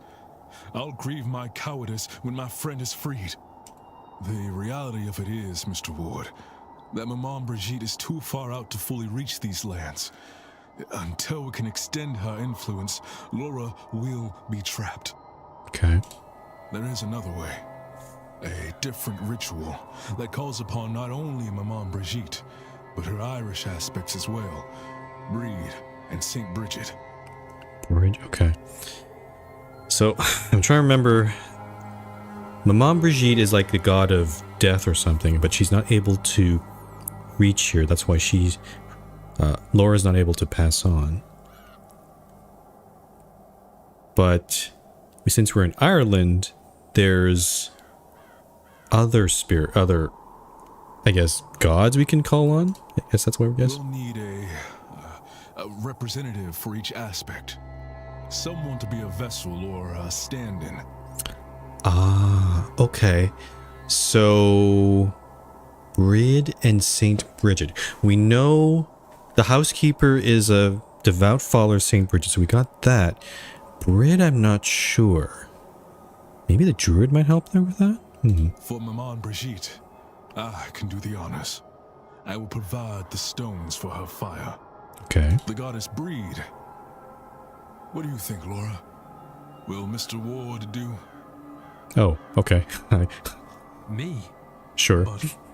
Laura was a priestess of Breed. Her trust is her blessing, and clearly she trusts you. You shall tend the flames. That's fair enough. Yeah, she communicated with me. So, yeah, okay. I can't. You can, Mr. Ward. You must. And lastly, the abbess, St. Bridget. We must find someone who's close to her. They'll need a gift of some sort, a demonstration of deep devotion. Well, I can try to find somebody. Thank you for all of this. Okay, so we're not quite done, but we need... I think we need the housekeeper. Confront, act, summon the three aspects. So, I need to go talk with... what's her name? Who is she again? It is Ms. Joyce. Ms. Joyce. Actually, I haven't even looked at her tree yet. Mrs. Joyce quarters. Profile Ms. Joyce. St. Cross's St. Bridget. Yep. Search her station. Discarded note.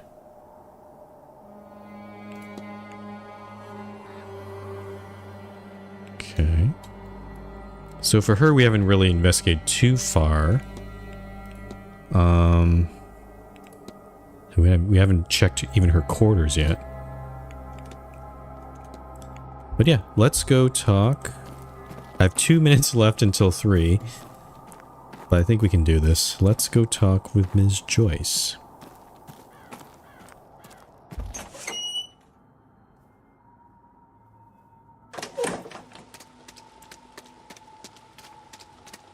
Oh, I have... What is this?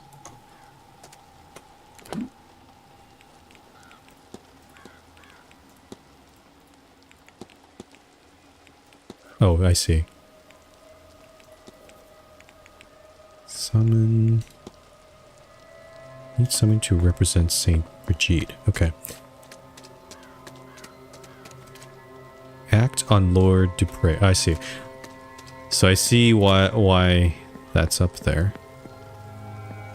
Okay, let's head upstairs to the atrium.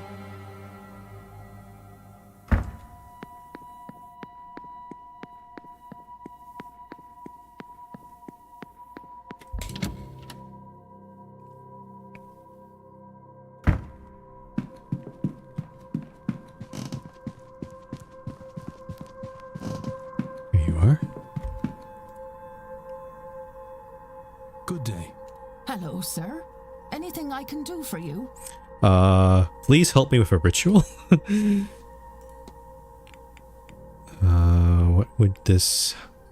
What would I even do here? It would be...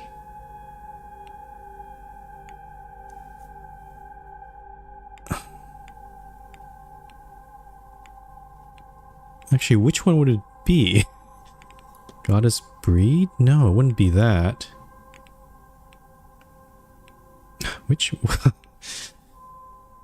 I'm actually not sure... It's from... Okay. Yeah, I've already talked to her about that, but...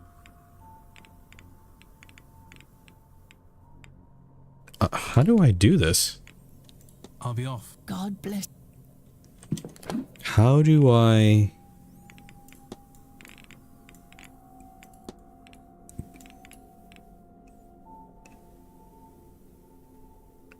to represent Saint Brigid and to help lay Mr. Dupre's friend to rest. But it says it's locked here, so I can't do this yet. Why not? Let's find someone.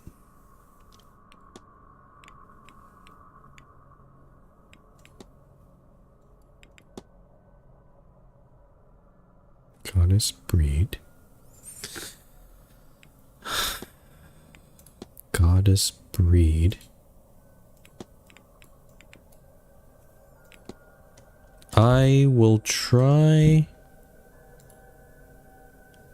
Good day. Hello, sir. I'll be off. God. Act on Lord Dupre. Good day. Hello, sir. Why is this I guess I'll talk with Breed. I'm actually not sure what I'm supposed to do here. It's a bit odd. Do you know anything about the goddess Breed? Dear Saint Bridget, sir, may she bless us. You know, I think she's always been there for me. I never feel more at peace than when I feel her near. Yeah, that didn't help. You're the only person who's really a St. Bridget person, but I don't know how to convince you here. This is so annoying. This is the first time I've seen the game where it's like, I know you're the St. Bridget person. You're so freaking obvious. But there's no option for me to act on you. And the game literally does say that I can't discuss this with you. So I'm like... yeah, it's locked apparently. So I don't know... what I'm supposed to do here. Maybe I can talk to... oh. Shoot, I could have talked about this topic with Mr. Dupre, and maybe he might have insight on who I should be talking to. But, okay, sorry. I'm just gonna go quickly run back to... this is such a annoying journey here. So apologies for that. I have to go all the way back to the hedge maze.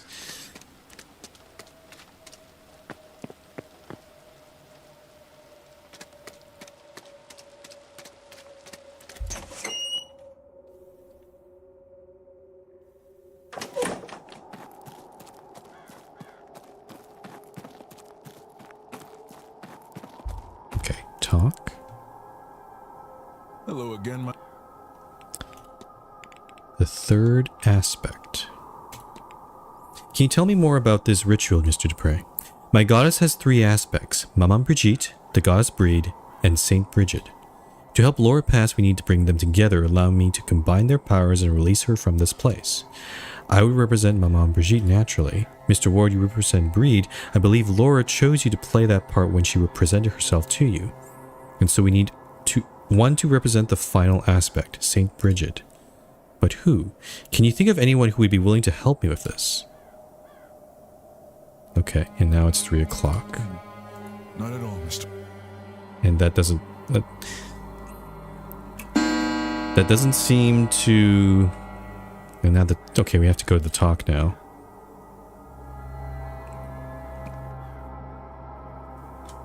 And... oh, and he's gone. Okay, so... and it's also getting darker. Great. Yeah, I don't know. I don't know how to unlock that. That's really strange. I know who it would be,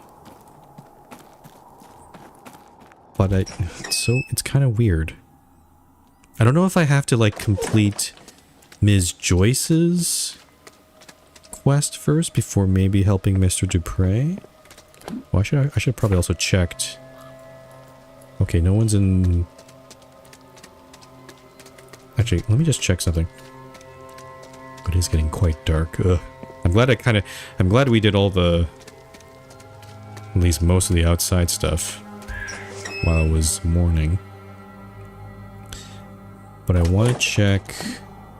Aha. So there's, okay, Father Sinot's probably up there.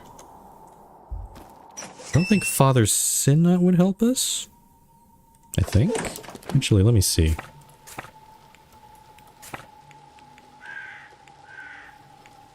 The symbol.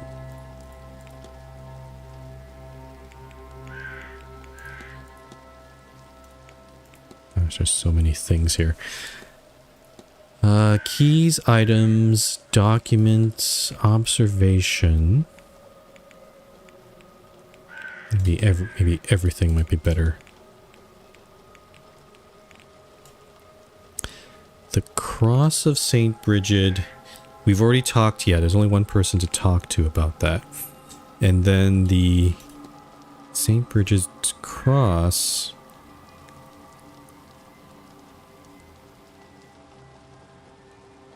Yeah, I don't know what the difference is between locked and then question mark. Like, is it someone we haven't discovered yet? Oh, wait a minute. The porter also wears the cross, right? Let me check something. If I go to Mr. Doyle... No, he has a different cross. Yeah, unusual Celtic cross there. Okay, so not him. Oh, what the... Why are these all the way over here? Sinot's Gnostic Bible, Gnostic Research. Oh, so he's Gnostic. Oh, that's why... Yeah, Father Sinot is talking with this guy. Interesting. Okay. Let's go back inside.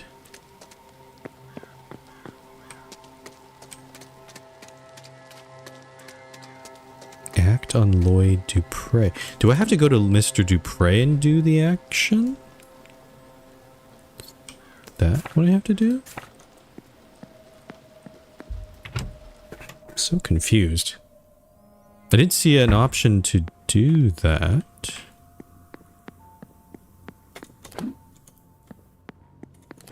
Check the map here. Ah, there are some people.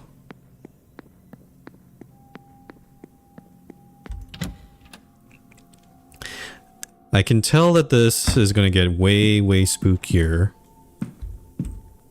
Okay, can I talk to you now about this? Good. Hello, sir. Nope, don't think so. I'll be off. God bless. Yeah, let's go to the drawing room for this talk.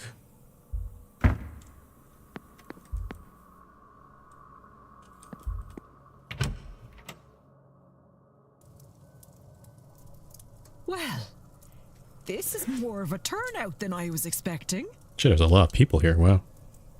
To those of you I haven't met, I'm Fia Callahan, and I'm here to talk to you all about the other crowd. The other crowd. What is this about? Thank you all for coming. I hear a lot of you have come from far afield. So it seems only right that you should get to know this place, our home, a little better. We share this land with the other crowd, the Aishi, or people of the Mound. You'll have heard them called many things, no doubt. That'd be related to the giants, perhaps? The good people, the weak folk, the fair folk. Some of you will know them by the F word, but we won't be saying that here. Okay, I never really thought of that, but okay, sure. The fuck folk? And what are they? Sure, I can't tell you what nobody knows. The church would tie themselves in knots, trying to bend the truths of the world to fit their narrative. They want you to believe, first of all, that the other crowd don't exist.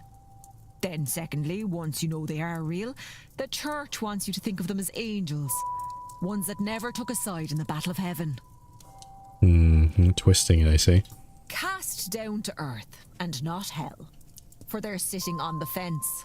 Now, I've never heard anything of this ilk from any reliable source, only holy salesmen. Other people confuse them for types of ghosts. And given how similar the Banshee and Fargurtha are to ghosts, I can forgive that. Oh, Banshee. This is the... Oh, that's where Banshee comes from, huh? Oh, okay. Banshee is actually... Oh, that's the actual... Okay, that's cool. I don't know about this one, though. I don't know what Fargurtha is. But they are more than that. Some would say they are the land incarnate. Really, it's best to think of them as forces of nature. They are no more good or evil than a storm. But you'd also want to stay out of the path of a bad storm. All that said, it's easier to avoid a storm. There are signs and you get warning. Not so with the other folk. Best you can do is be polite and leave your offerings. And to avoid them altogether, best not to meddle in anything that might catch their eye. That's the main reason we don't call them by their name. Or, you know, do strange magic on their doorstep.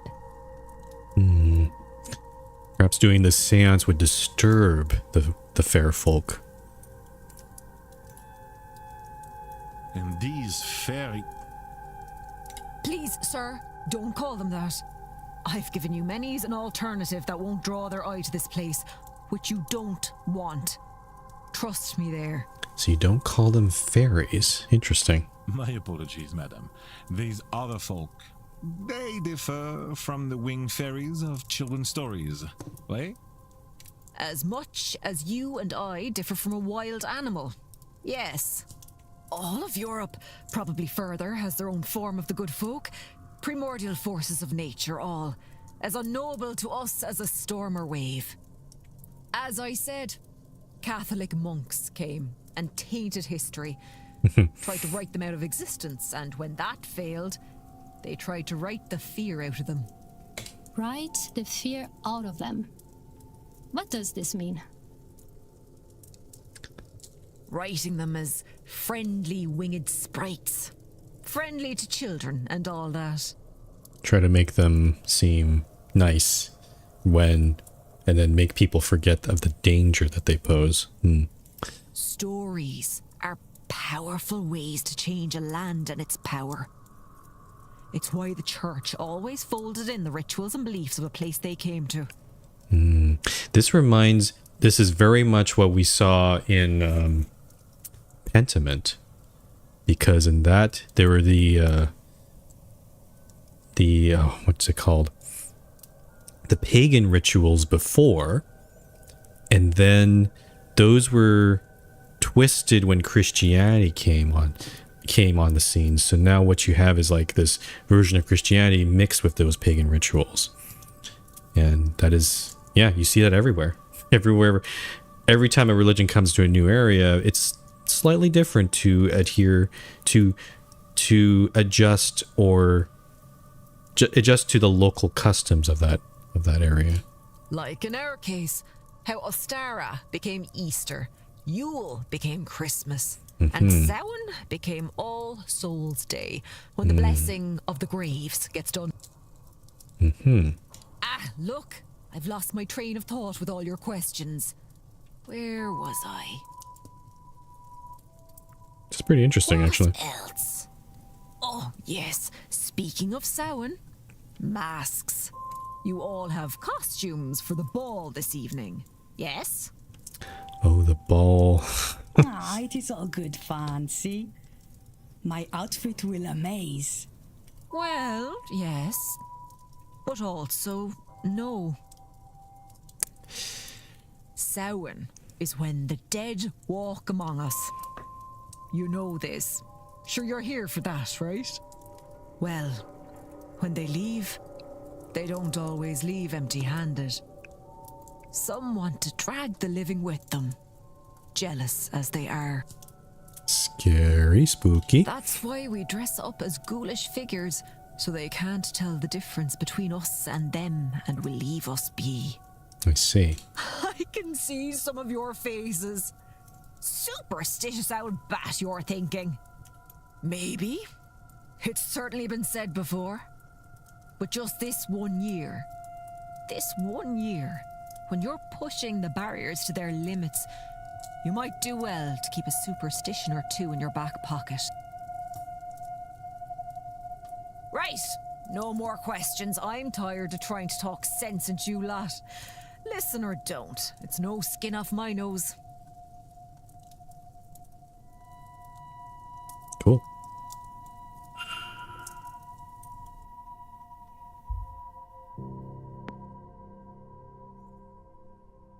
Okay. Oh, and Mr. Dupre is right here. Interesting. Actually, quite a few people are here. Dr. Callahan is here. Mr. Coventry. Basically, mostly people we've already talked to. Okay. This might be a good stopping point because we basically, when we started the stream, we actually, the end of last stream, we ended on a talk. The one that was at like, what? 11 a.m. And now we've played all the way till 3:30 to the end of this talk. And now from here we can choose, figure out what to do now. I think this is a good stopping point right here. But yeah, no, that was... Actually, wait. I've been playing for... Hold on. I've been playing for almost 5 hours. Is this... One, two, three... Okay, okay.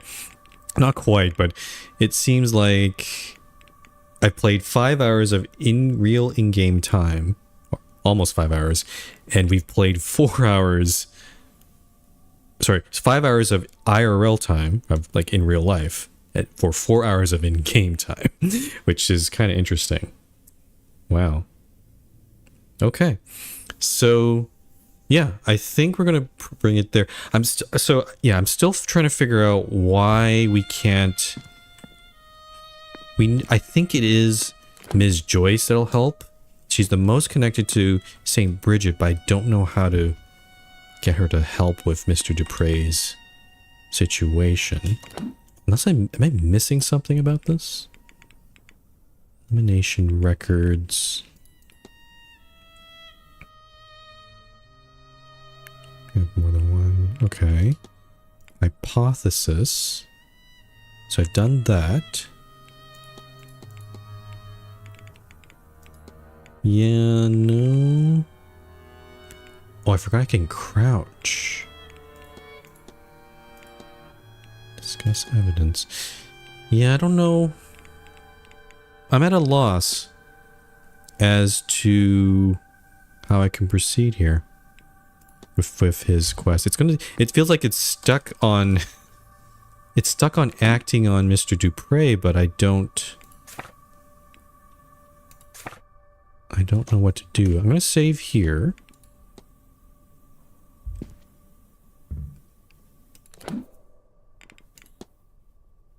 Is there anything? I feel like am I missing an action or something?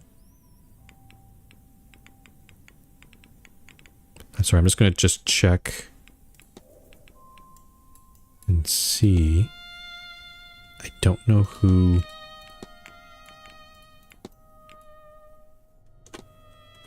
And if I talk to Mr. Dupre...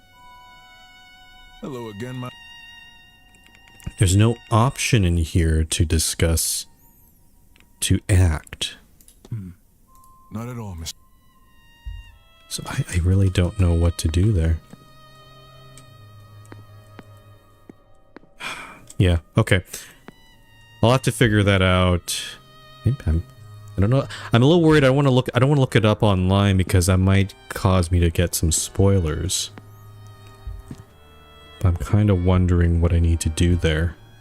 There are some other avenues we can pursue, though we are kind of stuck with this thing. Because we are trying to... Well, there was a fight. The stall door might be a thing. And then with the haunting... Oh, we did... Oh. So we learned about the Fae from Fiad there. Miss Callahan. And then the old anvil is part of this, but I don't... It's kind of way off over there. Huh.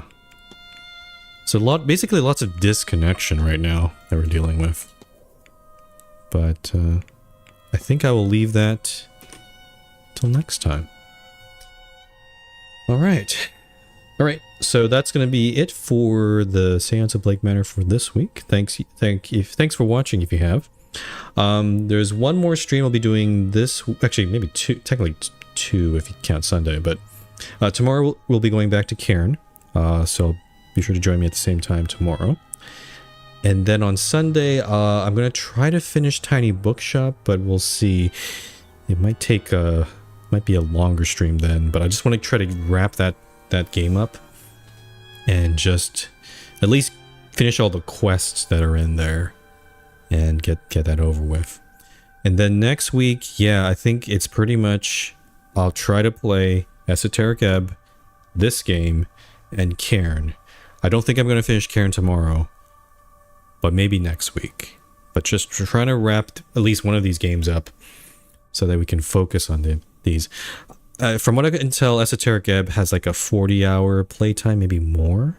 This game, considering it is less, it only lasts for about 3 days of in-game time, but considering how complicated it is, it might be about the same of playtime. And Cairn, we're almost... I hope we're getting close to the end, but I'm not sure. But yeah. Anyway, feel free to follow me on Blue Sky and Discord if you want to know the updates on when I'll be... any notifications on when I'll be live. And yeah, so anyway, I'll see you guys tomorrow. Thanks again for watching, and I will see you next time.